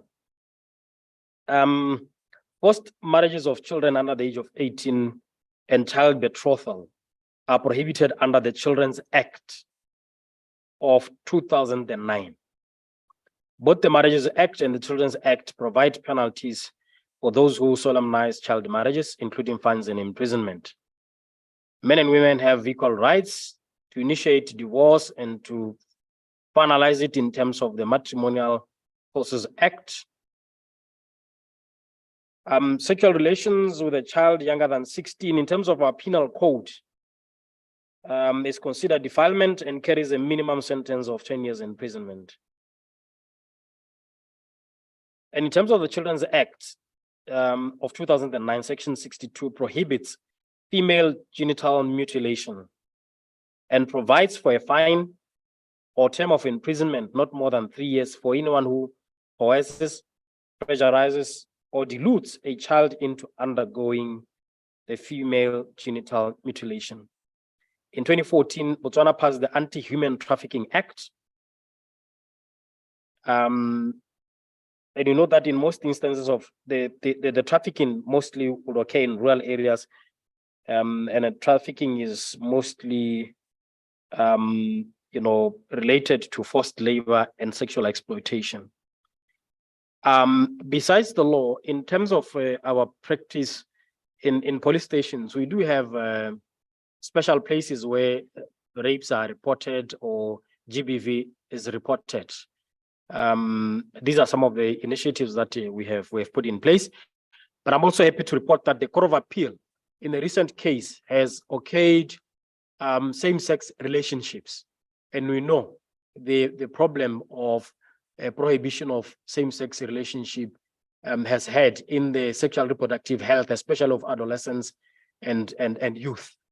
But now Parliament has also hastened to move to be in sync with the judicial precedent and to enact or to amend the penal code so that same-sex relationships are allowed. So in short, those are some of the best practices that we have in our country. I will not dwell on the challenges because the request was to focus on the best practices.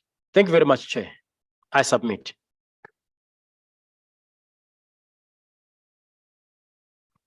Obrigado, Botswana. A seguir, RDC.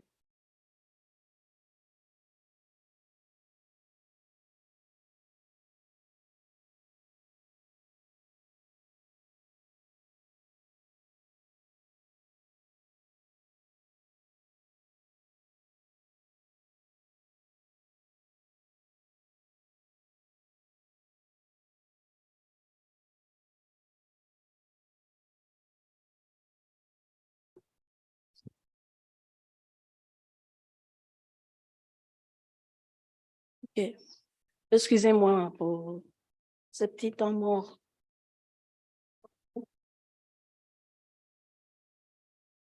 Je voudrais saluer ici l'initiative de la SADC pour les lois types qu'on cesse de voter, qui permettent aussi aux pays respectifs de pouvoir corriger certains actes par rapport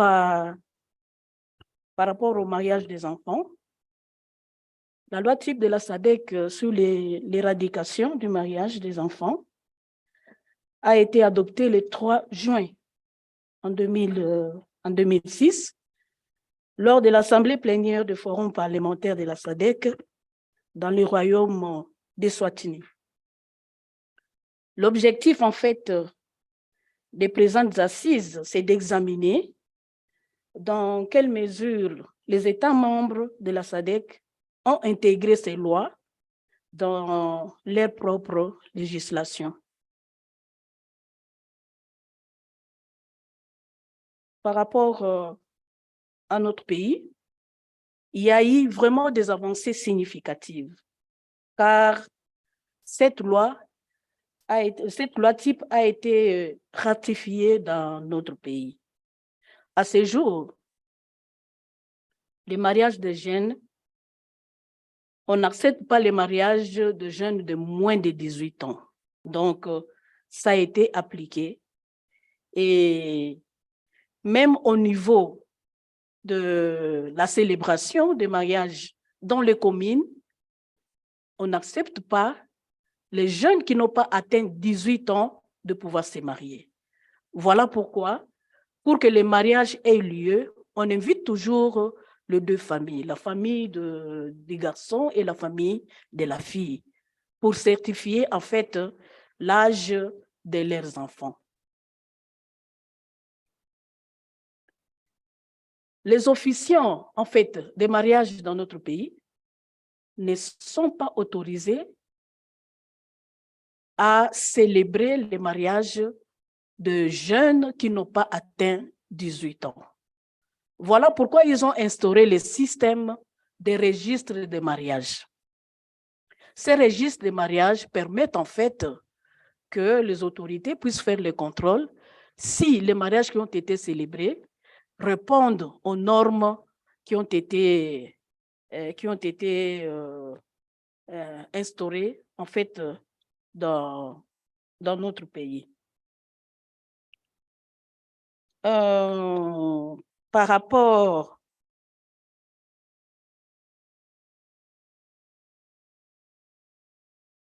ces registres d'enregistrement sont tenus au niveau de nos secteurs, au niveau de nos communes et au niveau des territoires et au niveau de nos villes.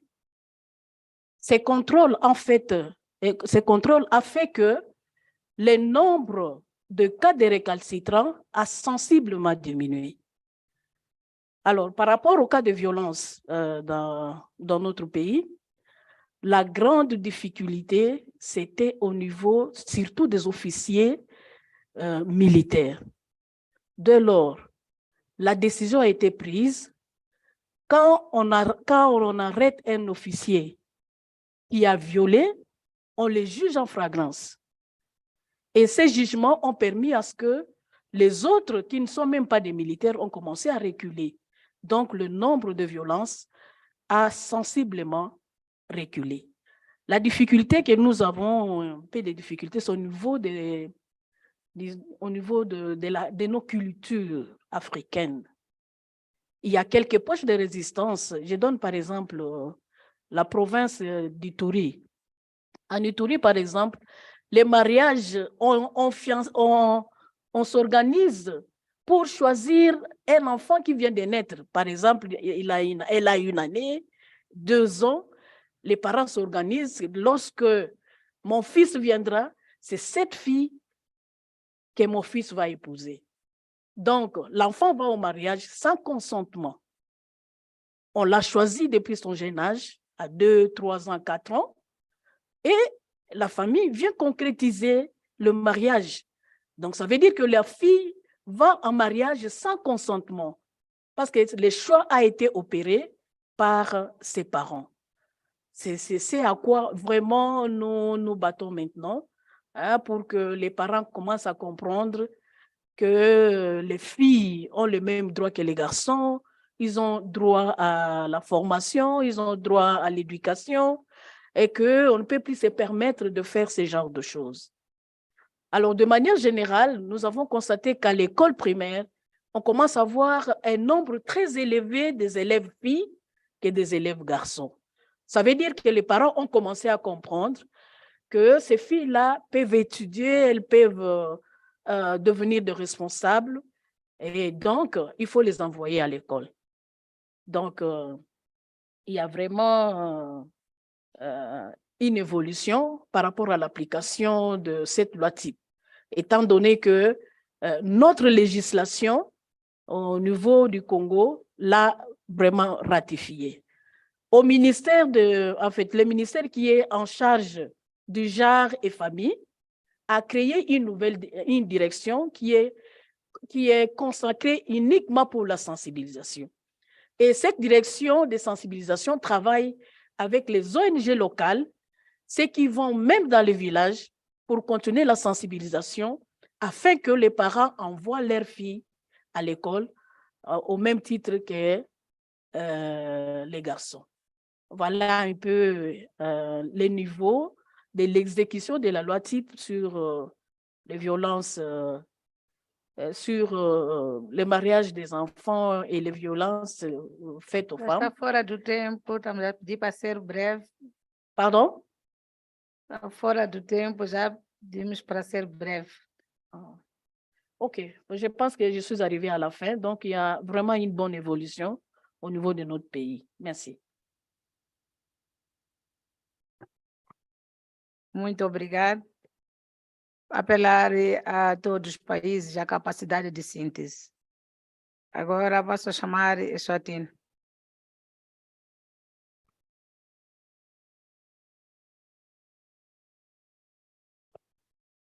Thank you, Chair, for the opportunity. There are a few laws that are operational in the Kingdom of Eswatini, e.g. the Children Protection and Welfare Act, which defines a child to be any person between 0 and 18 years of age. This act is now supported by the new SODV Act, that is the Sexual Offences and Domestic Violence Act of 2018. And currently, Parliament is reviewing the Old Marriage Act, which was problematic and softer on the child marriage.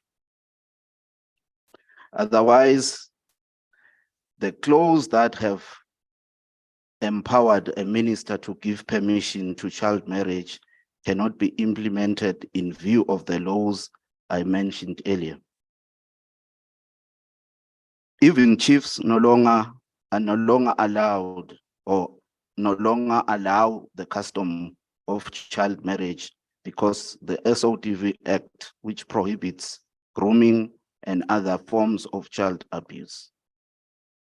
In summary, in the interest of time, Eswatini is moving towards the right direction, and with your support, that is SADC and partners, I have no doubt that in a few years, we will be one of the envied countries in the region, especially in matters of child protection. Thank you, Chair. I submit.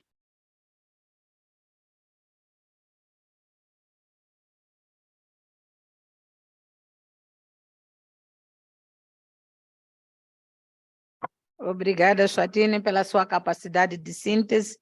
Agora passo a palavra ao Madagascar.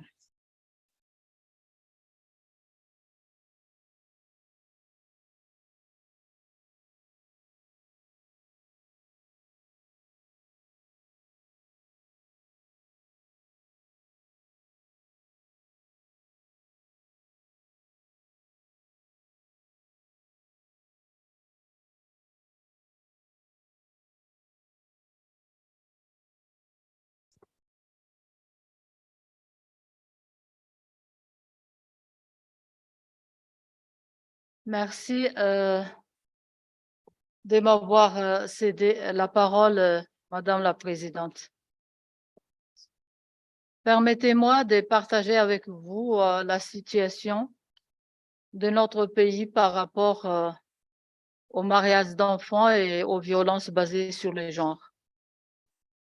À Madagascar, l'enquête multiple indicateur cluster survey ou MICS 2018 rapporte que 55% des femmes dans la région Android, au sud du Madagascar, sont mariées avant l'âge de 18 ans. Il s'agit entre autres des mariages traditionnels ou coutumiers, car Madagascar a déjà adopté la loi numéro 2007-022 du 20 août 2007 relative au mariage et au régime matrimoniaux, qui fixe l'âge national du mariage à 18 ans pour les filles et les garçons. Les mariages coutumiers est encore plus favorisé à Madagascar, surtout dans le sud du pays. Or, le droit coutumier ne fixe pas l'âge légal du mariage, laissant ainsi aux communautés une interprétation libre.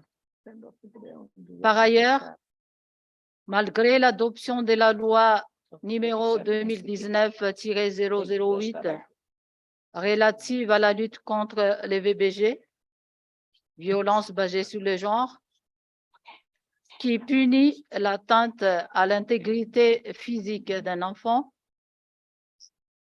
ou d'une femme par des actes tirés des us et des coutumes, la pratique des mariages d'enfants continue de se propager dans le pays, augmentant ainsi le taux de la grossesse précoce qui est estimé à 16,16% actuellement. Les petites et les jeunes filles sont nombreuses à être tombées enceintes alors que physiquement et psychologiquement, elles ne sont pas prêtes à des relations sexuelles et encore moins à faire face à la grossesse et à l'accouchement. Aussi, les risques de souffrance et des complications sont énormes. Les grossesses précoces continuent également une des causes d'abandon scolaire pour les filles. Cependant, même non régie par la loi, la politique nationale du ministère de l'Éducation nationale interdit aux jeunes filles mariées d'être rescolarisées. Les projets SDSR et VIH-Sida implantent au sein de la Chambre basse, en collaboration avec les ministères des tutelles et toutes parties prenantes, est en train de préparer la campagne Vivez notre rêve, qui durera 6 mois dans 5 régions à forte prévalence des grossesses précoces et des mariages d'enfants. Cette campagne contribuera à l'amélioration de la santé et bien-être des adolescents et des jeunes en promouvant l'éducation complète à la sexualité, en appliquant la loi sur la planification familiale sans restriction d'âge pour Madagascar, ainsi que la loi sur la VBG. Les parlements participeront activement à cette campagne en tenant des dialogues communautaires avec les jeunes, les parents, les autorités, les journalistes, les leaders religieux et traditionnels. Dans les soucis du bien-être des jeunes filles et des adolescentes, des jeunes pères, éducateurs et jeunes leaders sont mobilisés partout dans l'île, au sein des coins jeunes ou des maisons des jeunes, afin de promouvoir l'éducation à la vie en harmonie ou l'éducation compréhensive à la sexualité. Chers parlementaires, pour aider nos concitoyens, nous devons mener des campagnes de sensibilisation. Pour nos parlementaires, devions travailler ensemble avec les ministères exécutifs, les organisations de la société civile, les jeunes eux-mêmes et les ONG pour atteindre nos objectifs communs dans la lutte contre les mariages précoces et les VBG. Mesdames et messieurs, je vous remercie pour votre aimable attention. Merci. Muito obrigada, Madagascar. Continuamos a apelar à capacidade de síntese. Malawi.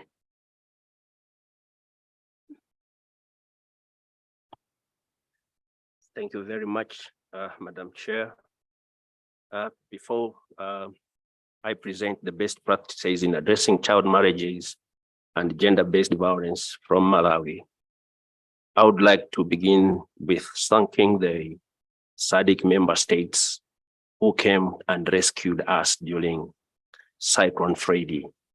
It was very devastating. We really appreciate do it to other nations if this falls to these other nations. We really thank you.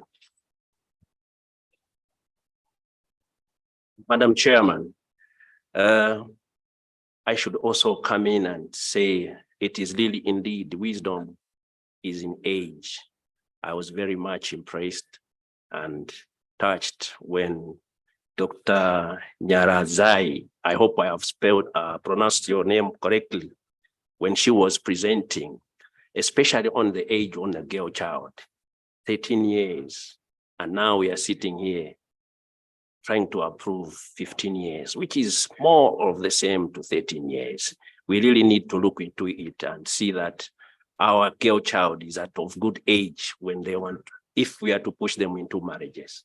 Now I come to best practices in addressing child marriage and gender-based violence in Malawi. In Malawi, nearly 1 to 3 women have experienced physical violence, and 1 in 4 have experienced sexual violence in their lifetime, according to Malawi Demographics and Health Survey of 2015-2016 report.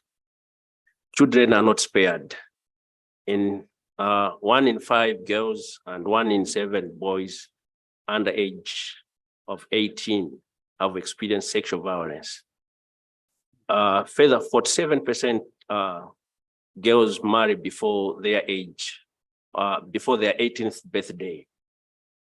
We have also seen the close connection between the pandemics, disasters, and the rise in violence of all kinds. Rapid assessment study on teenage and pregnancies and child marriages during COVID-19 in Malawi. This all comes because of the poverty which these pandemics and disasters bring down to our society.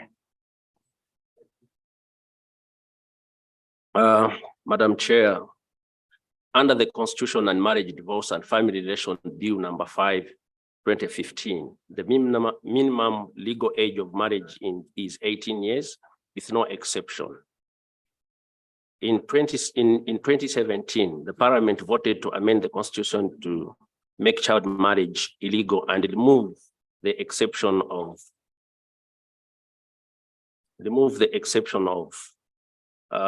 parental consent on the 15-year-old child.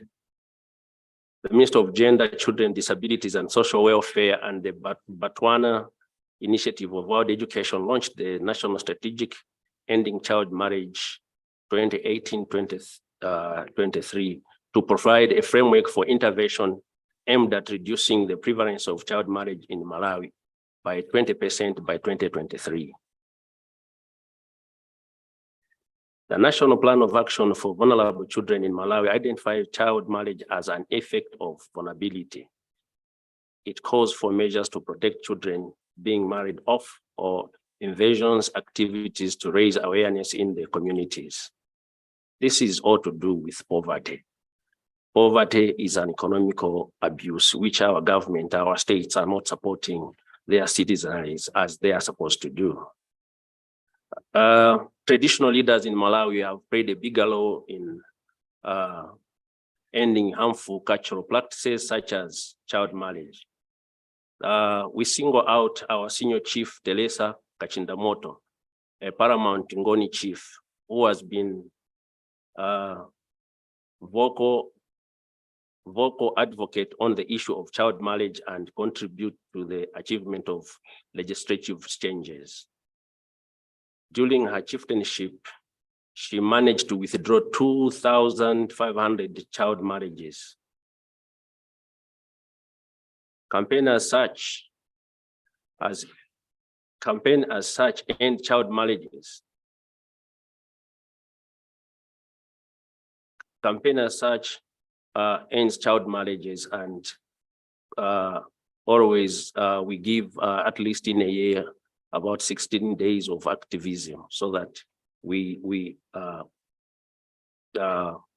make our society, our community to understand that we are not supporting child marriages. We need to bring to the end the child marriage scenarios. The country, another achievement is the country established 300 community victim support units, which help in monitoring and providing initial responses to violence against women and girls at community level. Malawi has also been operating a helpline service through toll-free lines in order to provide telephone counseling and referral services to clients on various human rights issues, including gender-based violence. Lastly, Malawi established 20 one-stop centers in major hospitals and health centers across the country in order to provide comprehensive services to survivors of violence who are mostly women and girls. Thank you, Madam Chair. I submit. Muito obrigado, Malau. Mauricius.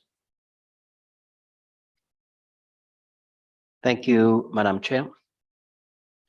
I would like to share the Mauritius experience and Mauritius initiatives to our SADC friends. We have in Mauritius the National Strategy and Action Plan from the High Level Committee on Elimination of Gender-Based Violence 2020-2024, chaired by the Honorable Prime Minister. This strategy is different from previous initiatives by adopting new approach to addressing gender-based violence in a more holistic manner. It seeks to place gender-based violence response within the overall framework of achieving sustainable development goals through strong institutions. Gender-based violence and gender issues are addressed as cross-cutting issues and as informed by a systems thinking approach underpinned by theories of change and gender mainstreaming. Implementation of the action plan is achieved through regular monitoring and, of course, leadership. In this regard, commitment to achieve the vision of the national strategy is reflected through the different accountability mechanisms established to monitor and evaluate progress across different ministries. In the establishment of action plan, public consultation was organized to gather the views of stakeholders, including civil society organizations, on the development of the strategy, thus ensuring that the process is in line with people's aspirations. I would like also to share that in Mauritius, we have the Children's Act 2020, the Children's Court Act 2020, and the Child Sex Offender Register Act 2020 have been promulgated on 24th January 2022. Mauritian government has at heart the interests of the children, and the support of each and every citizen is required to ensure the protection of our children. So these three acts cover a whole range of measures put in place so as to ensure the good development, well-being, and protection of children. The Children Act 2020 provides for setting up of a child services coordinating panel, which will be responsible for coordination of all activities relating to implementation of this act. The United Nations Convention on the Rights of Children and the African Charter on the Rights and Welfare of the Child was demanded this. So in this act, a person under the age of 18, as such, no person shall cause, or force a child to marry civilly under the age of 18. The Children's Act 2020 also makes provision to address, among others, revenge pornography, sexual abuse on children, bullying, and cyber crimes on children, while no child under the age of 14 shall be prosecuted for any criminal offense. Since almost every child can easily access the internet, more severe sanctions have been devised against cyberbullying and other online crime that may occur. There will be also a child sex offender register, and the register will be kept and managed by the Commissioner of Police.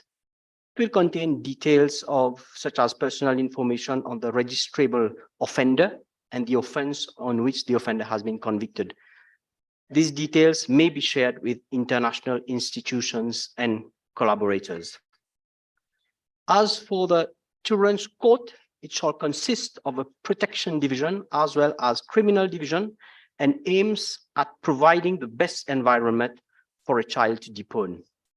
Last item I would like to share with the members present today. We have in Mauritius an app called L'Espoir, hope in English. So with a panic button. So with only a press of a button, someone who is being a victim of violence, the information is sent instantly to the Commissioner of Police, to the Ministry of Gender, and to a special unit so that they can attend to that person 24/7. This is a new app that has been currently developed and is currently available free of charge to all people. Thank you, Madam Chair. Obrigado, Maurícia. Segue agora Moçambique.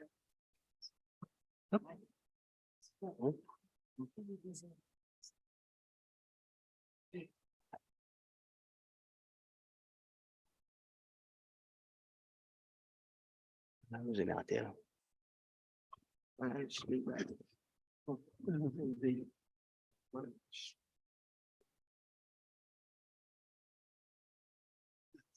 conseguir? Não.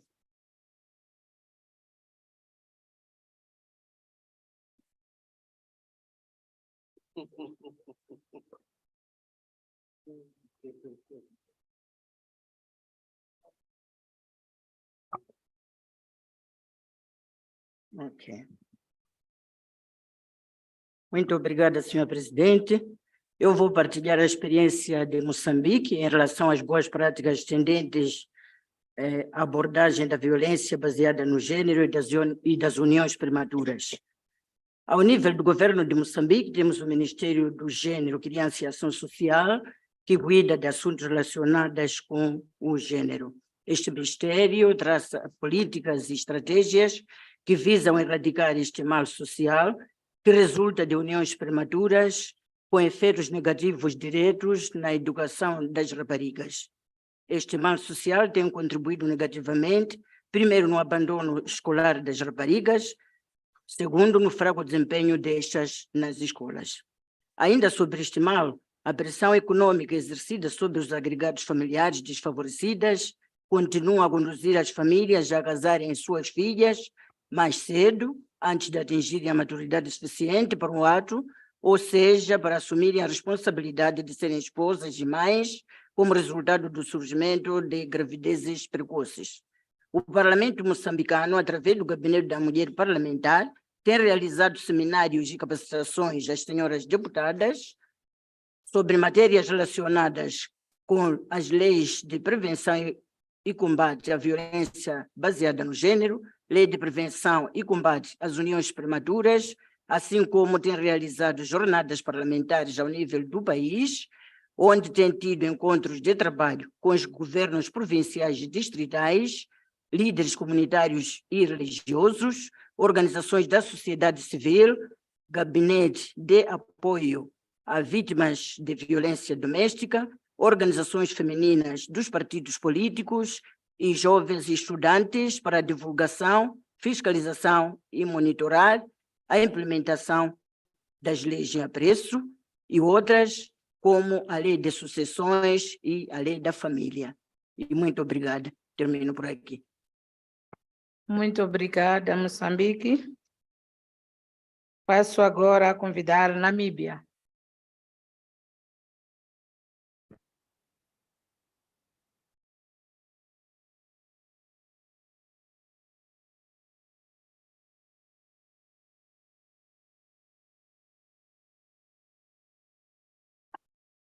Thank you, Honorable Chairperson.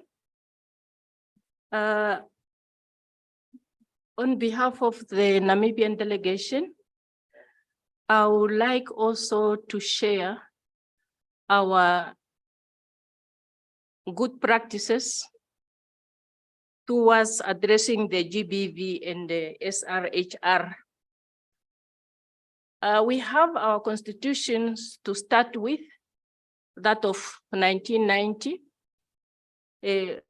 Article 14, which is talking to the family, and Clause 2 is also talking to marriage that shall be entered into only with the free and full consent of intending spouses. We have the acts, the ordinances, and proclaims laws in place. I would like to start with the Marriage Persons Equality Act of 1996, which specifies equality of persons within civil marriage, and does away with the legal definition of a man as the head of the household. Also provides women who are married in community of property equal access to bank loans and equal power to administer joint properties, and stipulates that immovable property may be registered in both spouses' names. We have also in place the Combating of Rape Act of 2000, which gives greater protection to young girls and boys against rape and prescribes coercive circumstances as the key factor which constitutes rape. Unlawful sexual interactions also include non-penetrative actions, and marital rape is an offense in Namibia. The Act also provides for more stringent minimum sentences. I will not go to that depth because of the time. Then we have also in place the Combating of Immoral Practice Act. That is an outdated act, but is still in place. It's the Act 21 of 1980. That was before independence. But Section 14 is speaking to the sexual offenses with youth, which provides for any person who commits or attempt to commit an indecent or immoral act with a child, or solicit or entices such a 3-year older than, which entices such a child to commission of sexual act on an indecent or immoral act, and who is 3 years older than such child and is not married to such child. And there we have the, under this general law, our customary law to be, for one to be charged of guilty of an offense and liable on conviction to a fine not exceeding 40,000 Namibian dollars or to imprisonment for a period not exceeding 10 years or both. Such fine as such imprisonment. It depends on the case that a person can be sent to both fine and also at the same time can be sent to prison. We have also the Communal Land Reform Act of 2002, which provides for the allocation of rights in respect of communal land and also gives widows windows to reside in rural areas the right to remain on land allocated to their deceased husbands, and provides that such right is also not affected by remarriages. We have also the Combating of Domestic Violence Act of 2003, which provides for the issuing of protection orders by magistrate court in domestic violence cases, deals with matter relating to domestic violence offenses, such as includes physical abuse, sexual abuse, economic abuse, intimidation, harassment, and serious emotional or verbal or physical abuse. The next one is on Maintenance Act of 2003, which ensures that both parents have a legal duty to provide for their children who are unable to support themselves, regardless of whether the children were born inside or outside of marriage, and whether or not parents are subject to any other system of customary law, which might not recognize one or both parents' liability to the child. The Labor Act of 2007 is also in place, which provides for maternity leave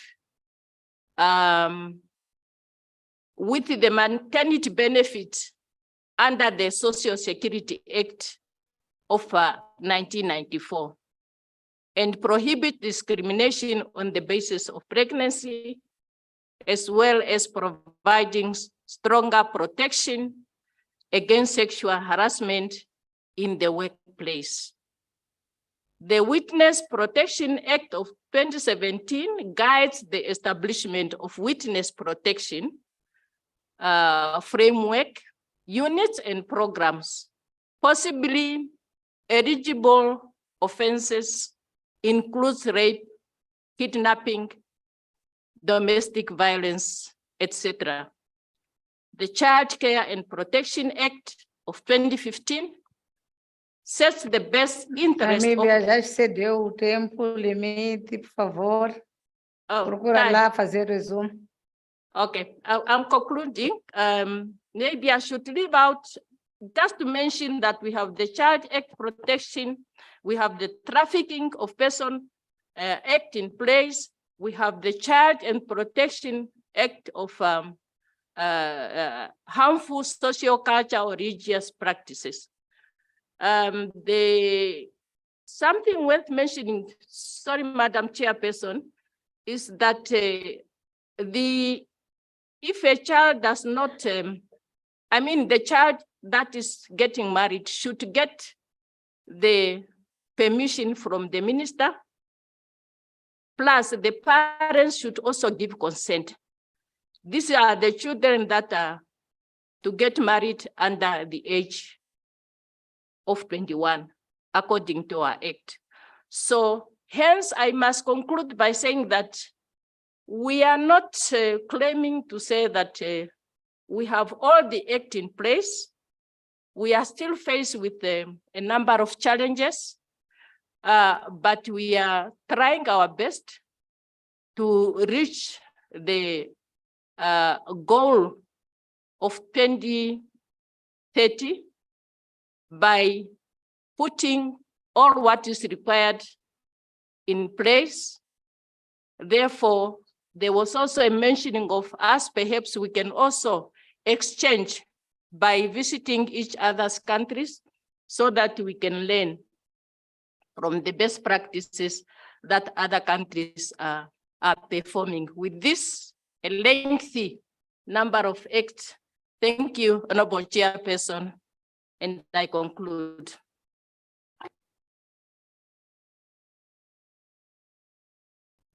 Obrigada, Namíbia. Passo agora a convidar a África do Sul.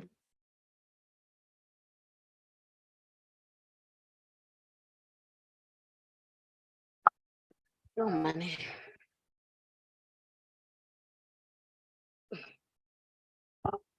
Thank you, Mtsamu wa xitulu. Khensa ku nyikiwa nkarhi. I'm going to share with you the good practices on addressing child marriages and SRHR. South Africa is one of the countries in SADC whose statutory laws still provide for a minimum age for marriage ranging between the ages of 15 and 18. According to the statistics provided by South African Minister of Home Affairs in response to a parliamentary question in the National Assembly last year, 287 South African girls under the age of 18 got married within the 8-year period from 2015 to 2022. This matter is receiving attention from the South African government. The Department of Home Affairs released the white paper on marriages in South Africa in March 2022 to recommend strategic interventions to address child marriage. This document acknowledges that South African law permits the marriage of minors provided that the requisite consent has been obtained, and that it is overwhelmingly girls who are affected by child marriage. It further notes that child marriage contravenes South Africa's constitutional and international human rights commitment and recommends the amendment of existing legislation to make child marriage illegal. Moreover, the South African Law Reform Commission provided a report to the South African Minister of Justice and Correctional Services last year in which it proposed the enactment of the draft prohibition of forced marriage and regulation of related matters bill. Amongst others, the bill aims to make forced and child marriage a criminal offense for anyone who attempts to conspire, aids, abet, induces, incite, instigate, instructs, and command, counsels, and procures another persons to enter into a forced marriage or child marriage. It will also allow victims to force a child marriages to apply for a forced marriage protection order.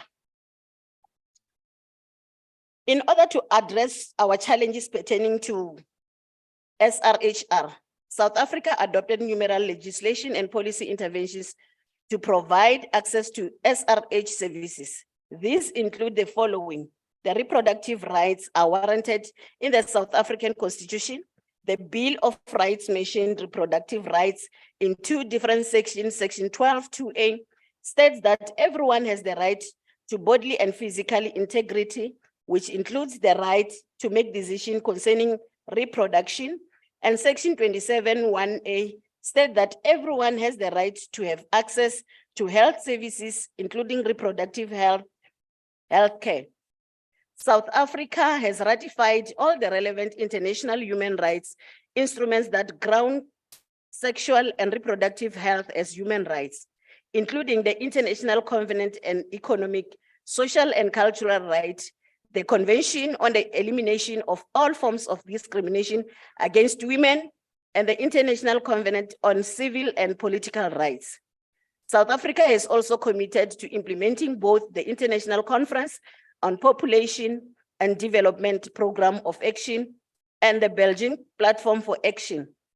Close to home, South Africa is also a party to the African Charter of Human and People's Rights and protocol to the African Charter of Human and People's Rights on the rights of women in Africa. 2 years after achieving democracy, South Africa passed the Choice on Termination of Pregnancy Act of 1996. The law provides for abortion on request within the first 12 weeks of pregnancy. It also provides details and strict provision for abortions beyond the 12th week. The law grants access to safe and legal abortion and managed to substantially reduce maternal mortality and morbidity by 91% in the first years of implementation. South Africa also introduced comprehensive sexuality education in South African schools in 2000 within the subject of life orientation and life skills. This was to ensure that learners do not get confusing and misleading messages on sex, sexuality, gender, and relationships. CSE has thus been part of the South African curriculum for more than 20 years. The CSE's structured lesson plan aims to provide learners with scientifically accurate information and build positive values and attitudes to ultimately enable young people to safely navigate the transition to adulthood. There has been opposition to CSE in South African schools. Some civil society groups and parents have advocated against the lesson plans and learner workbooks when the content was brought to their attention. As a remedial measure, teachers or schools in the public sectors may use alternative material to teach sexuality education as long as they achieve the mandatory minimum outcomes set by the curriculum. I thank you, Msamu Can see.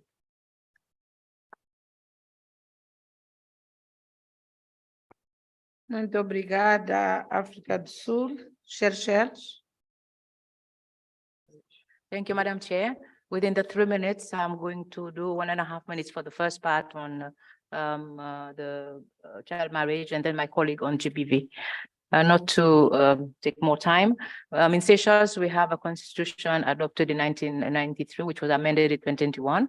And it states the states recognizes the right of the children and the young person to special protection in view of their immaturity and vulnerability, and to ensure effective exercise of their rights in the state, whereby the states undertakes to ensure special protection against social and economic exploitation and physical and moral dangers to which the children and young persons are exposed.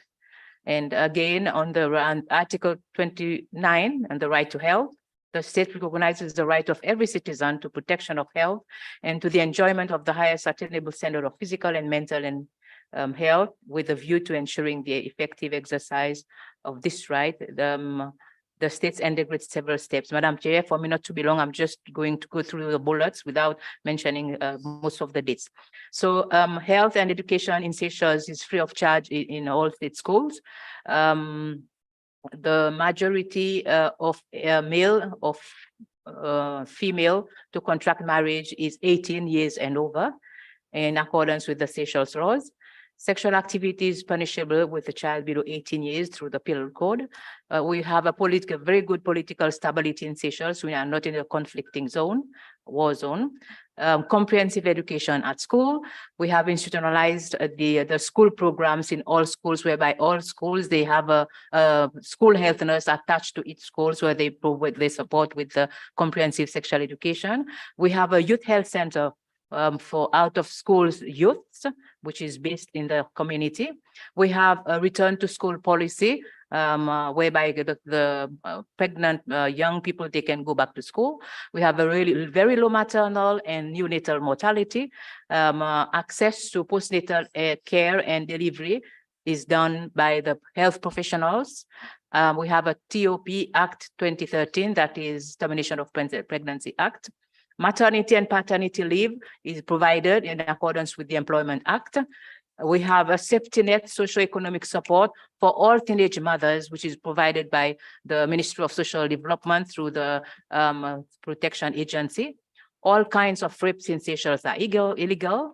we have a rape indecent act with a minor provides minimum sentence. And lately, the government has started the process in 2023 to include health in all policies to ensure that all MDAs applying the social determinants of health in the conditions in which people are born, live, grow, and live, which they shapes their conditions of life, so that all MDAs across the board, they have to apply the health in all policies. Hand over to my colleague. Thank you. Thank you very much. In the context of in Seychelles context, gender-based violence bills have been passed by Parliament since May 2020 and assent to the same year. And we are now finalizing and putting in place all necessary structures to get a commencement date very soon. Victim of domestic violence, once they register a case, it becomes a case for the state and they cannot go back. It cannot go back, and it is a state that will prosecute. It is good to note that Seychelles was the first SADC country to undertake a gender-based violence study that encompasses both violence against men and women, and the study came as an acknowledgement to the existence of violence against men by women, particularly within the Seychelles community, which was around 12 to 20% in 2012. There has been setting up of family tribunals supported by government budget in 1998 to deal with child protection issues and was later expanded to deal with cases of domestic violence, including domestic issues, including domestic violence, and the tribunal has the power to press charges and which include imprisonment. And the government offer legal aids to victims of gender-based violence who do not have the financial power to press charges. On given occasion, Parliament holds workshops or sessions in collaboration with Ministry of Family Affairs to sensitize stakeholders, agencies, and other partners on gender-based violence and its consequences, and to reinforce and strengthen the working relationship and network between all partners. And we have a domestic violence unit set up under the Ministry of Family Affairs, composed of trained police officers, senior social workers, and probation officers. In the school curriculum, the topic of gender-based violence is also taken up in PSC to create awareness of the negative impact of gender-based violence in society, with great emphasis on living in harmony.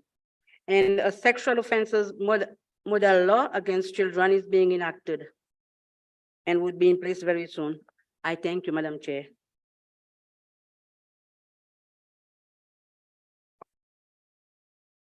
Obrigado, Seychelles. Tanzania. Thank you, Madam Chair. I would like to give experience and best practice from Tanzania in relation to child marriage. In Tanzania, we have Marriage Act of 1971. And in this act, there is a clause that provide for the marriage age of 18 years, but with the exception that a girl can be married as from 16 years with the consent of the parents. But in 2016, one human rights activist in the name of Rebecca Gyumi realized that this is against Constitution of United Republic of Tanzania. And she decided to challenge this into the court of law, to challenge this Marriage Act in the court of law on the basis that is unconstitutional. And the ruling of the High Court was in favor of this activist. The government appealed on the Court of Appeal, but even in the Court of Appeal, the ruling was in favor of this activist, that this clause in the Marriage Act was against the Constitution of the United Republic of Tanzania. And in the legal system of Tanzania, the Court of Appeal is final. So this ruling from the Court of Appeal was an instruction to the government that this clause should be amended. And as we are speaking now, the process have already started to amend this clause. And now we are going to have a marriage act with a clause that give limits of marriage age starting from 18. There is no any more exception of below 18. So we are going to have strictly the marriage age for a girl or a boy is going to be starting 18 years of age. And again, another best practice from Tanzania is that we have a compulsory free education from grade 1 up to advanced level, so that this is free. It's free of charge. The parents do not have to pay anything. So when a girl completes advanced level secondary school, she's at least at the age of around 20 and 21. So this is one of the initiatives that fights against the child marriage. So with those two best practice, I would like to submit. Thank you.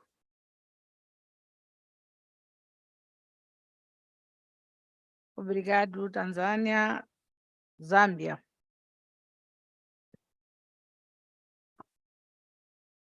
Thank you very much. I just want to add, especially as it relates to gender-based violence and sexual reproductive health and rights, some of the best practices in Zambia. One of the things I want to bring to the House is that, as already alluded to our presenter, and thank you very much, it is the fact that our president really has become a champion on ending child marriage. And not only has he made sure that he's speaking out on this issue when he's in parliament, but in the different spheres where he has been talking about ending child marriage, not only for those who are actually directly related to the child, but also those who may be found as accomplices will be brought to book. And that has been a good achievement since 2021, when the new president became president. The other thing that I want to add before I go to my notes is that the Zambian parliament has a caucus of parliamentarians. This was actually helped by the SADC PF SRHR technical group, which started in 2014.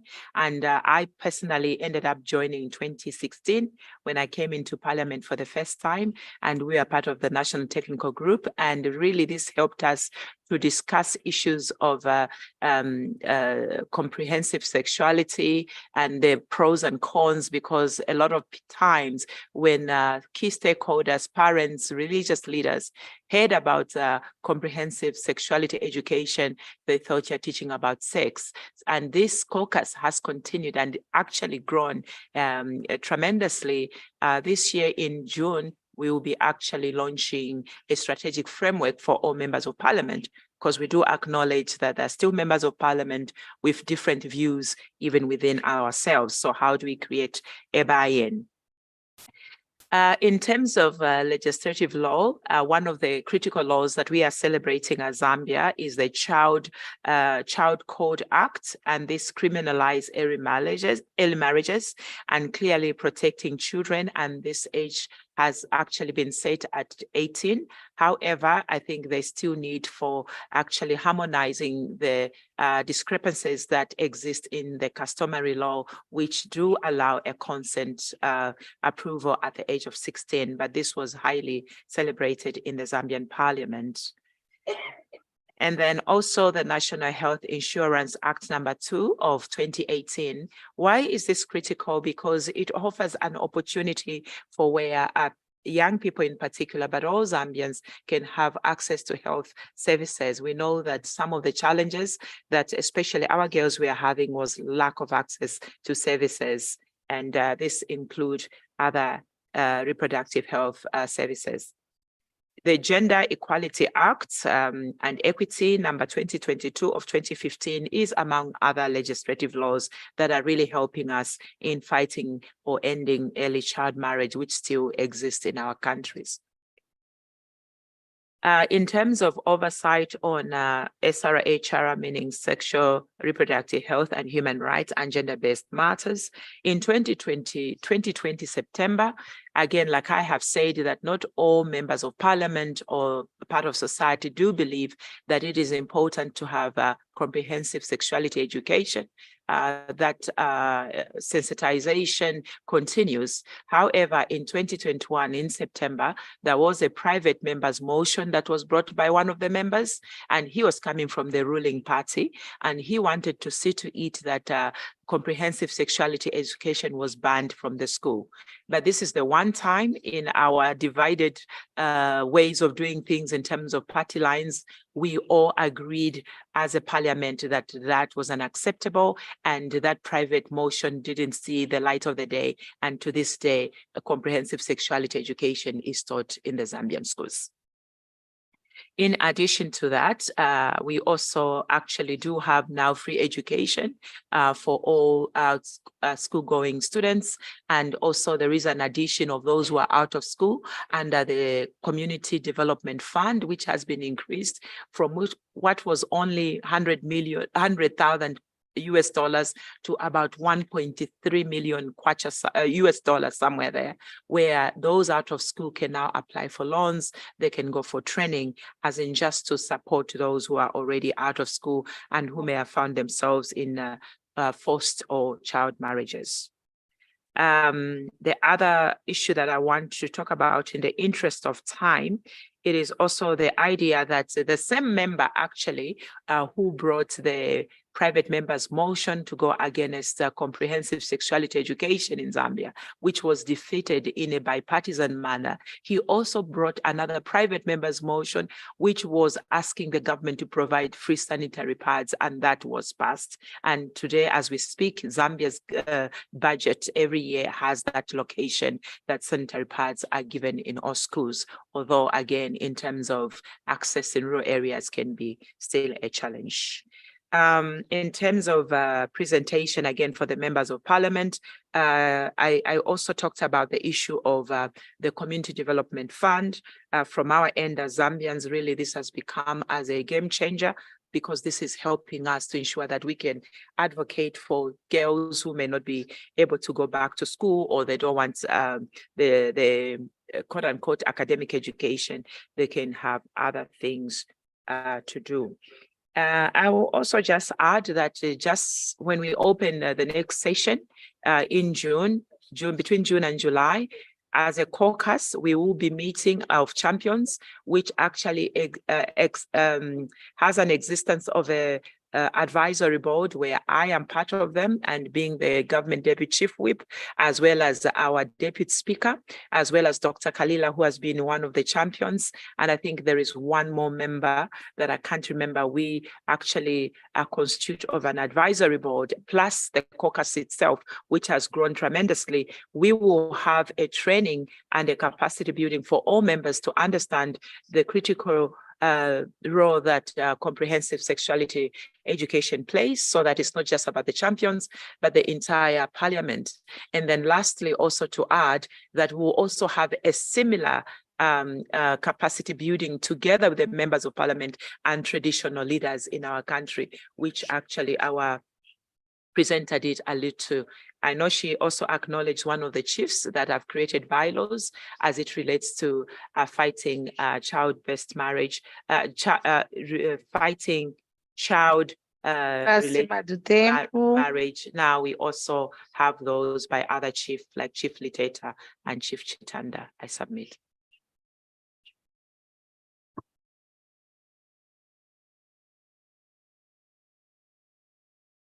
Muito obrigada, Zâmbia. Por fim, convido Zimbábue.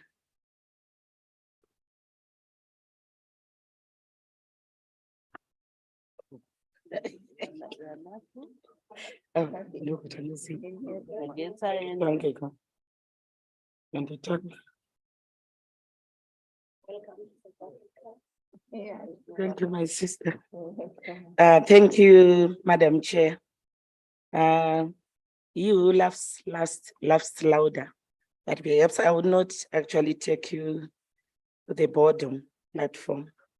I rise to share the Zimbabwe's roadmap to the enactment of legislation prohibiting child marriages as follows. Section 78 of the 2013 Constitution Amendment number 20 of Zimbabwe sets the minimum age of marriage at 18 years and prohibits forced marriages. However, due to cultural and religious beliefs, economic and social factors, among others, Zimbabwe still experienced a surge in child marriages. Further to this, some pieces of legislation were not aligned to the above constitutional provision, as they still set the marriageable age below 18 years. And I'm glad that the ambassador did mention this fact of economic and social and religion. On 20 January 2016, the Constitutional Court of Zimbabwe outlawed marriages of children under the age of 18 years and declared that some laws, e.g.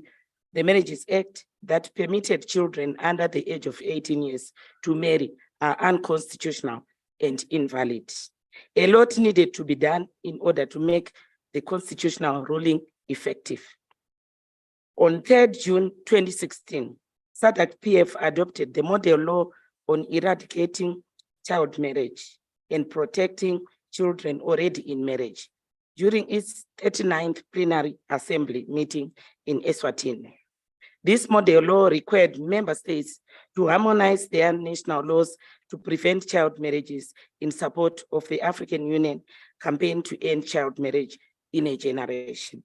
On 12 November 2016, the then Vice President and the Minister of Justice, Legal and Parliamentary Affairs, Honorable E.D. Mnangagwa, launched the SADC model law on eradicating child marriages and protecting children already in marriage during the 40th SADC-PF plenary assembly in Harare, Zimbabwe. This action was to pave way for the domestication of the model law by member states.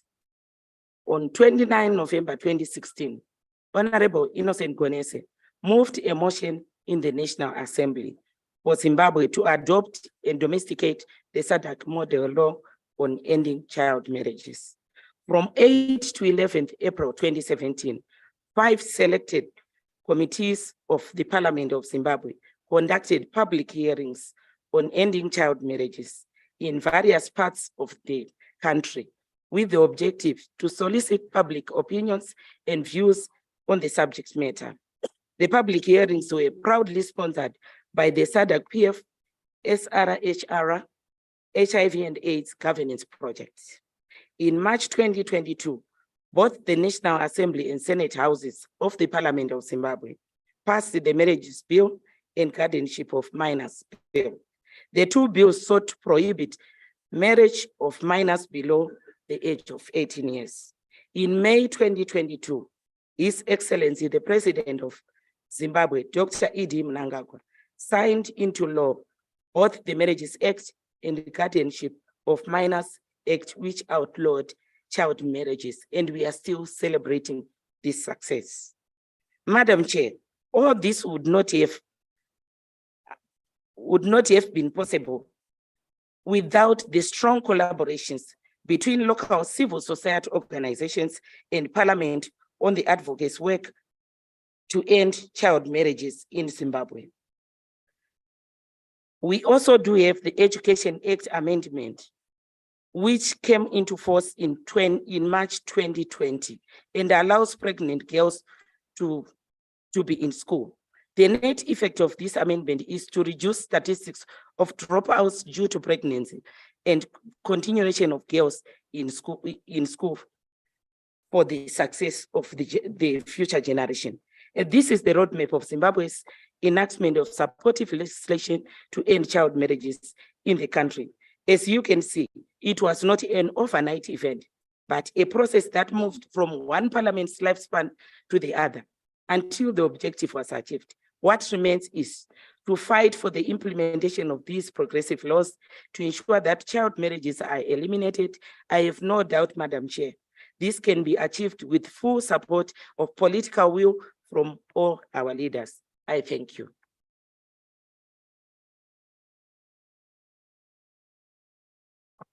Muito obrigada, Zimbábue fechou bem, uma boa capacidade de síntese, foi mesmo no tempo recomendado.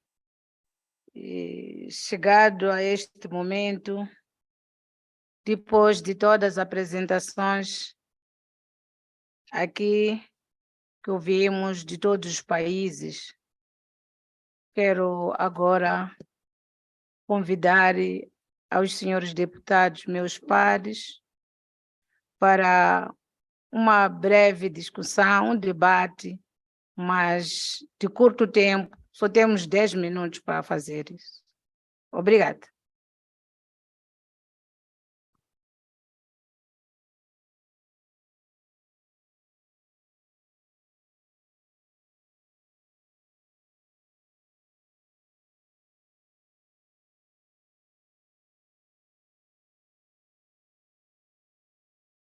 Podemos falar dos relatórios apresentados e também da apresentação da nossa antiga embaixadora. Obrigada.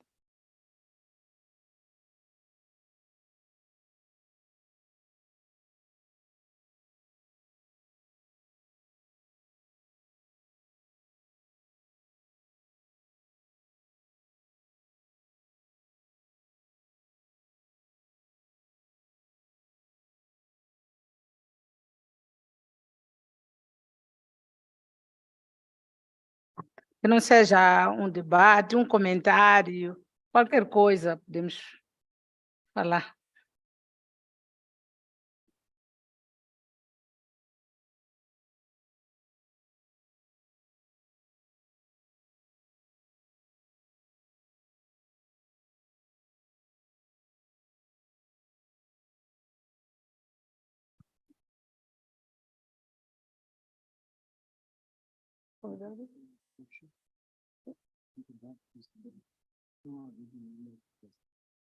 Não havendo nenhuma intervenção, vamos interromper os nossos trabalhos para o café.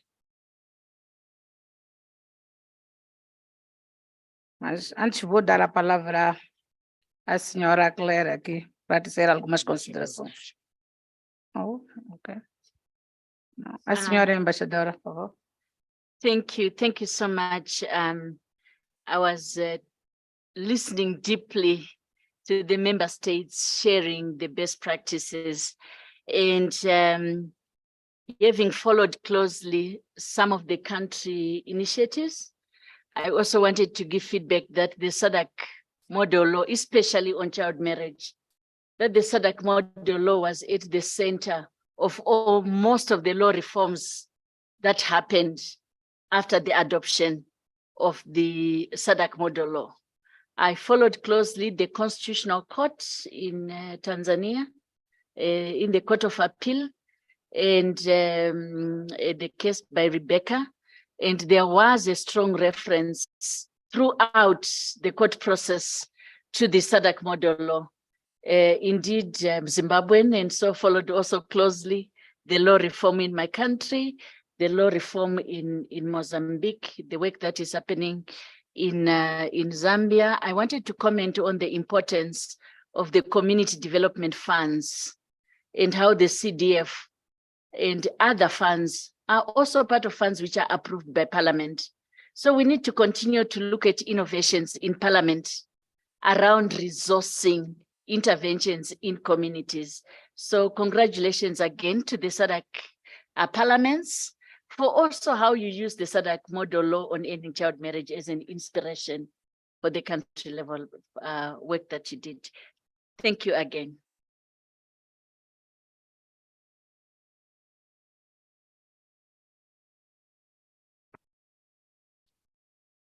Terminando a intervenção da embaixadora, convido a todos os colegas para o lanche.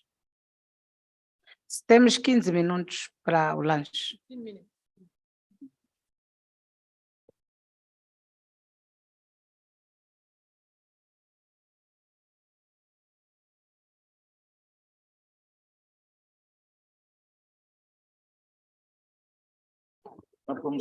Madam Chair,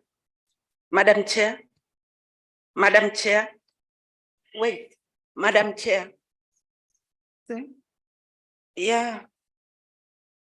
I'm requesting you before Dr. Nyaraza leaves the table, if we could take a photograph them behind her, because we can't bother her all the way there and there. Then we could come behind and take a photo that she comes in between, and the other resource persons, maybe whatever, with your permission, Madam Chair. Other times we should come up with new ideas. We can't take her out, stand out for a photo, come back and all that. Please, we need a photo with her. Oh, sorry. Oh, Acolhido. Podemos organizar nesse sentido. O protocolo pode nos ajudar?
Hello, hello, hello. For those who feel privileged and really lucky to be with Doctor before she leaves the table, I invite all of you, male and female members of, honorable members of parliament, to come forward for a photograph, please.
Honorable members, please remain seated in your seats.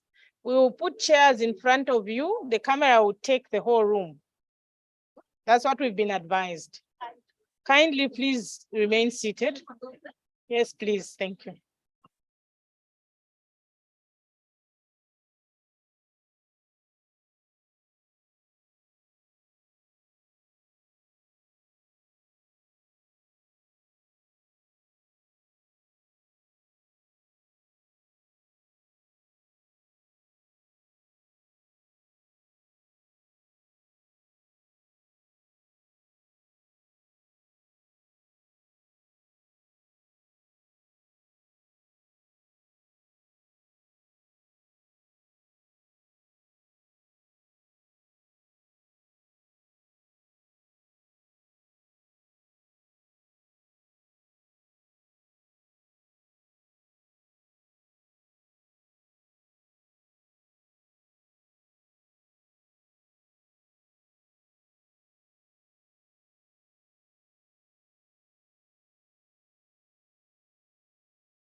Honorable MPs, with your indulgence, we are using a wide angle lens. So we're encouraging those who are behind to just sit inside because it will be able to capture everyone from this end to this end. So if we just fill up the gaps and then we can take our group photograph, everybody appears.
Caros colegas, dando seguimento dos nossos trabalhos, quero agora convidar o senhor Curacha e a senhora Anguira para apresentarem os tópicos da nossa sessão conjunta.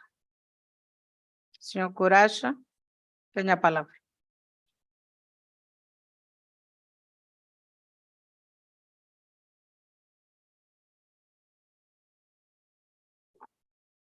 Thank you very much, Honorable Chair, and good afternoon, honorable members.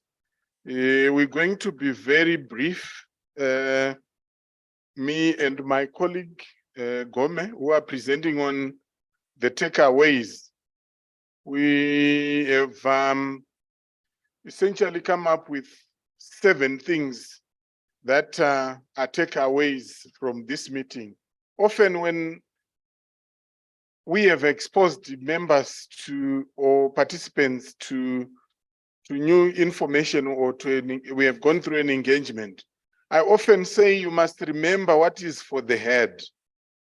What is for the head are the things that are not going to leave your mind or your brains. Every time we think about this meeting, you will remember that one thing or those 2 things or 3 things that made an impression on you. Then you must also remember what is for your heart. What is for your heart is what really touched you. And lastly, what is for your feet? What is for your feet are the things that you are going to take home with. When you get home and your kids ask you or your grandchildren ask you, Uncle, you went to this meeting. What was it about? The things that you are going to talk about because they were in your head, they were in your heart, and therefore you are taking them with. So the first thing that we thought stood out from the meeting as a takeaway is consensus and commitment across standing committees regarding the issues of SRHR, in particular the 2 model laws on gender-based violence and eradicating child marriages and protecting those in marriage. So there is an unequivocal commitment across standing committees on the need to fight all forms of GBV and eradicating all child marriage through the domestication and implementation of the 2 SADC-PF model laws. There is also a clear indication from the standing committees that they see their distinctive roles in addressing child marriage and gender-based violence based on their respective mandates. And then the opportunity through the model laws to harmonize laws with regards to the issue of 18 years as the marriage age. Second takeaway is the need for a holistic and multi-sectoral approach when dealing with issues of child marriage and gender-based violence. The need to ensure a holistic and multi-sectoral approach to child marriage, to SRHR and GBV in view of the crucial and complementary roles of the different role players and stakeholders, both state and non-state players. Thirdly, compliance with regional and international human rights standards.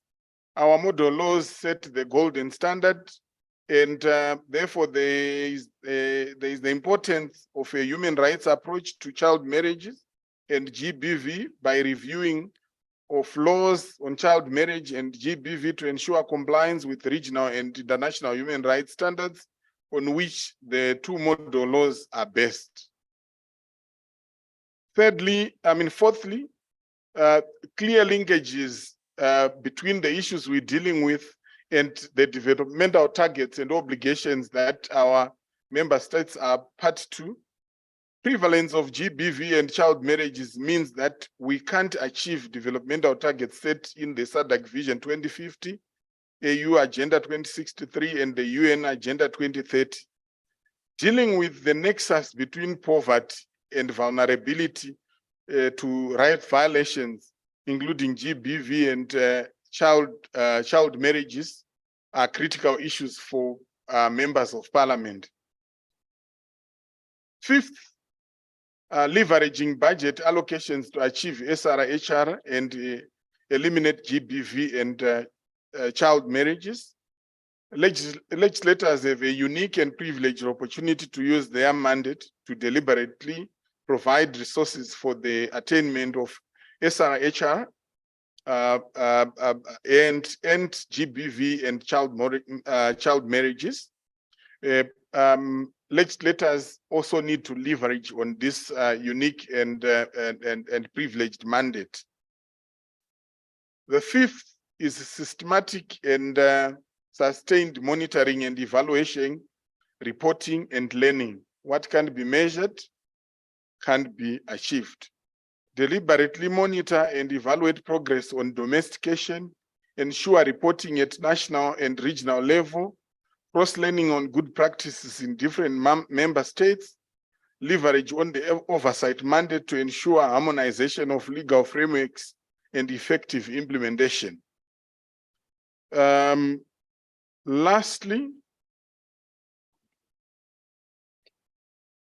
Lastly, the awareness and the dissemination. At the end of the day, it's good to develop these model laws, but unless and until they are disseminated and are known by the stakeholders, it means they risk becoming or adding to the pile of instruments that are not implemented.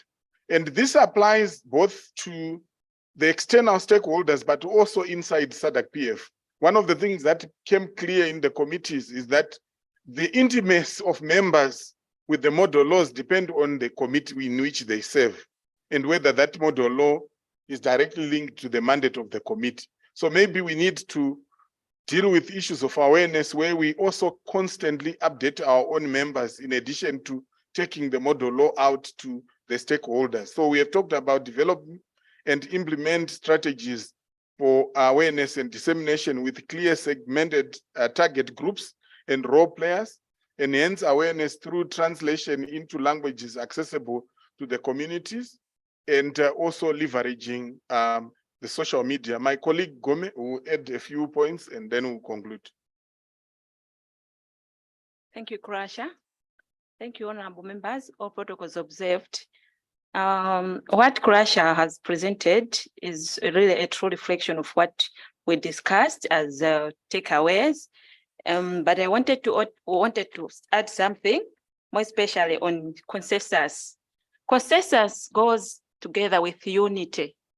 If we are to unite, we are going to achieve to address gender-based violence, as well as child marriages, as well as we'll be successful in the domestication of the model laws.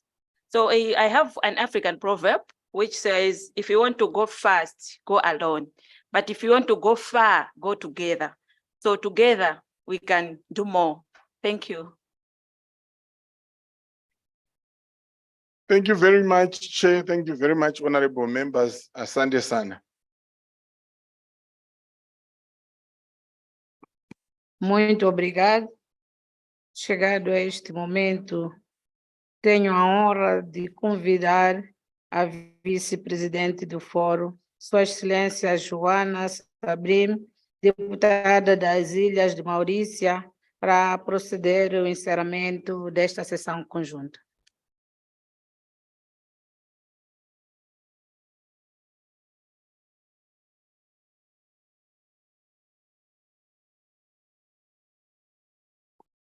Thank you, Madam Chair. Good afternoon, good evening, honorable members. First of all, I would like to ask you to forgive me beforehand, just in case I don't pronounce some of your names correctly. Chairpersons of the SADC-PF standing committees and the RWPC, SADC Parliamentary Forum Treasurer, Honorable Dududzi Matsebula, honorable members of the SADC Parliamentary Forum, Her Excellency Miss Boemo Segoma, SADC-PF Secretary General, Miss Chinwe Ogbonna, the Deputy Regional Director of UNFPA East and Southern Africa Regional Office, representing the UNFPA Regional Director for UNFPA East and Southern Regional Office, Mrs. Veronika Perzanovska, an analysis with the SAIDE SRHR team based in Petrolia, Mrs. Judy Gitrow, representing Faiza Mohammed, Equality Now Director Africa Office, Mrs. Nyara Zai Gubon Zwanda, former Africa Union Goodwill Ambassador for Ending Child Marriage, youth representatives, SADC-PF Secretariat staff, and staff of the SADC National Parliaments, official from the UNFPA and Equality Now, SADC citizens and partners joining us online, distinguished participants. Today, as we draw to a close the joint sittings of the SADC Parliamentary Forums, Standing Committees, and Regional Women's Parliamentary Caucus, I stand before you with a profound sense of gratitude and inspiration. I extend my heartfelt appreciation to the chairpersons of the day for their exceptional leadership, the resource persons for their invaluable expertise, and our supporting partners for their unwavering commitment to the cause we champion. We gather here in the spirit of unity and collaboration, mindful of the importance of our collective efforts to accelerate the domestication and implementation of SADC model laws on child marriages and gender-based violence. These laws are not mere documents, but powerful instruments that will shape the future of our region, safeguarding the right and dignity of our women and children. As I note this, allow me to evoke the words of the great Nelson Mandela, who once said, "Freedom cannot be achieved unless the women have been emancipated from all forms of oppression." Our commitment to eradicating child marriages and gender-based violence is a testament to our unwavering dedication to realizing the freedom and empowerment of our women. Fellow honorable members, you will agree with me that today we engage in robust discussion, shared experiences, and learn from one another's expertise. We harnessed the power of our collective wisdom to explore innovative strategies and good practices for the effective implementation of these model laws. The outcomes of our deliberations will undoubtedly serve as a guiding light, illuminating the path towards a future free from shackles of child marriages and gender-based violence. As we reflect on the progress made, let us be guided by the words of the iconic Wangari Maathai, who said, "In the course of history, there comes a time when humanity is called to shift to a new level of consciousness to reach a higher moral ground." Today, we are called upon to rise to a higher moral ground, to shift our consciousness and to demonstrate unwavering commitment in safeguarding the rights and well-being of our women and children. The journey towards the full realization of these model laws will not be without challenges. However, let us be inspired by the fearless spirit of Winnie Madikizela Mandela, who once stated, the battle is not yet won, but I am convinced that the people shall ultimately triumph.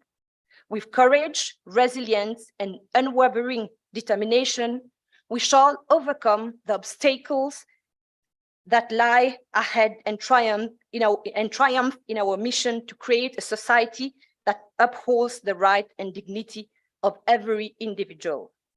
As I can conclude, fellow honorable members, let us pledge to carry the torch of progress and change as we return to our respective countries.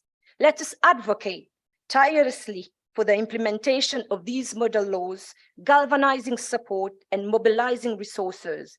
By doing so, we ensure that the promises we make within these hallowed halls are translated into tangible actions that uplift and transform the lives of our women and children. May the seeds of change we have sown during this session bear fruits, nurturing a future where our women and children live in a society free from the chain of child marriages, sexual and gender-based violence. Thank you all for your attention.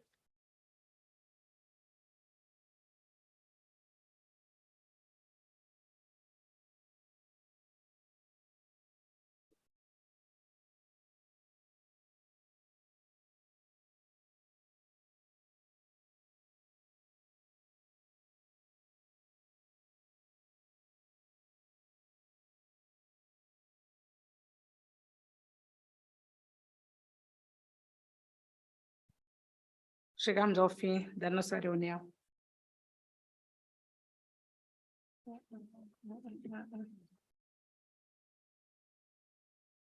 Senhora Presidente do Fórum, eu queria... Senhora Vice-Presidente do Fórum, eu queria levantar um pequeno problema técnico.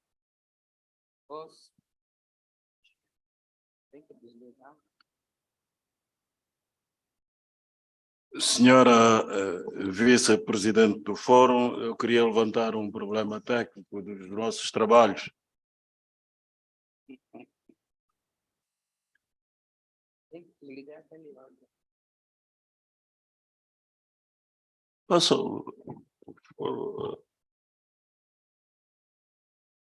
Não sei se posso...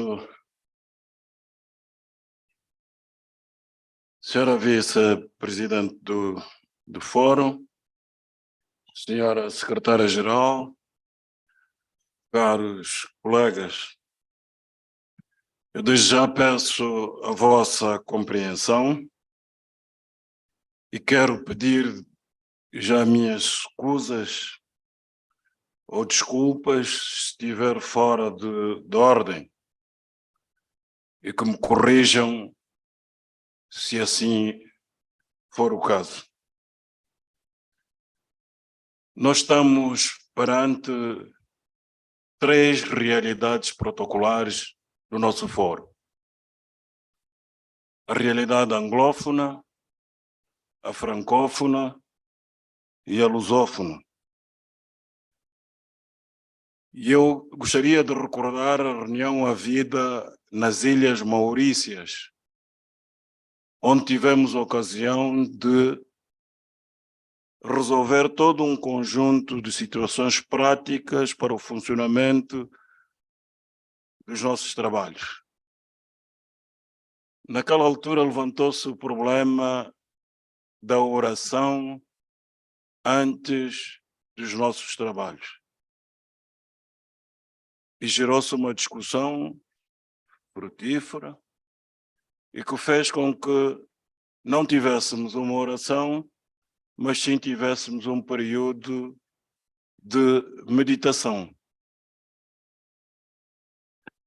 Eu estou a levantar esses problemas, estou a levantar aqui essa questão, porque vejo que algumas coisas que fomos conquistando se estão a perder. E eu socorro-me do regimento interno do nosso fórum, nomeadamente o artigo 21, relativamente à secretária-geral. O artigo 21, dentre outras coisas, diz que ela é o diretor executivo do fórum.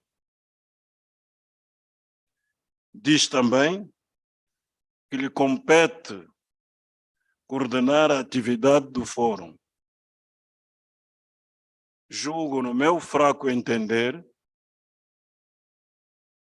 que o lugar de assento da nossa secretária-geral não pode ser onde ela está. Ela tem de presidir todas as nossas reuniões, na ausência do presidente e do vice-presidente do fórum. Independentemente do tema em discussão, pensamos que a secretária-geral tem de ter assento na mesa da presidência. Só assim nós estaremos a respeitar as nossas estruturas. Se estou errado, eu peço desde já as minhas desculpas, porque é ela que faz a ponte entre nós e o presidente do fórum. Ela é nossa responsável por tudo aquilo que possa acontecer aqui assim. Muito obrigado e julgo que as palmas concordam com o nosso ponto de vista. Muito obrigado.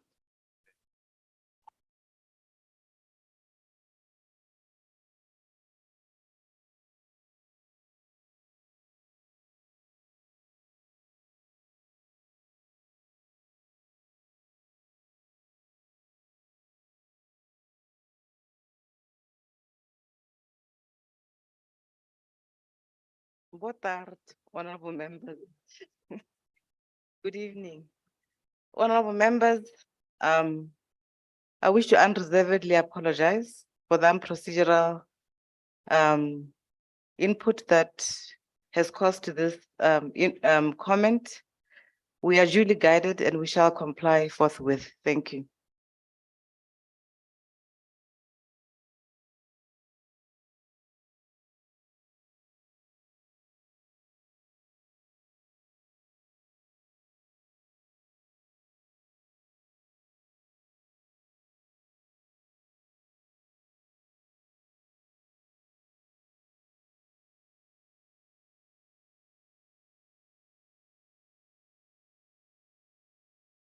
Honorable members, as we leave the room, a gentle reminder that tomorrow is the meeting of the Regional Women's Parliamentary Caucus.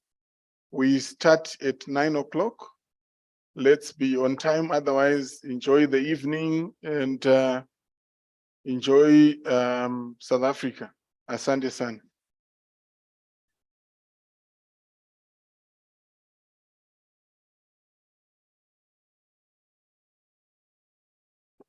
For documents, please check your WhatsApp, the groups. Documents have been shared.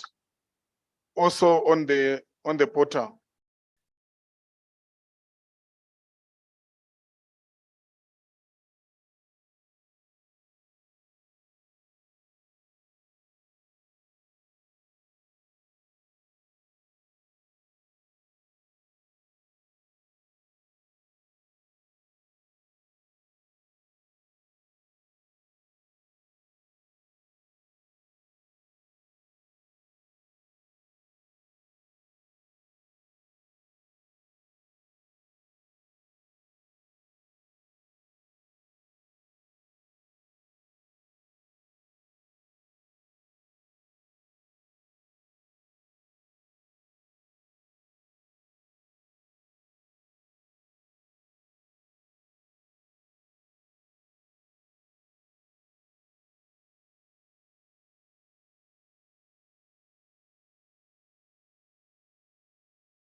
Researchers. Yeah, let's caucus quickly. Wagwara. Foma. Nashe.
Eh?